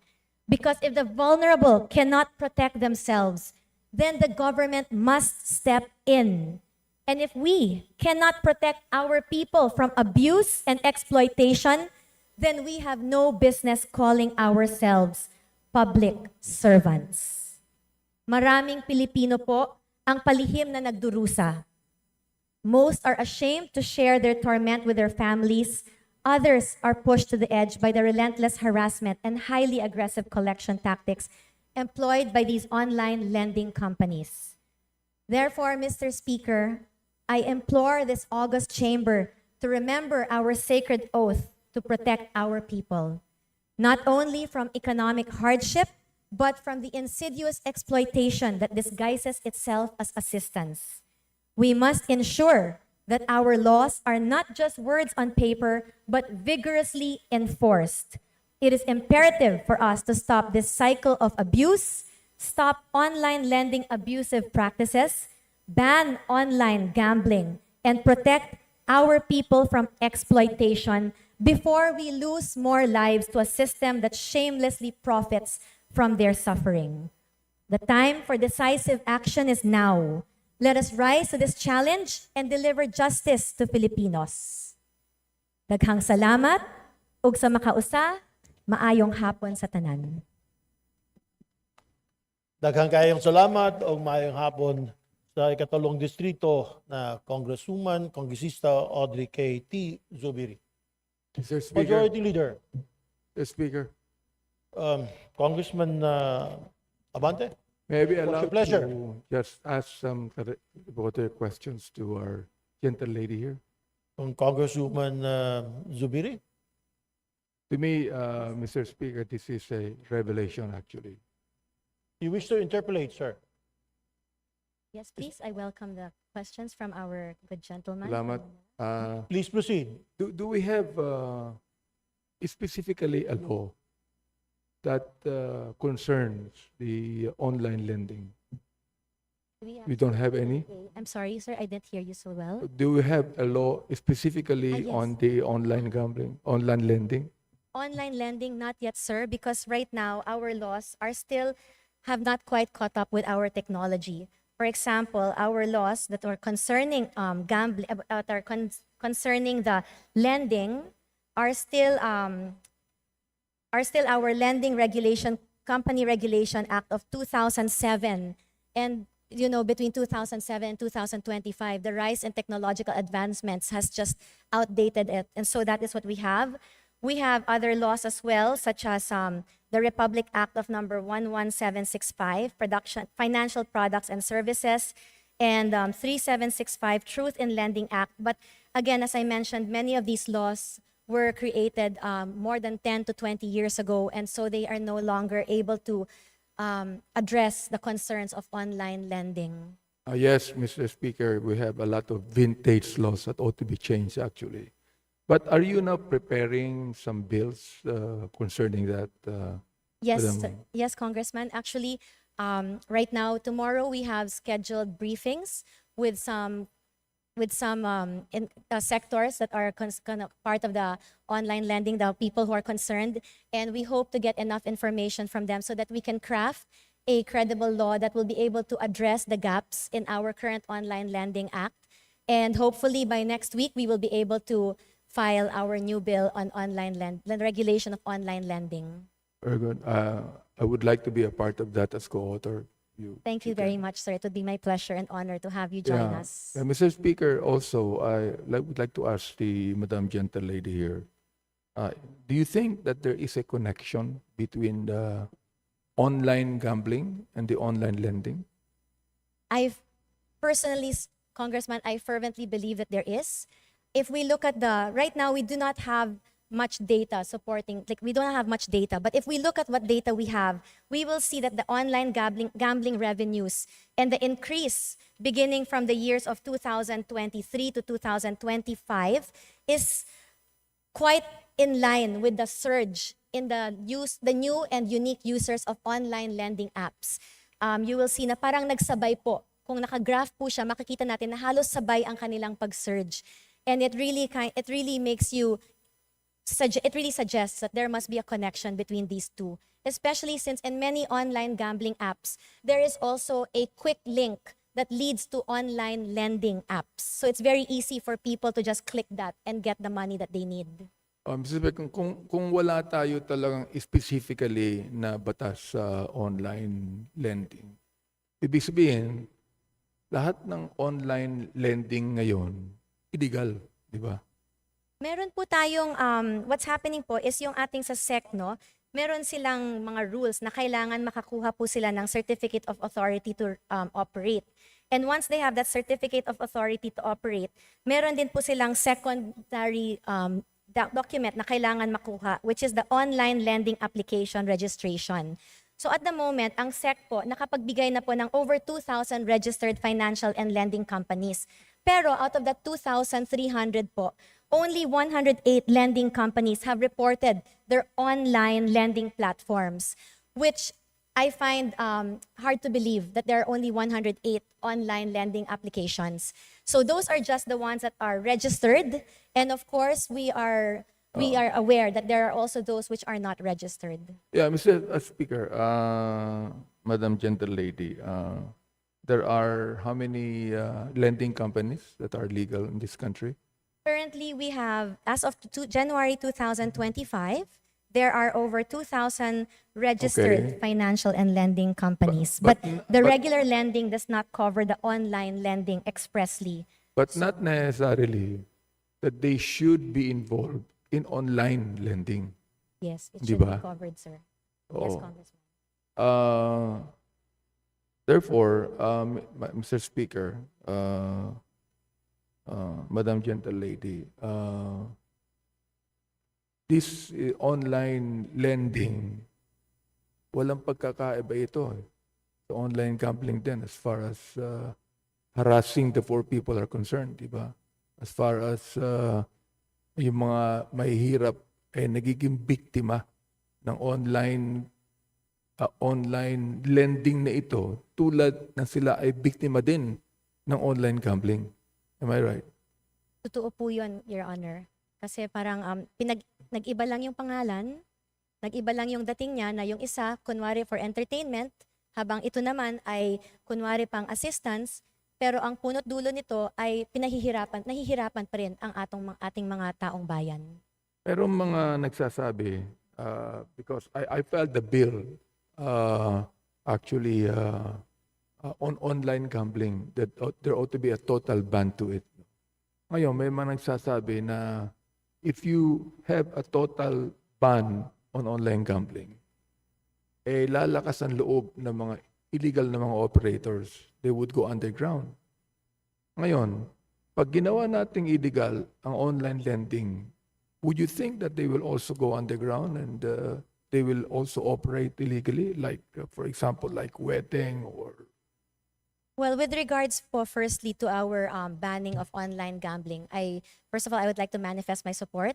I actually filed one also very similar, calling for the complete ban. And with regards to yung pagbaba po niya na magiging underground, no, hindi po natin maiiwasan na syempre pag binan natin ang ating online gambling, meron at merong mga pasaway na mag-underground niyan. But number one, I firmly believe that what we as lawmakers have a responsibility to make sure that online gambling does not have a safe harbor in our country. And by keeping it as legal and regulated only, we are providing a safe harbor. We're just giving it a chance to slide under us, under the veneer of regulated. So wag po tayong matakot na maging bumaba siya as illegal, dahil what we have to do is we have to send a strong message that there is no room in our country for online gambling. And once it becomes illegal, all illegal, then at least our law enforcers, our agencies can now put all their energy into cracking down on these illegal companies rather than trying to regulate and keep up with the legal ones. So that is first.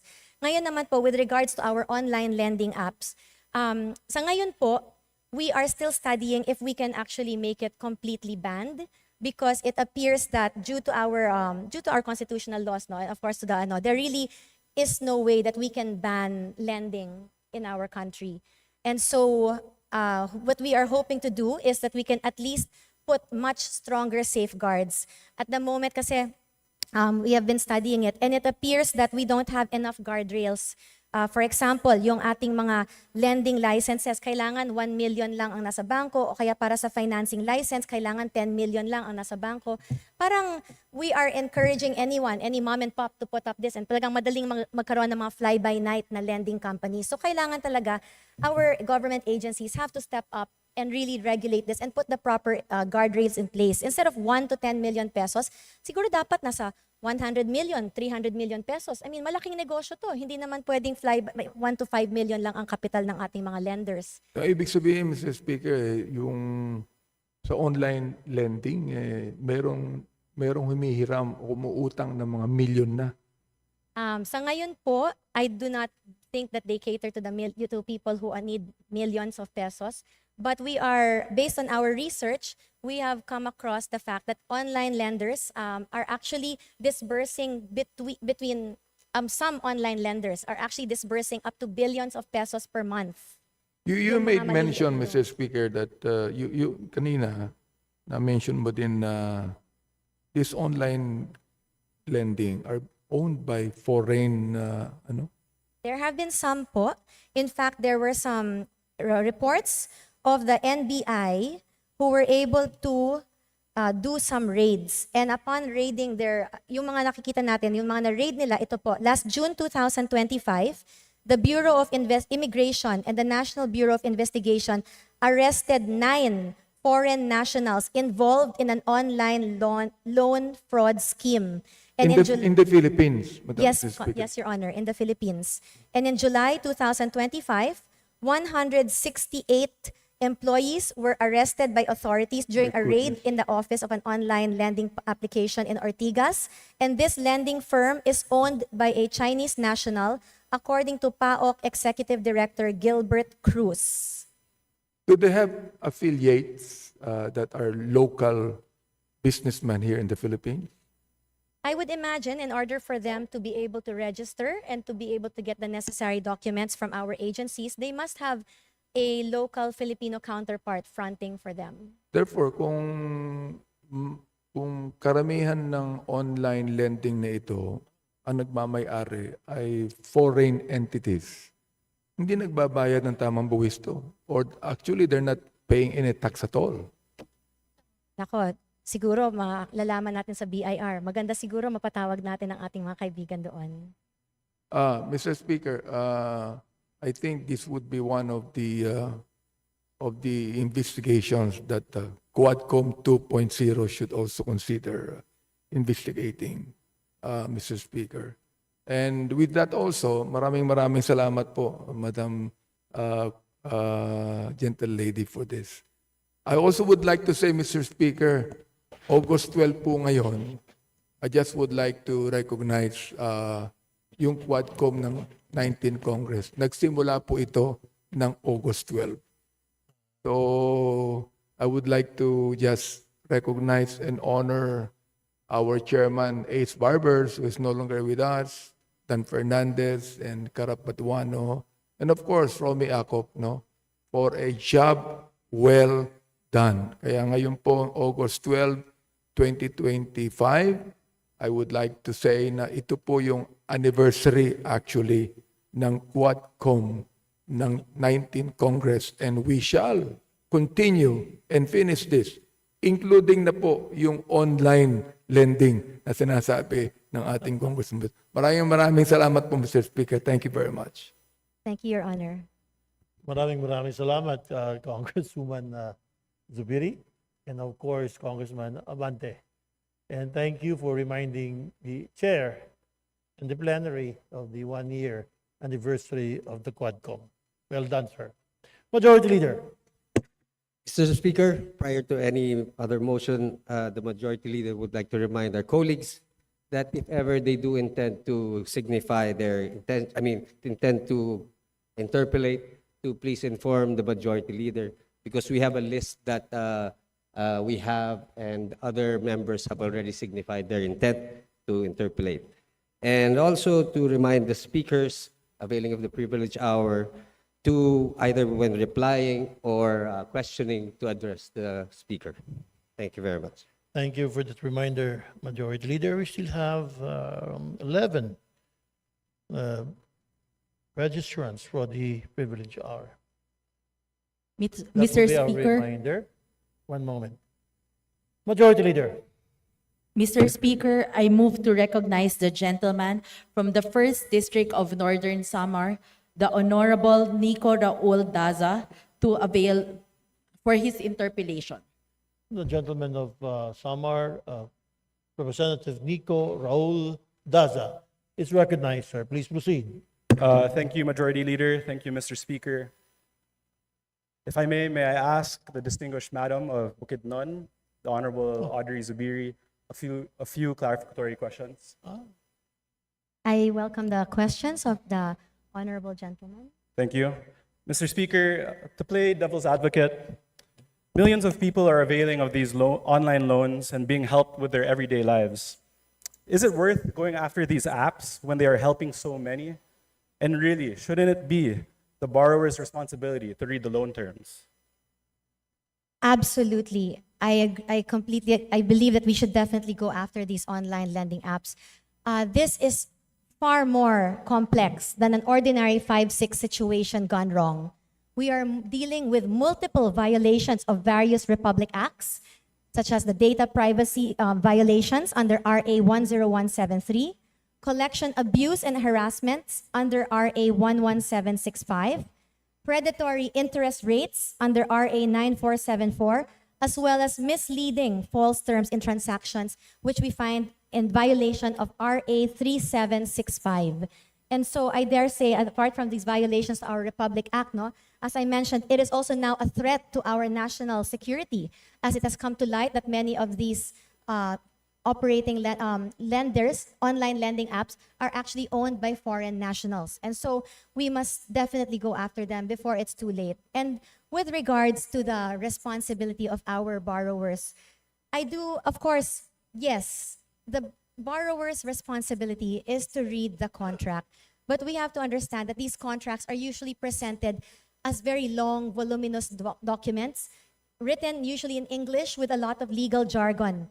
And while this practice complies with the legal requirements of our laws, it does not address the realities of our situation, which is the fact that many of our borrowers actually come from very vulnerable sectors. And so more often than not, they are not even able to fully comprehend these long contracts that they are simply clicking I agree with at the end. Because also usually there is a big case of financial illiteracy as well. And so they are making uninformed decisions, almost as if like under duress. And in times like this, when lenders are also using deception and coercion, I think it's time for the burden to shift not from our borrowers, but to our agencies and to our government to make sure that our borrowers are protected. On this note, Mr. Speaker, a few more clarificatory questions for the distinguished Madam of Bukidnon. May I ask, what are the sample interest rates imposed by these online lending apps, and how many of these are actually registered with the SEC? I'm sorry, did you ask about interest rates? Yes. Yes, interest rates. Our interest rates, okay, so I have a few samples. As I mentioned earlier, the most extreme we have heard is interest rates of about 1% per day. But we have from 4 SEC registered online loaning apps such as MoneyCat, it is 11.9% per month. Tala Loan is 0.5% per day. One Hand is 9 to 12% per month. And ACOM is 4.98% per month. And so when you look at 0.5%, it sounds very easy to deal with. But when you put that together on an annual basis, you're looking at approximately 182% per annum. Okay, and then, Mr. Speaker, how many of these online lending companies are registered with the SEC? We have about 2,300 registered lenders, but of those lenders, only 108 have registered their online activities. Mr. Speaker, I ask, what does the distinguished Congresswoman propose about these online lending apps? Well, first of all, I propose that we have a legislative inquiry to identify the possible gaps in our existing laws. As we mentioned earlier, many of the laws that we have, which are in connection with loans and lending, have come from decades past. And now with the advent of these new technologies, we need to update them, we need to keep up to date, and we need to make sure that we are able to face the demands of the current situation. Aside from this, I believe that it's time to strengthen as well the requirements of our agencies. It's time to ask for, number one, to increase their capitalization, more due diligence. They have to headcount the Filipino workers, check Filipino offices. There was an instance where there was a raid done and the office that was registered was in a hotel located on Rojas Boulevard. But when our NBI went to that said hotel, obviously the lobby told them that there was no such office operating in that hotel. And so I'm wondering how this company was able to get a license. And of course, we must test the apps to make sure it's even working. There are stories that say that some online lending applications are able to get their licenses without even being able to show the app yet. We also have to take into consideration that nowadays there are also stories that some of these apps are actually malware, meaning they are downloaded by our borrowers thinking that this will help them get the assistance they need, not knowing that aside from giving them the assistance they need, these malware are actually scraping their phones and taking their personal data. And that is how some of them are able to get the phone numbers, email addresses, or even passwords of these borrowers. And of course, I would also like to, of course, enhance, update some of our laws. I will not go into each and every one as it's quite long, and I think that's more for a committee, but I believe our laws it's ripe for an update when it comes to online lending. Okay, thank you, Honorable Representative Zubiri. Mr. Speaker, I would like to manifest my full support and gratitude to the distinguished Madam of Bukidnon, Representative Audrey Zubiri, for shedding light on the predatory and exploitative practices in the online lending industry. I think the Honorable Zubiri said it best, ang ating mga kababayan ay lubog na sa sugal, lubog pa sa utang. It is my hope that this August Chamber refers this issue or concern to the appropriate committee. Thank you, Mr. Speaker. Honor, and thank you, Mr. Speaker. Daghang salamat, Congressman Dasa, and of course, Congresswoman Zubiri. Majority Leader. Mr. Speaker, I move to recognize the gentleman from the 1st District of Bukidnon, the Honorable Jose Manuel Alba, for his interpellation.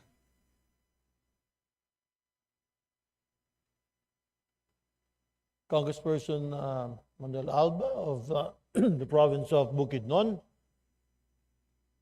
Where is Majority Leader?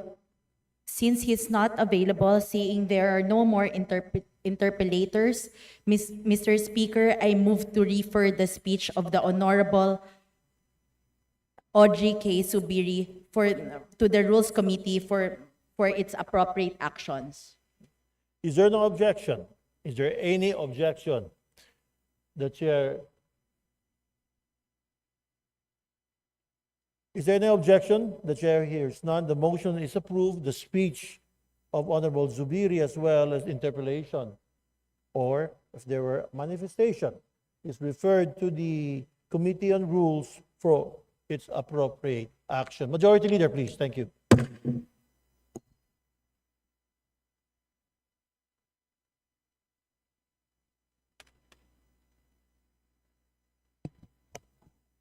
Majority Leader. Mr. Speaker, I move to recognize the lady from the 1st District of Sorsogon, the Honorable Marie Bernadette Escudero, to avail of the privilege hour. Representative Marie Bernadette G. Escudero from the 1st District of Sorsogon. You're recognized, ma'am. Please proceed. Mr. Speaker, distinguished colleagues of this august chamber, ladies and gentlemen, I rise today to speak about a challenge that will shape the future of Philippine education: the rise of artificial intelligence, or AI, in our classrooms. AI is no longer a science fiction. It is here, evolving rapidly, already writing term papers, solving equations, summarizing books, and even generating original ideas and insights for our students, all in a matter of seconds.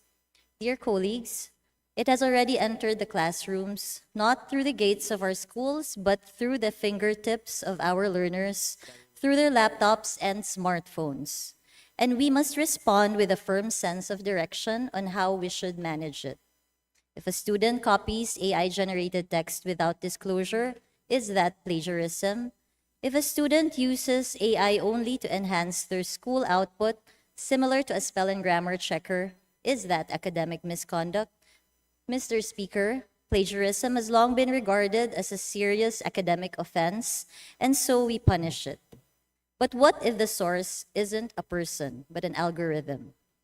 Our laws and school policies have no clear answers yet. Today, both students and teachers navigate this new reality without much guidance, risking confusion and academic dishonesty on a national scale. Some schools may have already drafted the rules, but will still lack a comprehensive and national framework to address it and to protect academic integrity. In other words, our academe is left to figure this out on their own. A recent study provides scientific evidence on the impact of AI on the process of cognition from the Massachusetts Institute of Technology Media Lab. It revealed that frequent reliance on AI tools like ChatGPT can impair critical thinking, especially among younger users. In this experiment, results showed that participants who frequently used AI while writing essays had the lowest brain activity in EEG scans. Meanwhile, those who wrote unaided demonstrated the highest cognitive engagement and best results. This is alarming, especially when we consider the state of our own education system.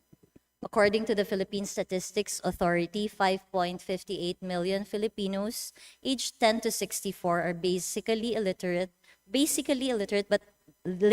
but not functionally literate because of lack of comprehension skill. Ladies and gentlemen, unregulated AI use risks deepening our learning crisis. A machine must never replace a child's mind. Ang AI ay dapat gamitin para tumulong mag-isip, hindi para iwasan ang pag-iisip. Our future policies must protect the balance of embracing innovation and safeguarding the natural development of human intelligence and critical thinking. This is why I respectfully urge this chamber to support the crafting of a national policy on responsible AI use in education.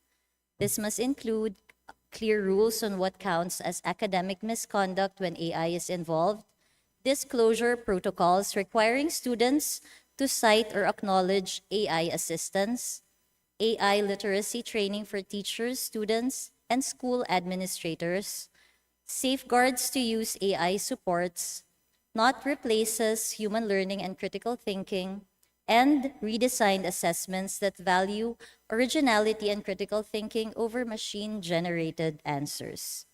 We can draw lessons from UNESCO's 2023 guidance on generative AI in education and learn from countries like Singapore and South Korea that are balancing AI innovation with ethical safeguards in education. Mr. Speaker, let us teach our youth not just how to use AI, but how to think critically alongside it. We must preserve academic integrity even as we embrace technological advancement. Mr. Speaker, esteemed colleagues, I close with a final reminder. Education is not just about information. It is about formation. Let us shape a generation that is tech-savvy, yet values-driven, innovative, yet deeply human. But because in the age of AI, it is not the machines that should define our future, but the strength of the human mind. Thank you very much, Mr. Speaker.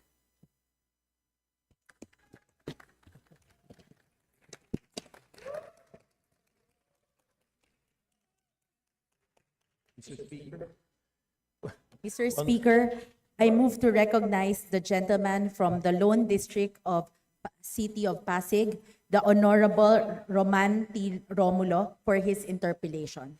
Congressman Roman, will the gentle person from the province of Sorsogon for interpellation Yes, Mr. Speaker. proceed, Congressman Roman? Thank you, Mr. Speaker. To the lady from the 1st District of Sorsogon, unang-una, congratulations that finally someone spoke about AI in the plenary. Sa totoo, Mr. Speaker, lady from the 1st District of Sorsogon. Excuse me, Mr. Speaker. Before we proceed, I'd like to extend the privilege hour for another hour. Is that a motion? Yes, Mr. Speaker. There's a motion to extend the privilege hour. Any objection? No objection. The privilege hour is now extended to another hour. Thank you, Majority Leader. Please proceed, Congressman Roman. Thank you, Mr. Speaker, Majority Leader. Again, to the lady from the 1st District of Sorsogon, congratulations for speaking about AI in the plenary. I think it is about time that we have a honest-to-goodness discussion on AI. Alam po ninyo, marami po nagsasalita tungkol sa AI. Sa totoo, kahit sa dyaryo o sa TV, laging pinag-uusapan, mag-AI na tayo. Para lahat tayo nasa same page naman. Lady from Sorsogon, could you please define for us what do we mean by artificial intelligence? What is the scope of AI? Mr. Chair, as of now po kasi, personally po, all of us here, I am sure, are all using AI. Even WhatsApp, they have Meta AI. And lahat po basically available on the internet. Sabi ko nga nung panahon natin, pag nag-research tayo, we have to go to the library and use the encyclopedia. Pero ngayon, with all the innovations in technology, it's as easy as it's all in your fingertips. So if you have a smartphone, if you have a laptop, everything is accessible. No, lahat ng information available on the World Wide Web, makikita na natin if you have a smartphone or a laptop. So sa ngayon, mga estudyante natin, ginagamit na rin yan for research and for everything that they need for the classroom. So, maswerte sila na available na yan. Pero at the same time, dapat nandito tayo para i-safeguard din dahil may mga risks din na involved sa masyadong paggamit ng AI. Yes. In other words, tama po kayo, no? The lady from First District of Sorsogon. In other words, yung AI, it really feeds on what it reads in the computers, what is there in the World Wide Web. Yun rin naman po yung alam niyang knowledge, hindi ba? It does not create its own knowledge. Is that correct? Yes, Mr. Speaker. Yes. And you also mentioned earlier, Mr. Speaker, that there is an MIT study with respect to the use of ChatGPT. For clarity and for everyone to hear again, could you please reiterate what the results of that preliminary study said about the use of AI for students or learners?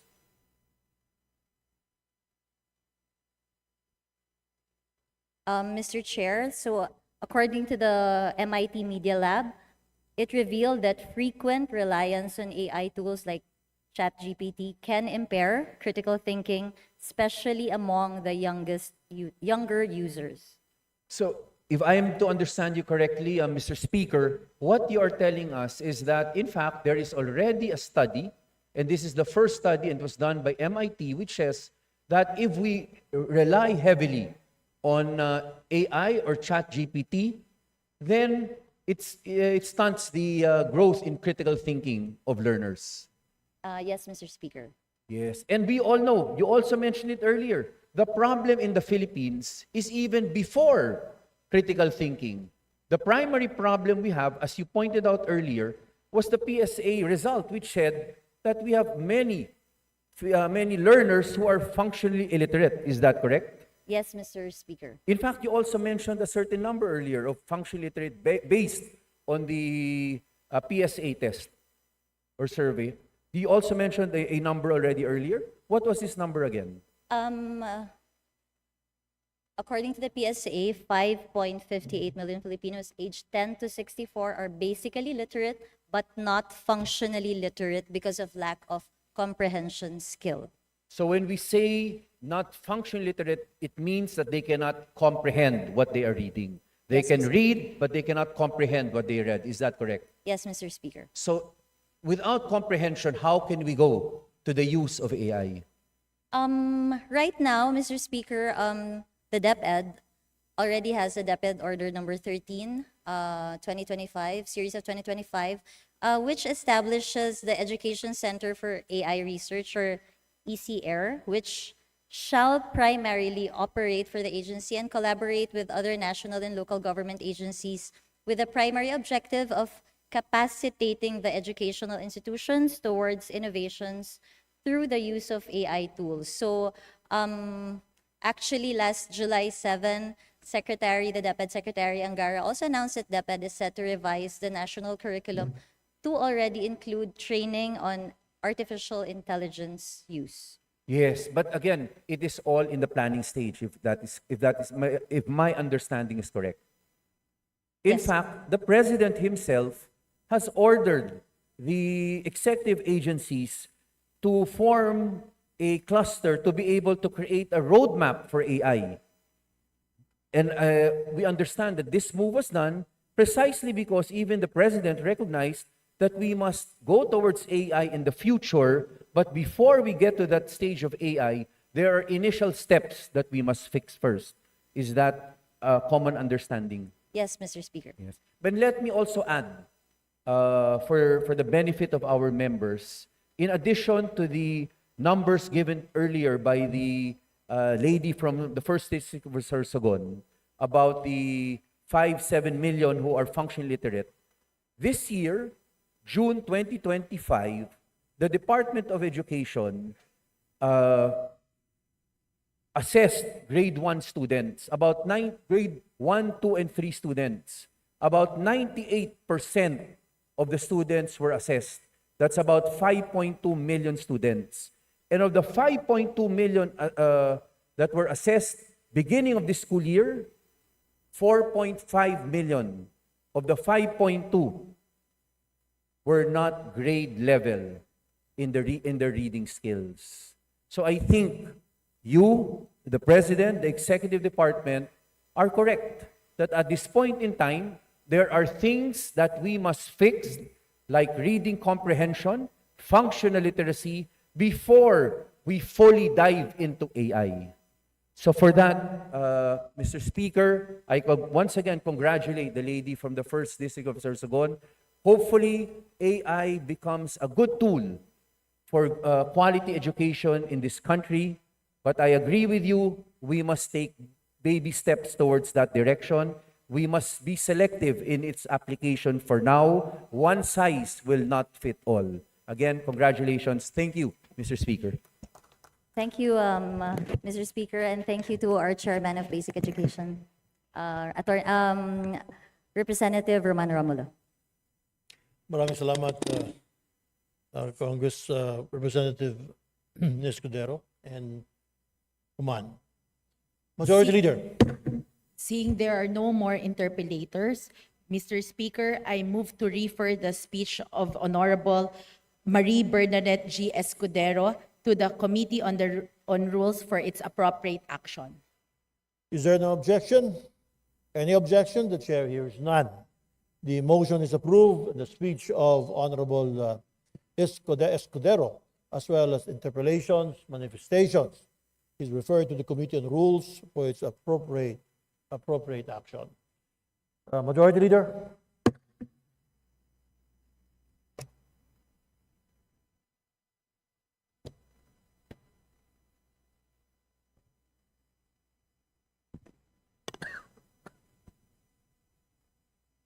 Mr. Speaker, I move to recognize the lady from Kabataan Party List, the Honorable Rene Luis M. Co, to avail of the privilege R. Representative Rene Luis M. Co of Party List Kabataan. You have the floor, ma'am. Please proceed. Thank you, Mr. Speaker. Mr. Speaker, distinguished colleagues, I stand before this august chamber as we commemorate International and National Youth Day today on August 12. The observance of International Youth Day was first done on August 12, 2000, after being adopted by the World Conference of Ministers responsible for youth in 1998, and then officially endorsed by the United Nations General Assembly the next year, to raise awareness on issues of the youth and recognizing their potential in building a better world. The celebration of Youth Day in the Philippines was adopted into domestic law through Republic Act number 11913, or the National Youth Day Act, of which Kabataan Party List takes pride in being a principal author. Recognizing the vital role of the youth in nation building as provided in Article 2, Section 13 of the Constitution, RA 11913 enjoins the National Youth Commission, Sangguniang Kabataan, as well as schools, colleges, universities, and education agencies to hold discussions or forums on career paths, sustainable development, environment preservation, gender equality, mental health, and others, or launch activities such as leadership training, youth empowerment, workshops, basic masses integration, and community immersion activities in partnership with local and international youth organizations. Aside from this policy, our history deeply honors the ability of youth to create a just future. In fact, prior to the adoption of the International Youth Day, the Philippines was one of the earliest countries to formally celebrate a Youth Day. Starting 1948, we have celebrated Filipino Youth Day, every June 19, the birthday of Jose Rizal, in honor of his exemplary contributions to the Philippine independence movement and against the continuous rule of imperial Spain, all the while being a member of the youth. Nevertheless, my esteemed colleagues, there's one earlier instance of celebrating youth power. In 1920, the first ever Youth Day in the world was commemorated on May 4, in honor of the May 4th movement of 1919, when thousands of Chinese youth and students came together and protested against imperialist control over different regions in their country. After first commemorating the movement in 1920, they officially recognized its commemoration in 1939 and have since commemorated May 4 as their Youth Day annually. Mr. Speaker, this means that the earliest commemoration of youth empowerment goes to the revolutionary spirit of united students and youth and their collective struggle to change society. Similarly, in South Africa, their Youth Day is on the 16th of June to honor the Soweto Uprising of 1976, where hundreds of youth mobilized against the imposition of an oppressive and colonial language policy in schools. These demonstrations later turned into protests against police brutality, state repression, and apartheid. Mr. Speaker, the historical roots of youth empowerment are indisputable. In times of political and economic adversity, the youth take up the challenge to collectively rise up and resist anti-people policies, abuse, brutality, repression, and state terrorism. It is therefore the darkest of ironies that as we observe the International Youth Day today, rather than supporting youth empowerment, the Marcos Jr. administration and governments across the world are actively sabotaging the youth and destroying youth movements, robbing us of our capabilities to take control of our own future. In our schools, Mr. Speaker, our youth and students are driven away from our right to education. Despite the international recognition of education being a right, the thousands of pesos required to continue one's studies per academic year bar students from pushing through. The lack of funding for support services in universities is creating a crisis of inaccessibility. Out of 10 Filipino students who enter grade 1, only 1 will graduate college. We successfully passed Republic Act number 10931, which makes tuition in public universities free, and Kabataan Party List once again takes pride in being its principal author. Despite this, the dropout rate is 4 out of 10. Many cite the increasing tuition and other school fees and living expenses as reasons for leaving educational institutions. Even worse, inside our schools, we are taught not to think critically in order to become problem solvers. Instead, we are taught simply to conform, so we just become rule followers of the system. Rather than strengthening appreciation for collective action, which is how historically youth have empowered themselves to change rules and make society more just and equal, we are forced to compete against each other, to be less concerned with the plights of others, to prioritize survival. When we do extend ourselves for the sake of others, for the championing of social causes, we are punished. A case in point is that of Marcos Baltazar, chairperson of Kabataan Party List San Jose del Monte. Last month, Marcos was not allowed to re-enroll at the City College of SJDM because he participated in a mobilization he did not even organize to join his LGBTQIA+ friends and allies to protest the revocation of a previous victory regarding the college's dress code policy that formerly allowed trans youth to wear gender-affirming clothing. For his participation, he was condemned to punishment without any adherence to procedural and substantial due process requirements that should have been afforded to him as per law and the Constitution. despite the Supreme Court ruling in Non versus Danes II, in which it said that the student does not shed their constitutionally protected rights at the school gate. Various rights and freedoms of students, such as the right to assembly and academic freedom, are eroded by overbroad waivers and agreements and by intimidation tactics of school and local officials. This is only one of the myriad of reports that this representation often receives regarding youth and student repression. And this pattern of silencing dissent also extends beyond the confines of educational institutions. Over the past year, the Filipino youth have spoken up about issues of transparency and accountability, or the lack thereof, in our government. We called out government officials and pushed for their trial to proceed forthwith. And we were met with disinformation, malicious comments, and red tagging. We need not look far. This year, I, myself, and fellow kabataan leaders faced artificial intelligence or AI-generated media falsely depicting us as armed combatants. I am a duly sitting representative in Congress, and I am actively being branded as a terrorist.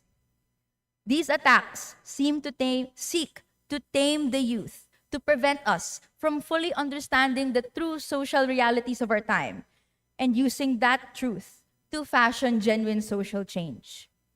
What adds to the dark irony of it all is that on the same day as International and National Youth Day today, we are also celebrating International Humanitarian Law Day.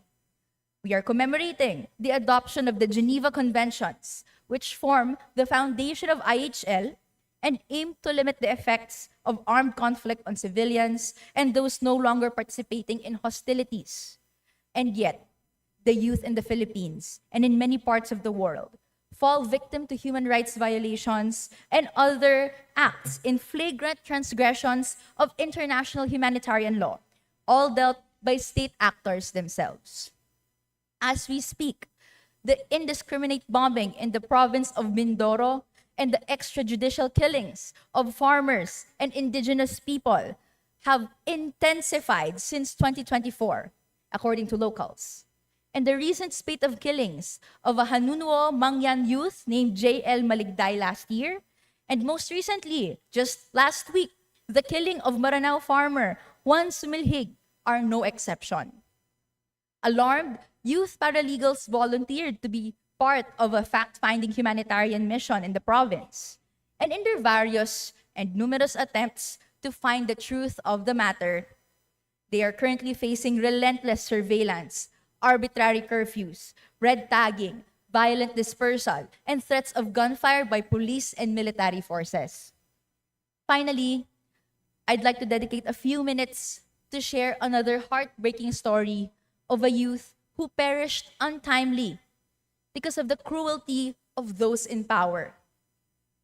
Last Sunday, Al Jazeera reporter Anas Al-Sharif, 28 years old, only a year older than me, along with 4 colleagues and 2 civilians, were murdered in a targeted Israeli attack on a tent just outside the Al-Shifa hospital in Gaza City. Since the genocide against Gazans have intensified in October 2023, he has served as the fearless face telling the stories of Palestinians against the relentless onslaught of disinformation, gaslighting, and black propaganda from US, Western, and Israeli media. For putting his life on the line for the truth, he was punished.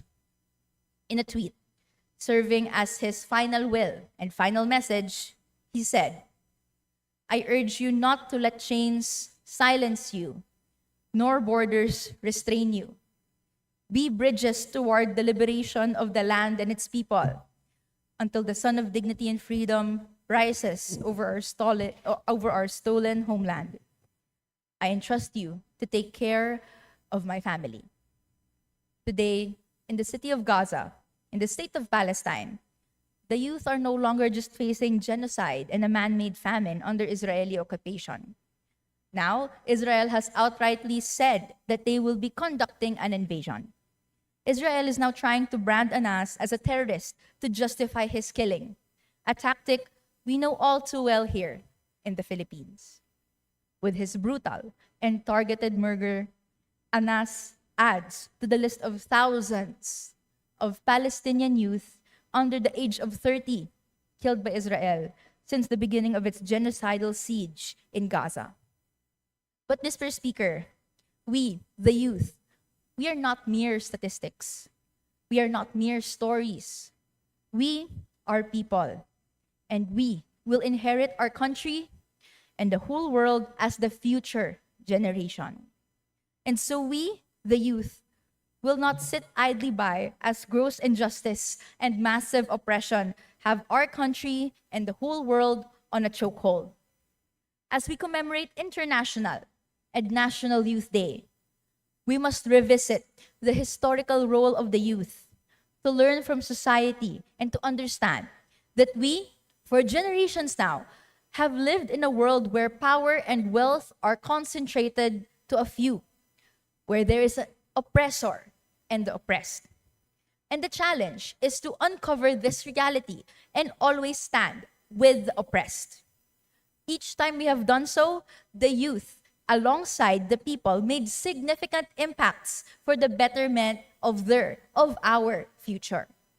Like the May 4th movement and the Soweto uprising, the Filipino youth have shown their power before, as in the first quarter storm of 1970, which contributed ultimately to the downfall of the Marcos Sr. dictatorship.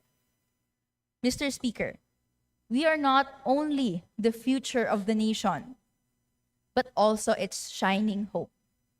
Tunay ngang ang kabataan ng pag-asa ng bayan, ngunit sa pamamagitan lamang ng kolektibong pagkilos at masugid na pakikibaka, maaaring lumitaw ang pinakamahusay na kabataan. The youth are truly the hope of the nation, but only through collective action and persistent struggle can the best in the youth emerge. Therefore, we call on the Filipino youth and the youth of the world, unite to fight for our rights. We encourage the youth to take a page from the history of our sector, the May 4th movement, the Soweto uprising, and the first quarter storm. On today's International and National Youth Day and International Humanitarian Law Day, we demand that the rights of the youth be protected, uphold academic freedom in schools, uphold international humanitarian law, end militarization in the countryside, and the Israeli genocide. The people in power fear the power of the people when the youth unite with the oppressed. To my fellow youth, let's not be afraid of the future and its uncertainty. Let's make oppressors afraid of us. We have a world to win. That is all, Mr. Speaker. Thank you very much. Well said, Representative Rene Luis M. Co. of Party List Kabataan. Majority Leader. Mr. Speaker, since there's no interpolator, I move to refer the speech of the Honorable Representative Rene Luis Co., Party List Kabataan, to the Committee on Rules for its appropriate action. Thank you. Is there any objection? The chair hears none. The motion is approved, and the speech of Honorable Kabataan Party List Representative Co. is hereby referred to the Committee on Rules for its appropriate action. Thank you. Majority Leader.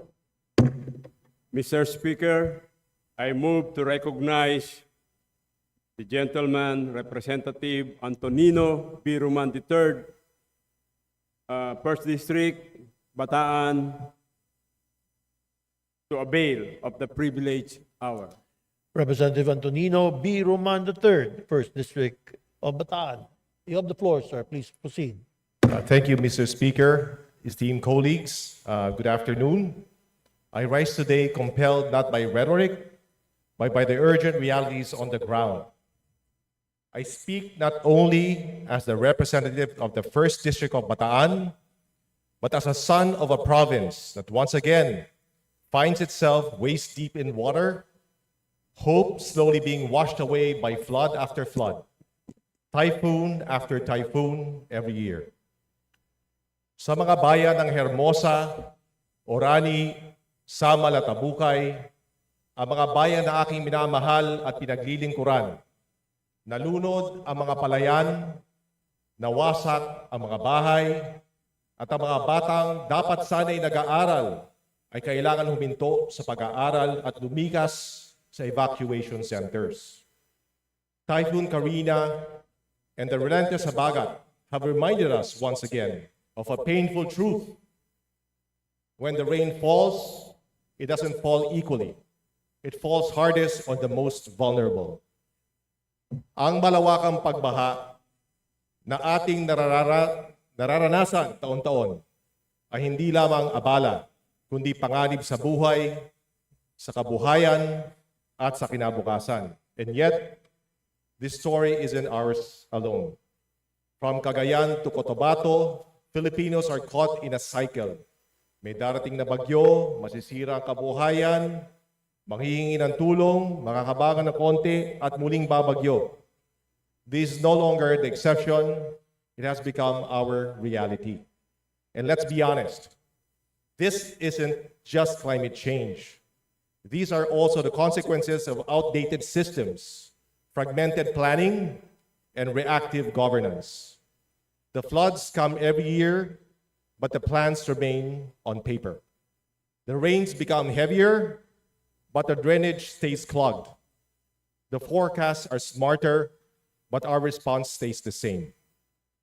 Mr. Speaker, Republic Act number 10121, the Philippine Disaster Risk Reduction and Management Act, was passed in 2010.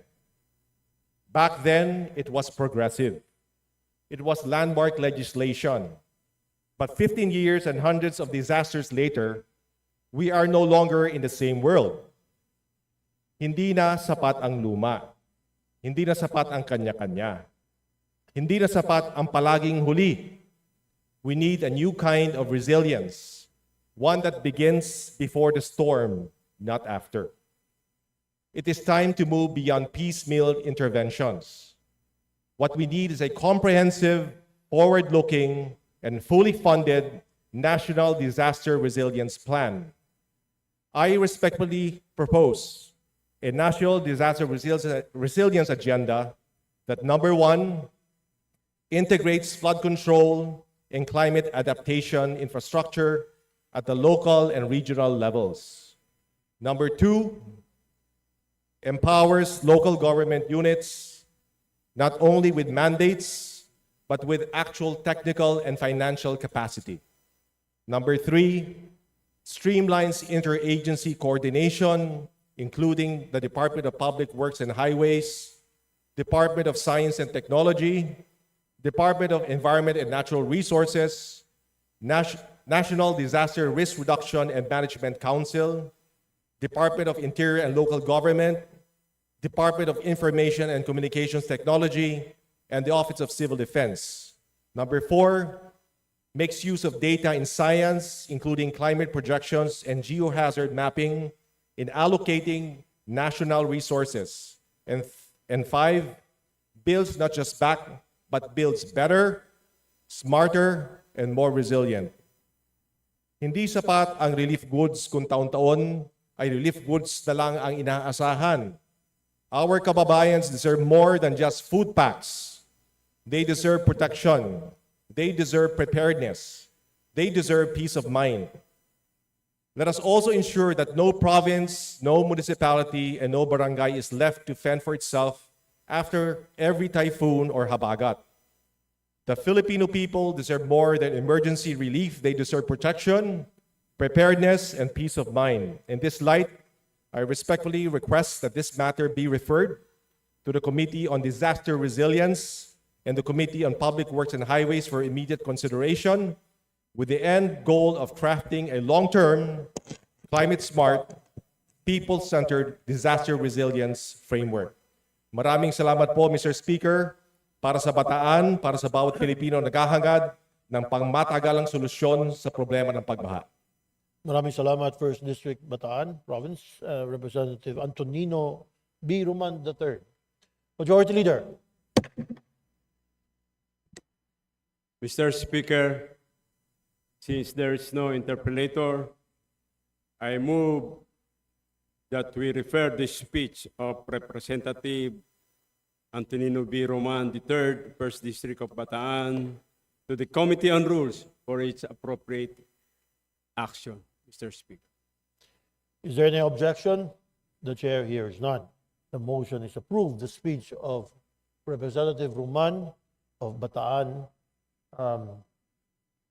is approved and is referred to the Committee on Rules for its appropriate action. Majority Leader. Mr. Speaker, I move to recognize the gentleman from Party List for Peace, Representative J.C. M. Abalos, to avail of the privileged hour. Party List for Peace, Representative J.C. M. Abalos is hereby recognized. Please proceed, sir. Mr. Speaker, dear colleagues, to our guests present at sa lahat ng kababayan natin na nakikinig ngayon, magandang gabi po.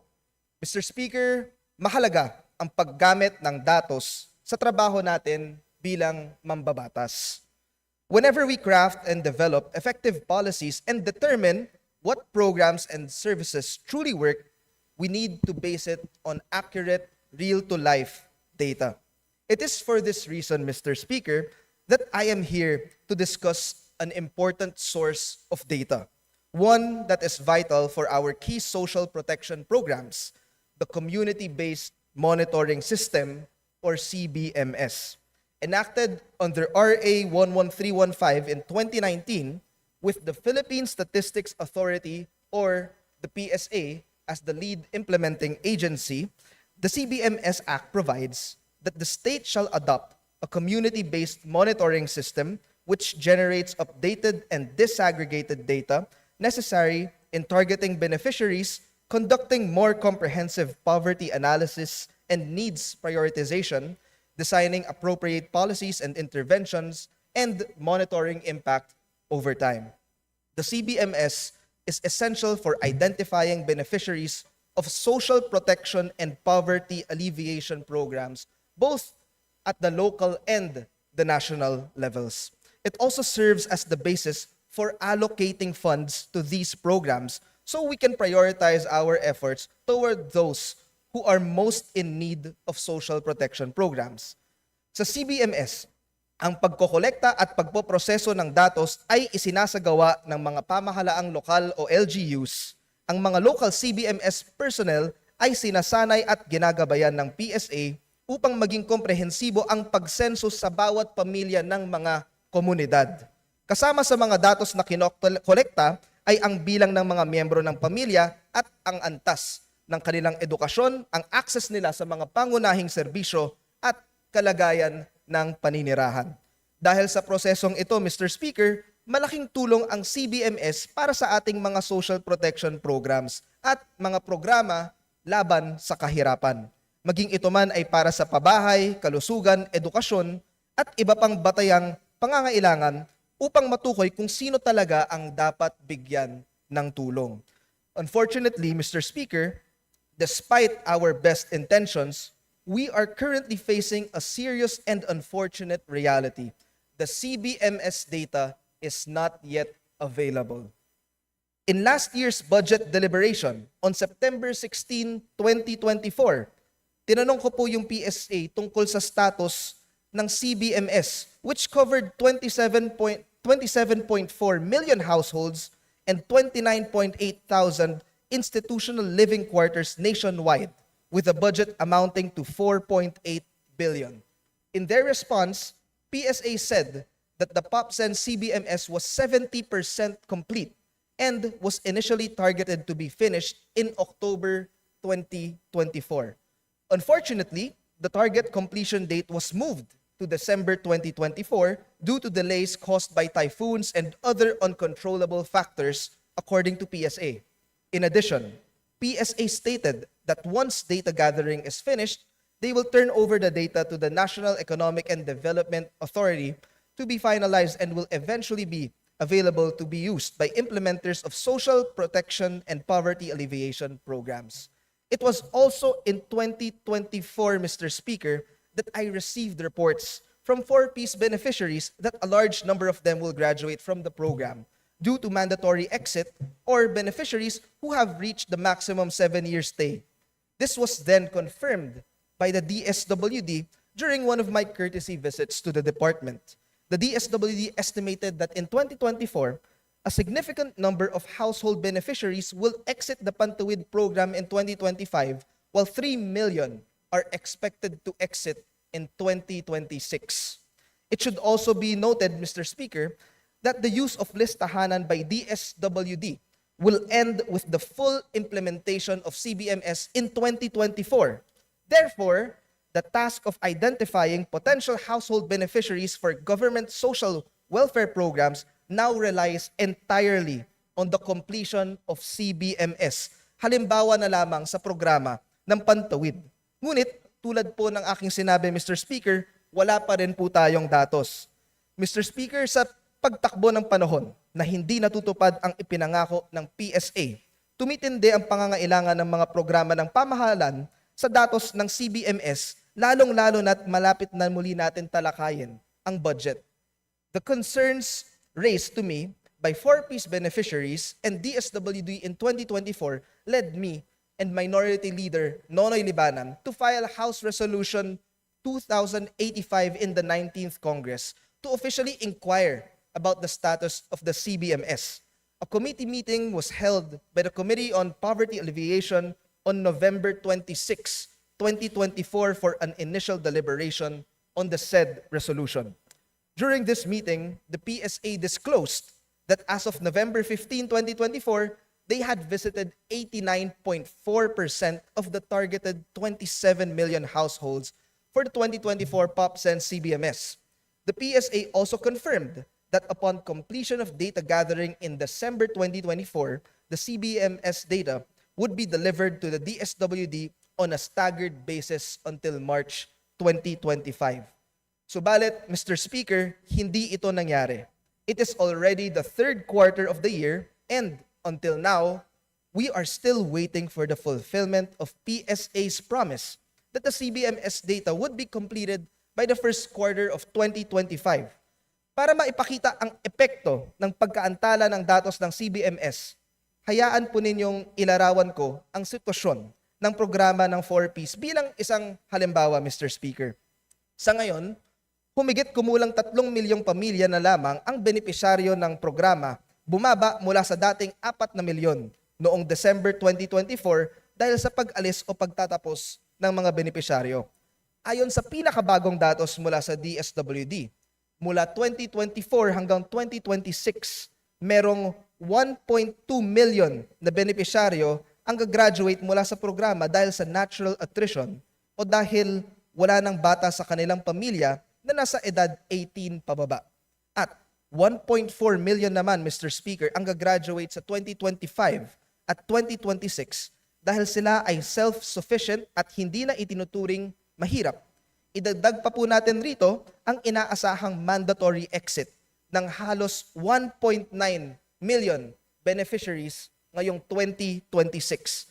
Since the DSWD had already exhausted the list of beneficiaries under listahanan in 2024, wala na po silang mapapagkunan ng pamalit sa halos 3 milyong pwestong mababakante sa programa hanggat hindi pa natatapos ang datos mula sa CBMS. At hindi lamang 4-piece ang apektado sa delay na ito, Mr. Speaker. Kung hindi, ang buong social protection at anti-poverty programs ng pamahalaan.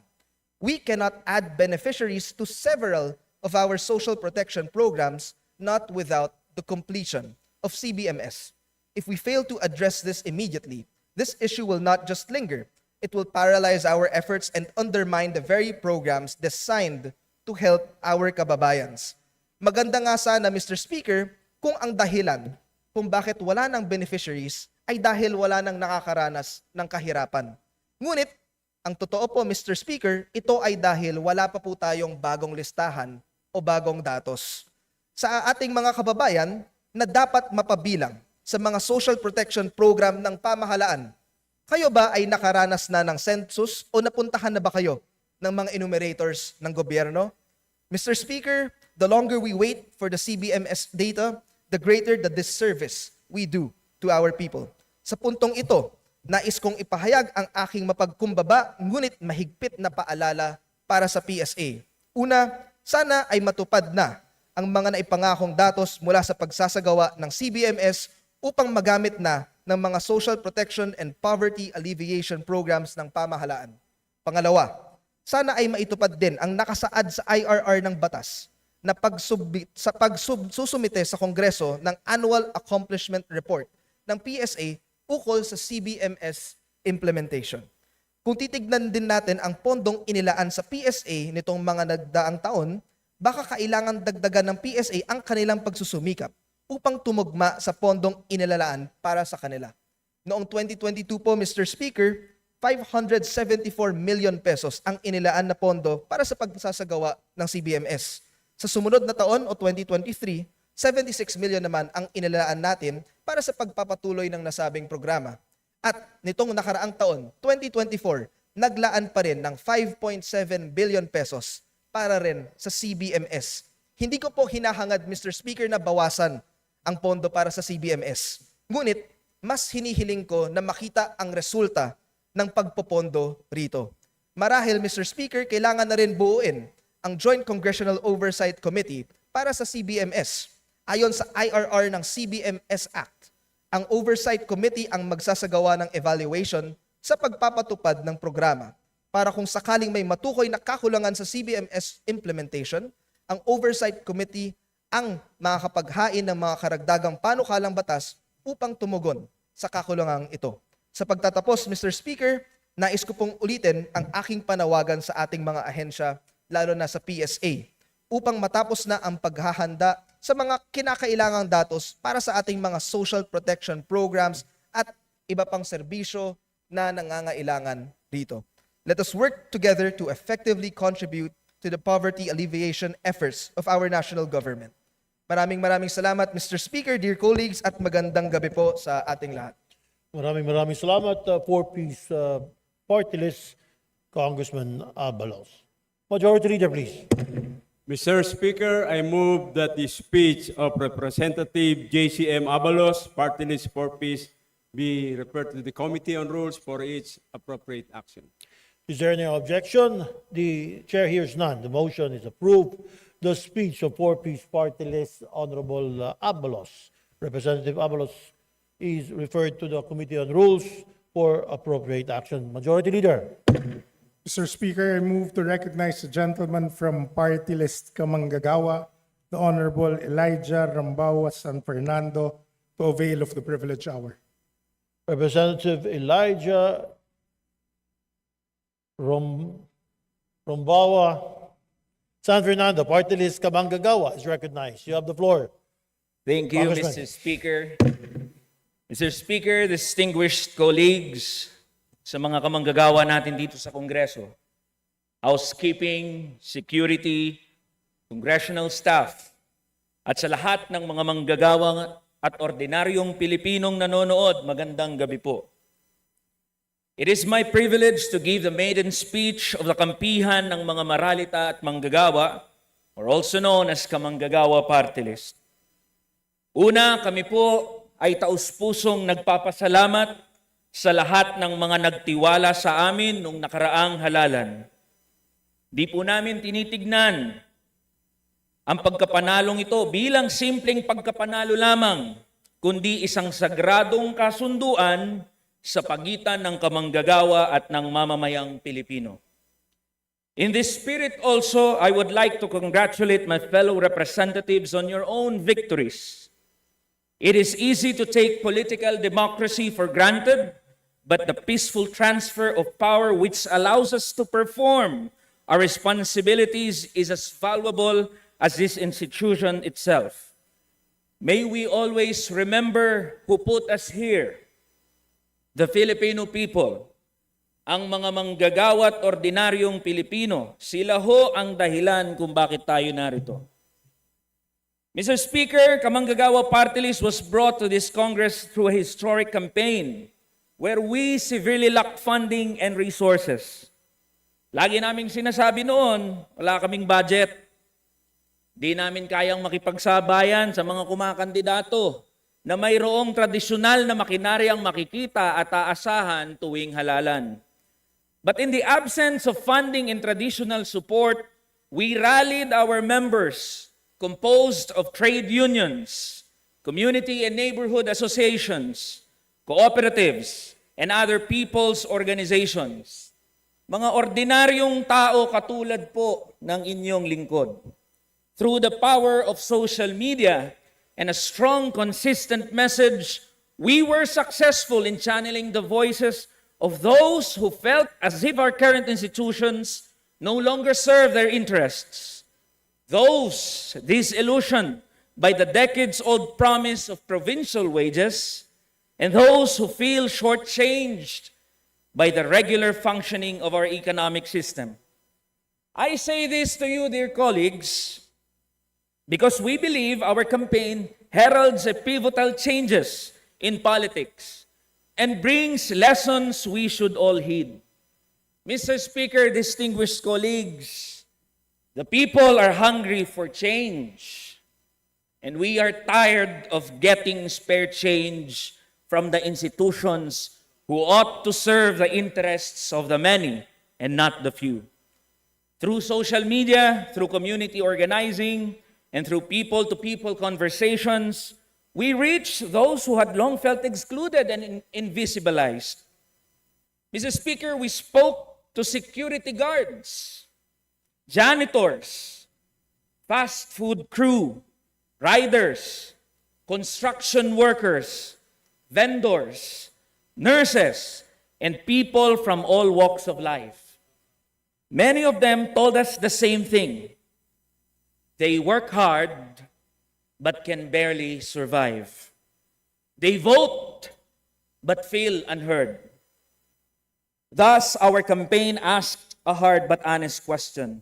Nasaan nga ba ang pangako ng demokrasya?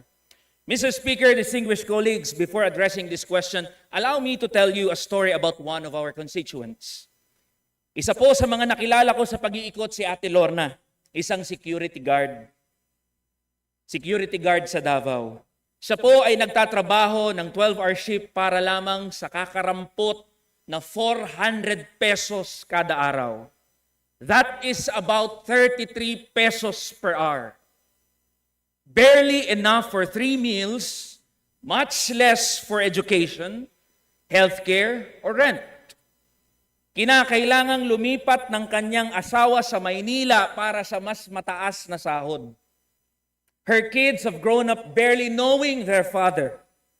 Sabi niya sa amin, parang parusa ang maging mahirap sa probinsya.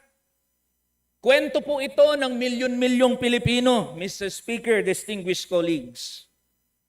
Now, what is democracy? The dictionary definition is a government of the people, a rule by the majority. Democratization and development scholars invite us to embrace a more substantive definition.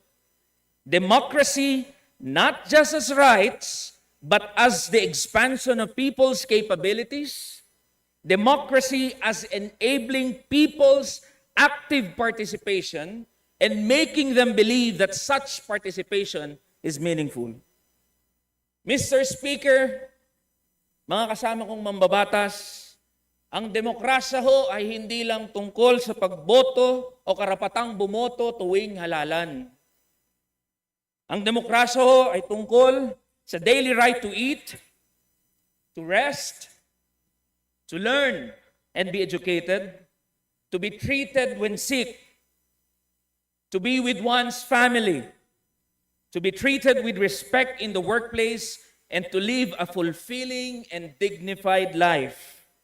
Ang tunay na demokrasya ho ay nagbibigay ng kakayahan sa mamamayan, hindi lamang ng karapatan.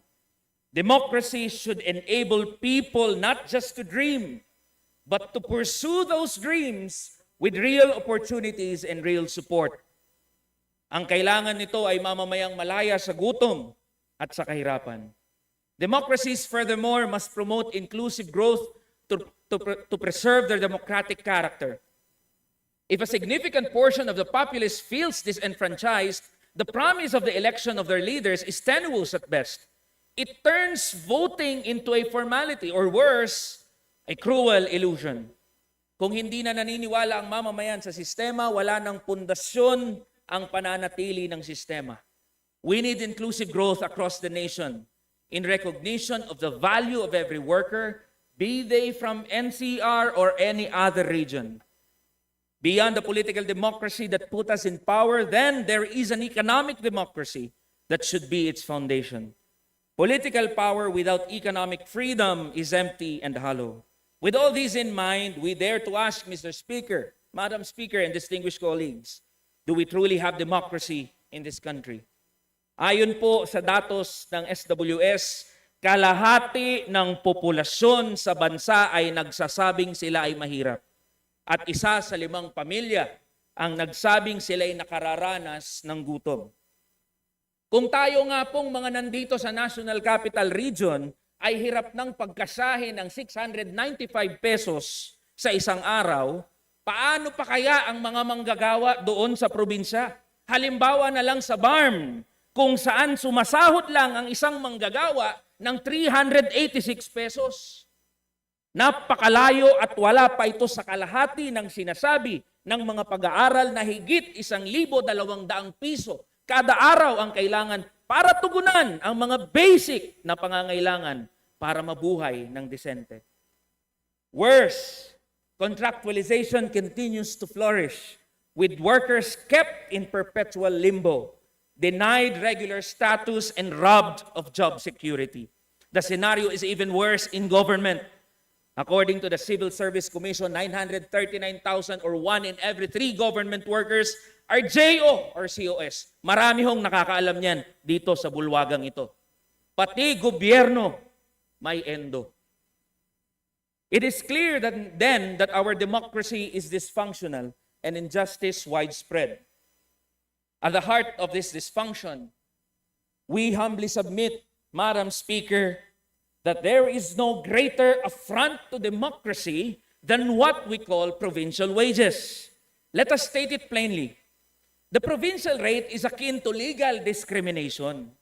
It sets in stone the idea that workers in the provinces deserve less pay for virtually the same labor. Isa ito sa pinakamalinaw na halimbawa ng sistematikong diskriminasyon at pahirap sa mga manggagawa. The provincial wage system causes disparate and unequal development. It causes brain drain, making it advantageous for almost every worker to live in NCR instead of elsewhere. In a tragic lose-lose scenario, the provincial wage system has caused congestion in Metro Manila and underdevelopment in the provinces. Madam Speaker, mga kapwa ko mambabatas, wala hong panalo dito. Lahat talo, bukod sa mga malalaking mga negosyante at mga oligarko. Perhaps, worst of all, the provincial rate is separating our families like Ate Lorna's. It erodes the moral fiber of our most basic social institution, one that our Constitution swore to protect. Parehas lang naman po ang trabaho ng SECU sa probinsya at sa Manila. Ganun na rin sa janitor, construction worker, BPO, at iba pang mga manggagawa. Parehong 8 oras ang trabaho kada araw. Hindi naman ho mas mabigat ang semento dito sa Manila kumpara sa Visayas o sa Mindanao. Pero bakit ho higit na mas barat ang sahod ng manggagawa sa probinsya? Our call is very simple, Mr. Speaker. Parehong sahod sa parehong pagod. Over the course of our campaign, we've heard several cliched arguments. Abolishing the provincial rate will lead to uncontrolled inflation, capital flight, and can't be afforded by small businesses. These statements are as dated as they are dangerous. They are based on a theory and not updated by experience. We must call these statements out for what they are. Nothing more but excuses used to promote an inherently unjust and discriminatory system. May kumikita dahil sa diskriminasyon at magaling gumawa ng palusot upang ipagpatuloy ito. Lagi ring tinatanong, Mr. Speaker, kaya ba ng ekonomiya? We answer with a resounding yes. Mr. Speaker, mga kasama kong mambabatas, hindi na po uubra ang lumang palusot na hindi ito kaya ng ekonomiya o malulugi ang mga negosyo. Base sa huling annual survey of the Philippine Businesses and Industry ng PSA, 11% lamang ng kabuang gastos sa negosyo ang para sa pasahod, habang ang nangungunang 1,000 korporasyon ay nagtala ng 2 trilyong pisong kita. Uulitin ko po, Mr. Speaker, 2 trilyong pisong kita noong 2023. Kaya ang mas dapat po nating itanong, kaya pa ba ng mga manggagawa? Kaya pa ba ng ordinaryong Pilipino na mamuhay sa sahod na halos kapiranggot kumpara sa pang-araw-araw na gastusin?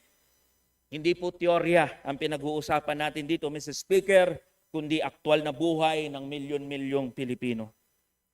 So let me be clear. We will not rest until we abolish the provincial wage system. This is our sacred covenant with our constituents. Beyond that, Kamanggagawa Party List will push and support for the implementation of the Constitution's promise of living wage.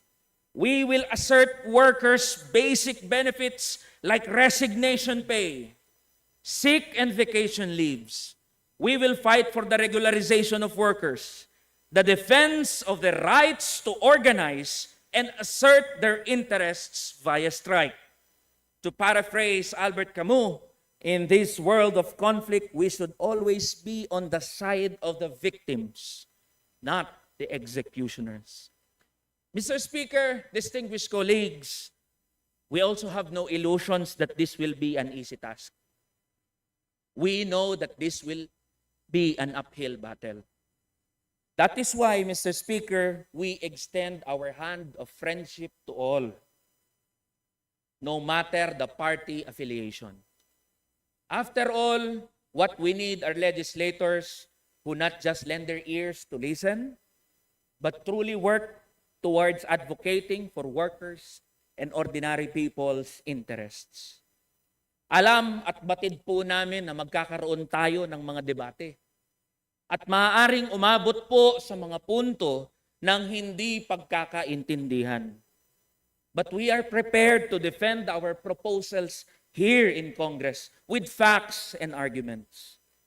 Pero nais ko pong ilinaw at bigyang diin, lalong-lalo na po sa mga kasama ko sa bulwagang ito, sa usapin ng ikabubuti ng kalagayan ng mga manggagawa, kaibigan at kasama po ninyo ang buong kamanggagawa. As the representative, I will not shy away from the label of manggagawa. Nakabarong man ho, manggagawa pa rin ang turing ko sa aking sarili. I believe that the prestige of this office not only extends as far as the work we do for the Filipino people. And in firm solidarity with workers and the Filipino people, this is our campaign promise, and I have committed to take only a minimum wage from my congressional salary, with the remainder going to the trade unions and federations who advance workers' welfare. This is my commitment to understanding the true situation of the Filipino worker. Mr. Speaker, in this time of great upheaval, of growing inequality and disillusionment, the Filipino people need a responsive and dynamic Congress, one that listens as much as it speaks and acts with resolve and conviction when the opportunity presents itself. Kailangan ng mga ordinaryong Pilipino ng Kongresong matapang at marunong mangarap. Mr. Speaker, distinguished colleagues, let us be the Congress which rises to this great task. Let us be the Congress which helps save our failing democracy. Maraming salamat po, Mr. Speaker, at sa aking mga kasama dito sa bulwagan ito. Magandang gabi po. In solidarity, fellow trade unionists, Kamanggagawa Party List, Congressman Elijah R. San Fernando. Majority Leader. Mr. Speaker, I'd like to move to extend the privilege hour for another 20 minutes. Privilege hour. There's a motion to extend the privilege hour. Is there any objection? Motion is approved. We extend to 1 hour. Majority Leader. Mr. Speaker, there being no member who wishes to interpolate, I move that we refer the speech of the Honorable San Fernando to the Committee on Rules for its appropriate action. Is there any objection? The chair hears none. The motion is approved. The speech of Honorable Elijah Kaeli San Fernando, Congressman of Kamanggagawa Party List, is referred to the Committee on Rules for its appropriate action. Majority Leader. Mr. Speaker, I move to recognize a gentleman from the 1st District of Aklan, the Honorable Jesus Jess Marquez, to avail of the privilege hour. First District, Aklan, Representative Jesus Jess R. Marquez. You're recognized, sir. Please proceed. Thank you, Mr. Speaker. Our distinguished colleagues, may adayan nga gabi sa aton tanan. Today, I rise to speak on a matter of urgent public concern, an issue that reemerges with alarming regularity during every rainstorm, exposing deficiencies in our systems and underscoring the pressing need for concerted action. I refer to the persistent and overwhelming problem of garbage, a challenge that threatens our environment, endangers public health, and undermines the quality of life of our people. Over the years, our cities have repeatedly drowned not only in floodwaters, but also in the waste that clogs our streets and our waterways. This is not merely an inconvenience. It is a crisis that puts lives at risk, disrupts livelihoods, and erodes the productivity our nation can ill afford to lose. This is not a new concern for this chamber. Since the 17th, 18th, and 19th Congresses, my predecessor and father, Congressman Carlito Marquez, has consistently championed to modernize our approach to waste management. It is an innovation that allows conversion of our waste into something we can call benefit. This policy initiative, even then, earned the strong support of many of his colleagues. Let us consider the data. Metro Manila produces more than 10,000 metric tons of solid waste every single day. That is over 3.5 million tons a year. In my home province, the province of Aklan, our daily waste generation exceeds 100 metric tons, and this story is repeated across provinces. Much of this garbage ends up in landfills that are now nearing capacity. Illegal dump sites persist out of necessity, and far too much waste finds its way into our rivers, our lakes, and the seas. And when the typhoon comes, the consequences are devastating. Filipino homes are flooded, streets become impassable, and work is halted. Our children miss school, and communities suffer not only health risks, but also deep and lasting socio-economic losses. As Manila's own leaders have acknowledged, traditional collect and dump methods can no longer keep pace. Declogging our canals may bring temporary relief, but for how long? They are blocked again. What could be a solution, Mr. Speaker? Now, in the 20th Congress, it is an opportunity for us to rethink the innovation that could be made available to us. One that is large-scale, viable, and perhaps future ready.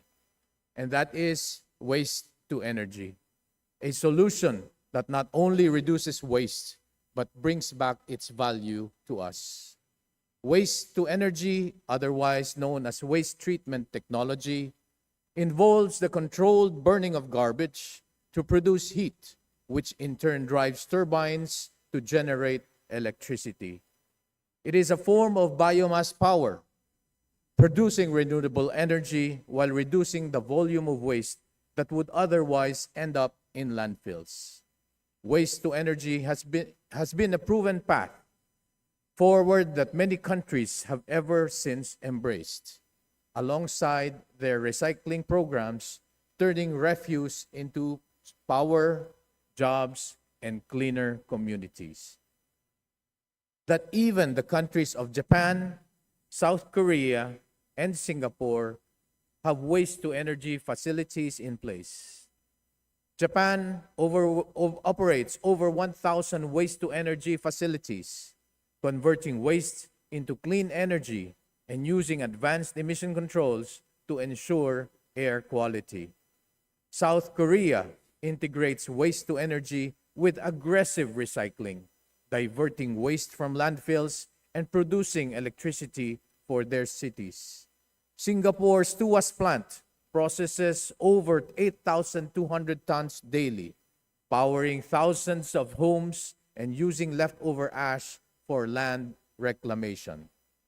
These nations are not only solving their waste problems, they are also reducing dependence on fossil fuels and moving closer to net zero emission targets.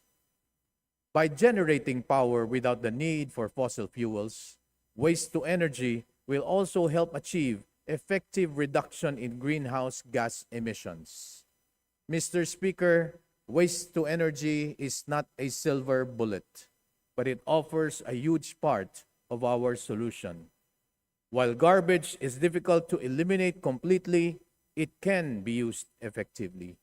It can be an essential part of a circular economy where waste becomes a resource and nothing is thrown away without a purpose.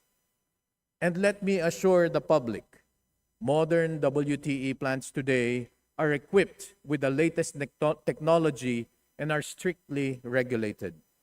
Emissions can be monitored in real time, 24 hours a day, by the DNR and other relevant agencies.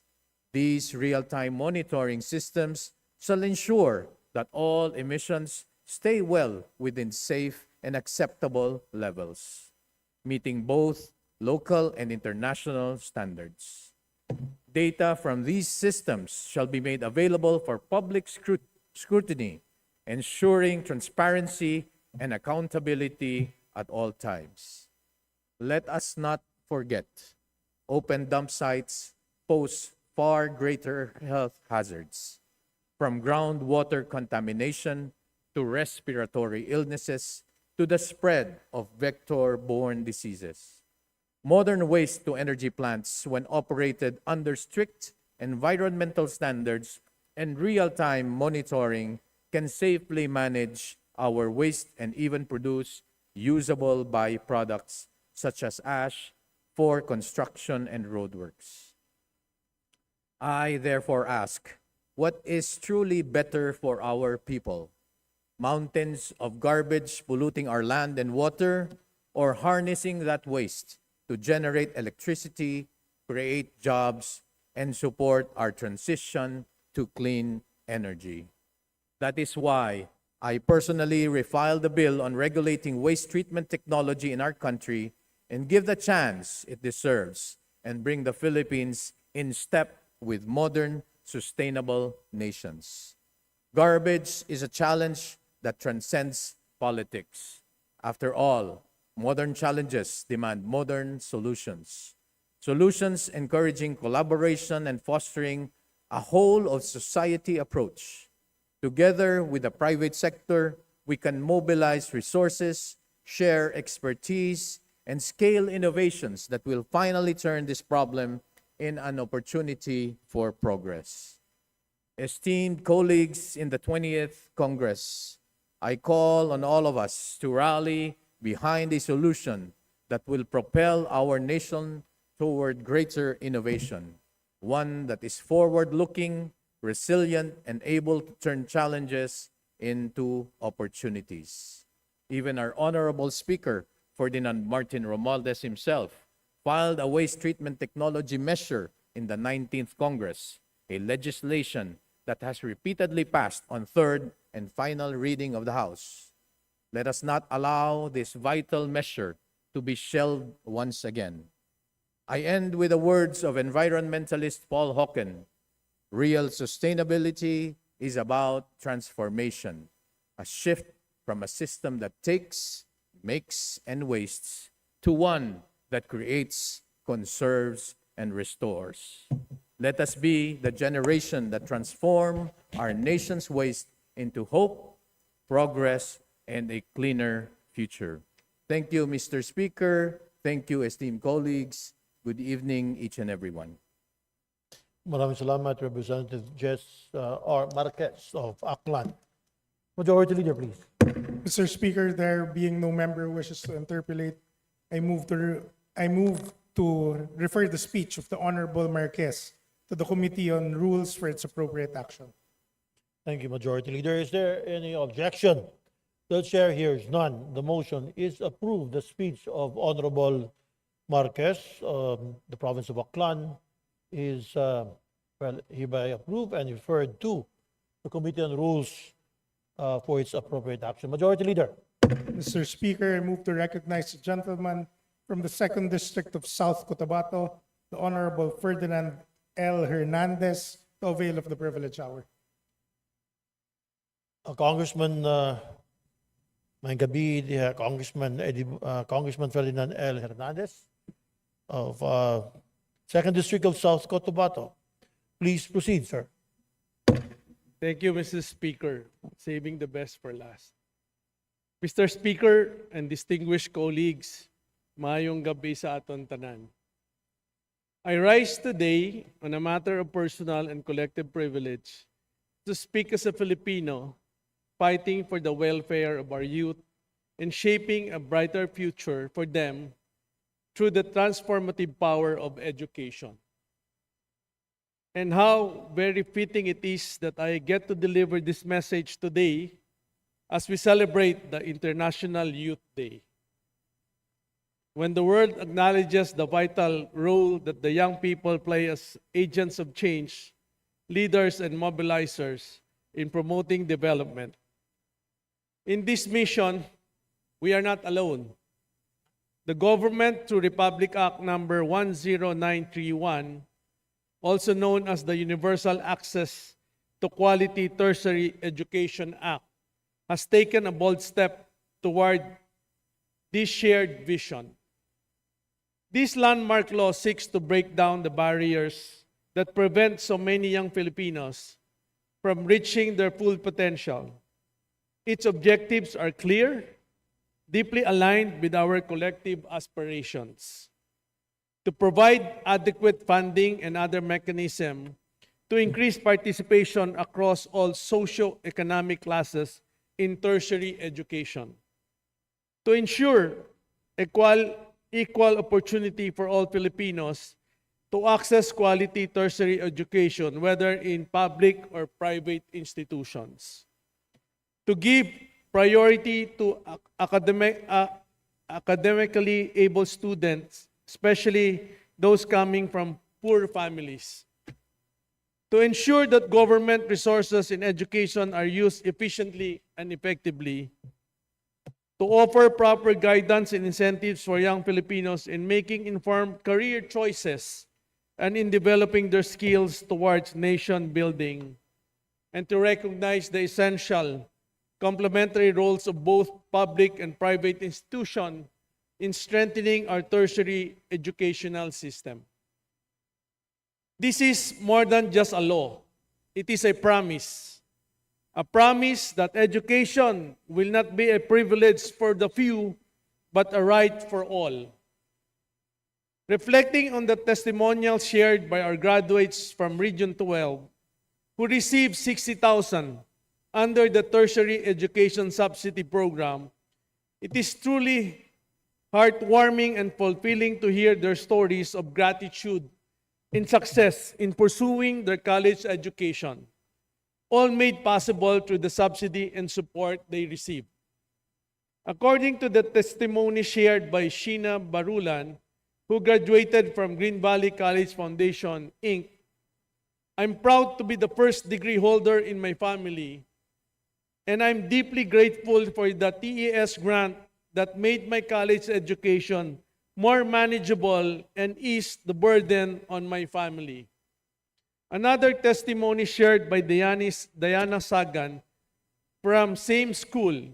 Your support has truly made a difference in my life, and I am forever thankful for helping me finish my studies. I have been able to focus on my academic goals, develop my skills, and build a strong foundation for my future. Through the tertiary education subsidy, we were able to give hope and pave the way for our youth to fulfill their dreams, making college education accessible without the fear of financial burden. But this has changed, and not for the better. According to Article 14, Section 1, our Constitution clearly dictates the rights of our youth for quality education. To quote, the state shall protect and promote the right of all citizens to quality education at all levels and shall take appropriate steps to make such education accessible to all. Hindi ko mabilang ang mga estudyante na lumapit sa akin upang idulog ang hirap na kanilang dinaranas sa pag-aaral. Malaking tulong sana ang TES program upang mapunuan ang pinansyal na kakulangan ng mga kabataang Pilipino. Ngunit mula sa orihinal na 60,000 pesos kada taon na natatanggap ng ating mga scholar, ngayon ay naging 27,000 kada taon o halagang 13,500 na lamang kada semester ang natatanggap ng mag-aaral sa private higher education institution at 20,000 kada taon, halagang 10,000 na lamang kada semester para sa mag-aaral sa public higher education institutions. Ang sitwasyong ito, ang pagbawas ng kanilang subsidy ay isang patunay na paglalabag sa saligang batas na imbis na protektahan ang kanilang instead na proteksyonan natin ang kinabukasan ng bawat kabataan, ito ay talagang nakaapekto sa kanila. Nakasaad sa Republic Act number 10931 na ang cost of tertiary education ay ang tuition at other school fees, educational expenses, at cost of living allowance. Ngunit ano ang magagawa ng halagang 13,500 per semester sa isang estudyante na nasa private higher educational institutions at 10,000 para sa public higher educational institutions? Hindi lamang ito nagpapakita ng kawalang katarungan sa alokasyon ng pondo, ngunit isang malinaw na paglabag sa konstitusyon. Article 14, Section 5, Subparagraph 5 ng ating 1987 Constitution, malinaw na nakasaad, the state shall assign the highest budgetary priority to education and ensure that teaching will attract and retain its rightful share of the best available talents. Kung highest budgetary priority dapat ang edukasyon, bakit po natin binabawasan ang pondong tutulong mismo sa mga estudyante para makapagpatuloy ng pag-aaral? Ang magbibigay ng mga pangmatrikula, pambayad ng uniforme at libro, pamasahe papuntang eskwelahan o pambayad sa boarding house. Mr. Speaker, mga kapwa ko mambabatas, sa nakaraang State of the Nation, sinabi po mismo ni Pangulong Ferdinand Marcos Jr., puspusan nating inaayos at pinapaganda ang ating sistema ng edukasyon. Sa lahat ng mga pinahahalagahan ng administrasyon, ito pa rin ang nasa rurok. Kung mismong Pangulo ang nagsabi na edukasyon ang magiging priority ng budget, dapat tayong manindigan na ang TES na direktang tumutulong sa mga estudyante ay hindi dapat kaltasan, kundi dagdagan. Allow me to discuss the current condition of higher education at Region 12, where I belong. According to the data provided by the Commission on Higher Education, Region 12, there is a steady increase in the number of enrollees in our region from 129,183 students on academic year 2019 to 2020 to 226,506 students on academic year 2024-2025. The value doubled in a matter of 5 years. Out of the current enrollees, 85,055 are currently TES grantees of Region 12. From these, 32,386 students are grantees from higher education institution located in my district. This is at Coronadal City, the regional center of Soc-Sargen and home of several large higher education institutions. Despite this, only 768 students enrolled in HEIs located in my district are currently benefiting from the original amount of 60,000. Napakalayo ng 768 students sa kabuuang bilang ng 87,055 TES grantees sa aking region.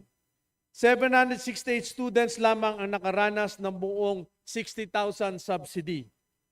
Bakit hindi natin ito gawin sa lahat ng grantees? Bakit hindi natin ibalik ang matibay na suporta ng pamahalaan sa edukasyon ng ating mga mag-aaral? Sa ganitong sitwasyon, ang pagbawas ng TES ay direktang tumatama sa puso ng problema.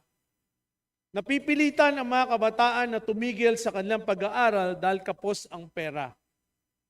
Edukasyon ang susi upang matigil ang kahirapan ng pamilyang Pilipino, ngunit paano natin tutuldukan ang systemic poverty kung ang edukasyon, the greatest equalizer, ay hindi natin popondohan ng maayos? Mga kwento sa Region 12. Maraming kwento ang ibinahagi ng mga kabataan sa akin. Just to name a few. Isang estudyante mula sa Sultan Kudarat, isang TES grantee. Nagbibiyahe ako ng 1 oras kada araw. Pamasahe ko 100 pesos araw-araw. Ngunit, ngayon na lumiit ang TES, hindi na ako siguro kayang makagraduate pa. Mula naman sa South Cotabato, ang sabi ng isa, na another grantee, kahit may TES, kulang na kulang para sa pamasahe, uniforme at load sa online classes. Paano pa kung babawasan pa ito? Ilan lamang ito sa mga nagpapatunay na ang TES ay hindi simpleng tulong. Ito ang lifeline ng mga kabataang taga-probinsya. Malayong malayo ang mensahe ng mga mag-aaral sa mga testimonials ng ating mga TES grantees na nakatanggap ng buong suporta mula sa pamahalaan. Maging ang EDCOM 2 ay napuna ang nakakabahalang sitwasyon na ito kung saan isinaad nito sa Year 2 report na limiting the TES subsidy reduces the number of programs that students can afford, disproportionately disadvantageous private institution, and places burden of the living costs such as books, dormitories, and other expenses on students and their families. This financial strain increases the likelihood of students dropping out before completing their education. Ultimately, EDCOM 2 recommends the increase in TES subsidy amount that will reflect the current realities, including living expenses and tuition fees, especially in private higher education institutions.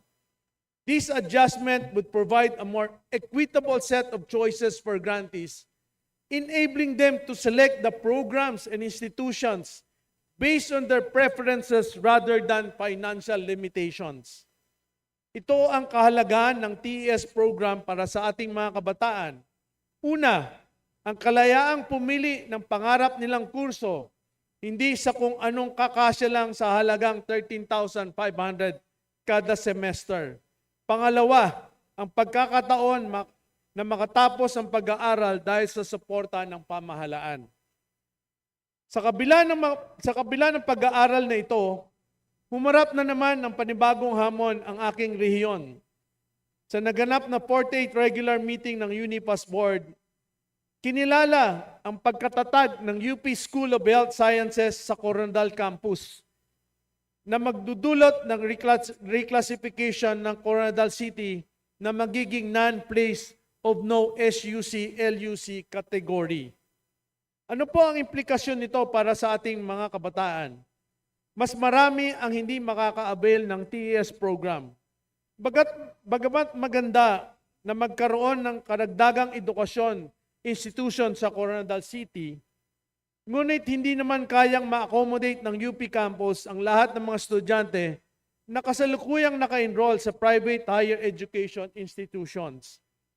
Meron nga pong UP campus, ngunit ang tanging diploma ay midwifery lamang na kurso.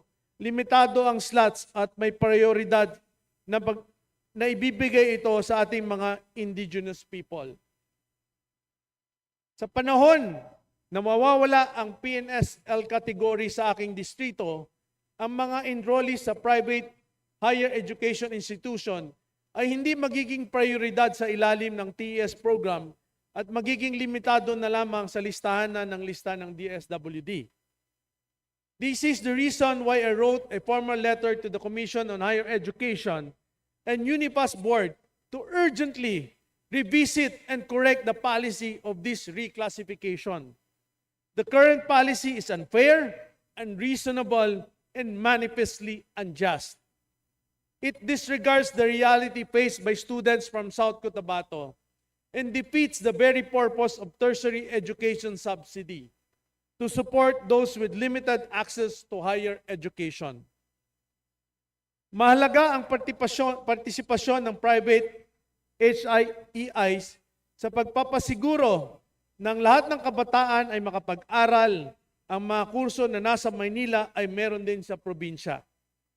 Sa dahan-dahang pag-develop ng ating public educational institution, ating kilalanin ang tulong ng mga private institution sa pagbigay ng pag-asa sa bawat kabataang nais makapagtapos ng pag-aaral at bigyan ang mga kabataang naka-enroll sa private higher institution ng pantay na access sa tulong ng gobyerno. According to several jurisprudence on non-retrogression, once state grants a privilege, the right to it cannot simply be taken away without reasonable justification, safeguards, or procedural opportunities. Sa usapin ng edukasyon at karapatan ng mga kabataan, mahalagang alalahanin ang principle of non-retrogression. Hindi dapat bumababa ang antas o halaga ng suportang ibinibigay ng gobyerno sa mga kabataan. Kapag binawasan natin ang TES, malinaw na atras ito, hindi progreso. Sa madaling salita, kapag naipagkaloob na ang isang pribilehiyo, hindi ito basta pwedeng bawasan o ipagkait ng walang makatarungang batayan at tamang proseso. Mr. Speaker, kung itataas natin ang tertiary education subsidy, magiging mas mababa ang dropout rate, mas maraming magtatapos at magiging productive workers.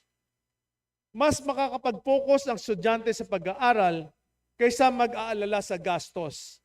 Basic right ang edukasyon na nararapat nating ibigay sa bawat kabataan. Pantay na laban para sa mga taga-probinsya, gaya ng Region 12, na madalas naiiwan sa resources sa pamagitan ng private higher education institution, available na ang mga kurso na wala sa local universities and colleges and state colleges and universities. Hindi na kailangang lumuwas ng Manila na sa amin na mismo probinsya ang pagkakataon na makapag-aral ng gusto nilang mga kurso.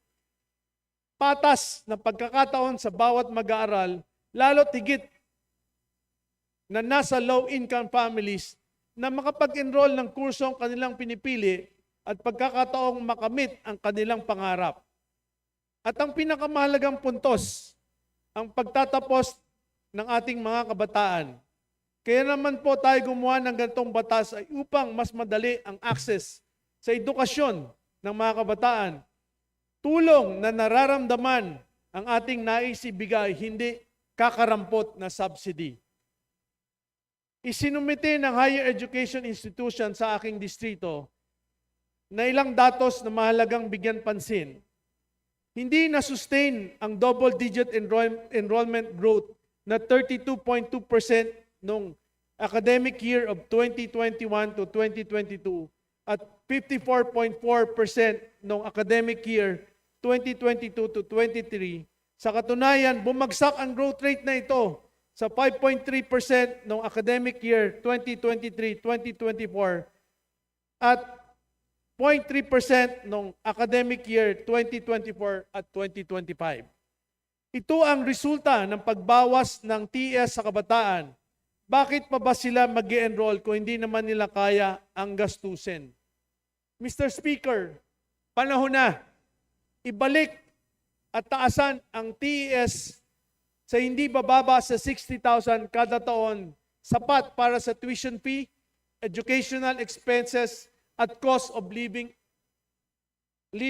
allowance ng kada rehiyon. I-index ang TES sa inflation at regional living cost para laging relevant. Siguraduhin ang timely release ng TES funds dahil delayed subsidy ay denied subsidy. Bigyan ng maayos na assessment ang bawat rehiyon. Ang kalagahan ng private higher education institution sa pagtugtong ng kakulangan ng ating mga SUCs and LUCs sa infrastruktura, lalo na sa higit na course offering. TES is not dole out. Ito ay constitutional na mandato at moral obligation. Kung highest budget priority ang edukasyon ayon sa ating konstitusyon, lalo pat sinabi ng Pangulo na ito ang focus ng budget, wala pong dahilan para hindi natin taasan at ayusin ang TES. Education is not charity. It's a nation building. Mr. Speaker, nais kong ulitin muli na ang 13,500 at 10,000 kada semester para sa TES program sa private at public higher education institution respectively ay hindi lang kulang. Ito ay kawalan ng katarungan at paglabag sa saligang batas. Ito ay pagtanggi sa pangako ng ating pamahalaan. Ibalik natin ang makatarungan at sapat na subsidy para sa bawat kabataan. Buksan natin muli ang pinto ng pag-asa. Maging susi tayo ng katuparan ng pangarap ng bawat kabataan, lalo't higit ang mga nasa probinsya ang makapagtapos ng pag-aaral. Thank you, Mr. Speaker. Daghang kayong salamat sa Representative Congresista Ferdinand L. Hernandez, Segundo Distrito, South Cotabato. Majority Leader. Mr. Speaker, there being no other member wishes to interpolate, I move to refer the speech of the Honorable Hernandez to the Committee on Rules for its appropriate action. Is there any objection? The chair hears none. The motion is approved. The speech of South Cotabato, 2nd District, Representative Hernandez, is referred to the Committee on Rules for appropriate action. Majority Leader, please. Mr. Speaker, I'd like to move to suspend the privilege hour. Suspend. There's a motion to suspend the privilege hour. Is there any objection? The chair hears none. The motion is approved. Majority Leader. Mr. Speaker, considering that copies of Journal Number 5 dated August 6, 2025 were already distributed to the members, I move to dispense with the reading thereof and subsequently to approve the said journal I so move, Mr. Speaker. Is there any objection? The chair hears none. The motion is approved. The reading of the said journal is dispensed with, and journal number 5, dated August 6, 2025, is hereby approved. Majority Leader. Mr. Speaker, I move to consider House Concurrent Resolution number 4. And for this purpose, may I request that the Secretary General be directed to read the title of the bill or the resolution. Secretary General is so directed. Ah. Or, Right, Mr. Speaker, I withdraw the motion. yes, sir. Motion to suspend session for a few minutes. Session suspended. Anong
resume. Majority Leader. Mr. Speaker, I reiterate the motion to consider House Concurrent Resolution number 4. And for this purpose, may I request the Secretary General to be directed to read the title of the resolution. Thank you, Majority Leader. Secretary General, please proceed. House Concurrent Resolution Number 4. Concurrent Resolution amending the legislative calendar for the first regular session of the 20th Congress of the Philippines. Majority Leader.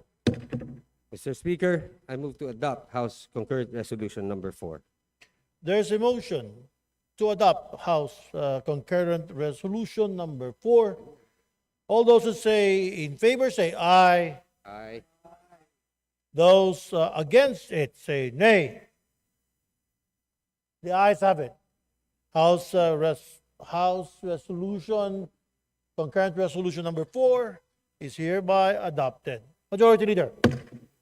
Mr. Speaker, I move to suspend session until tomorrow, August 13 at 3 p.m. in the afternoon.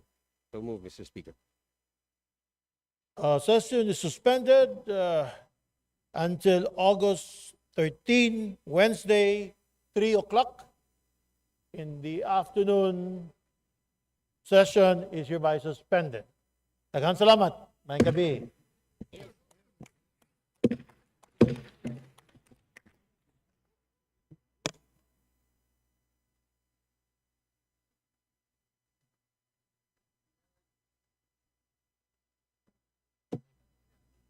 Another day, another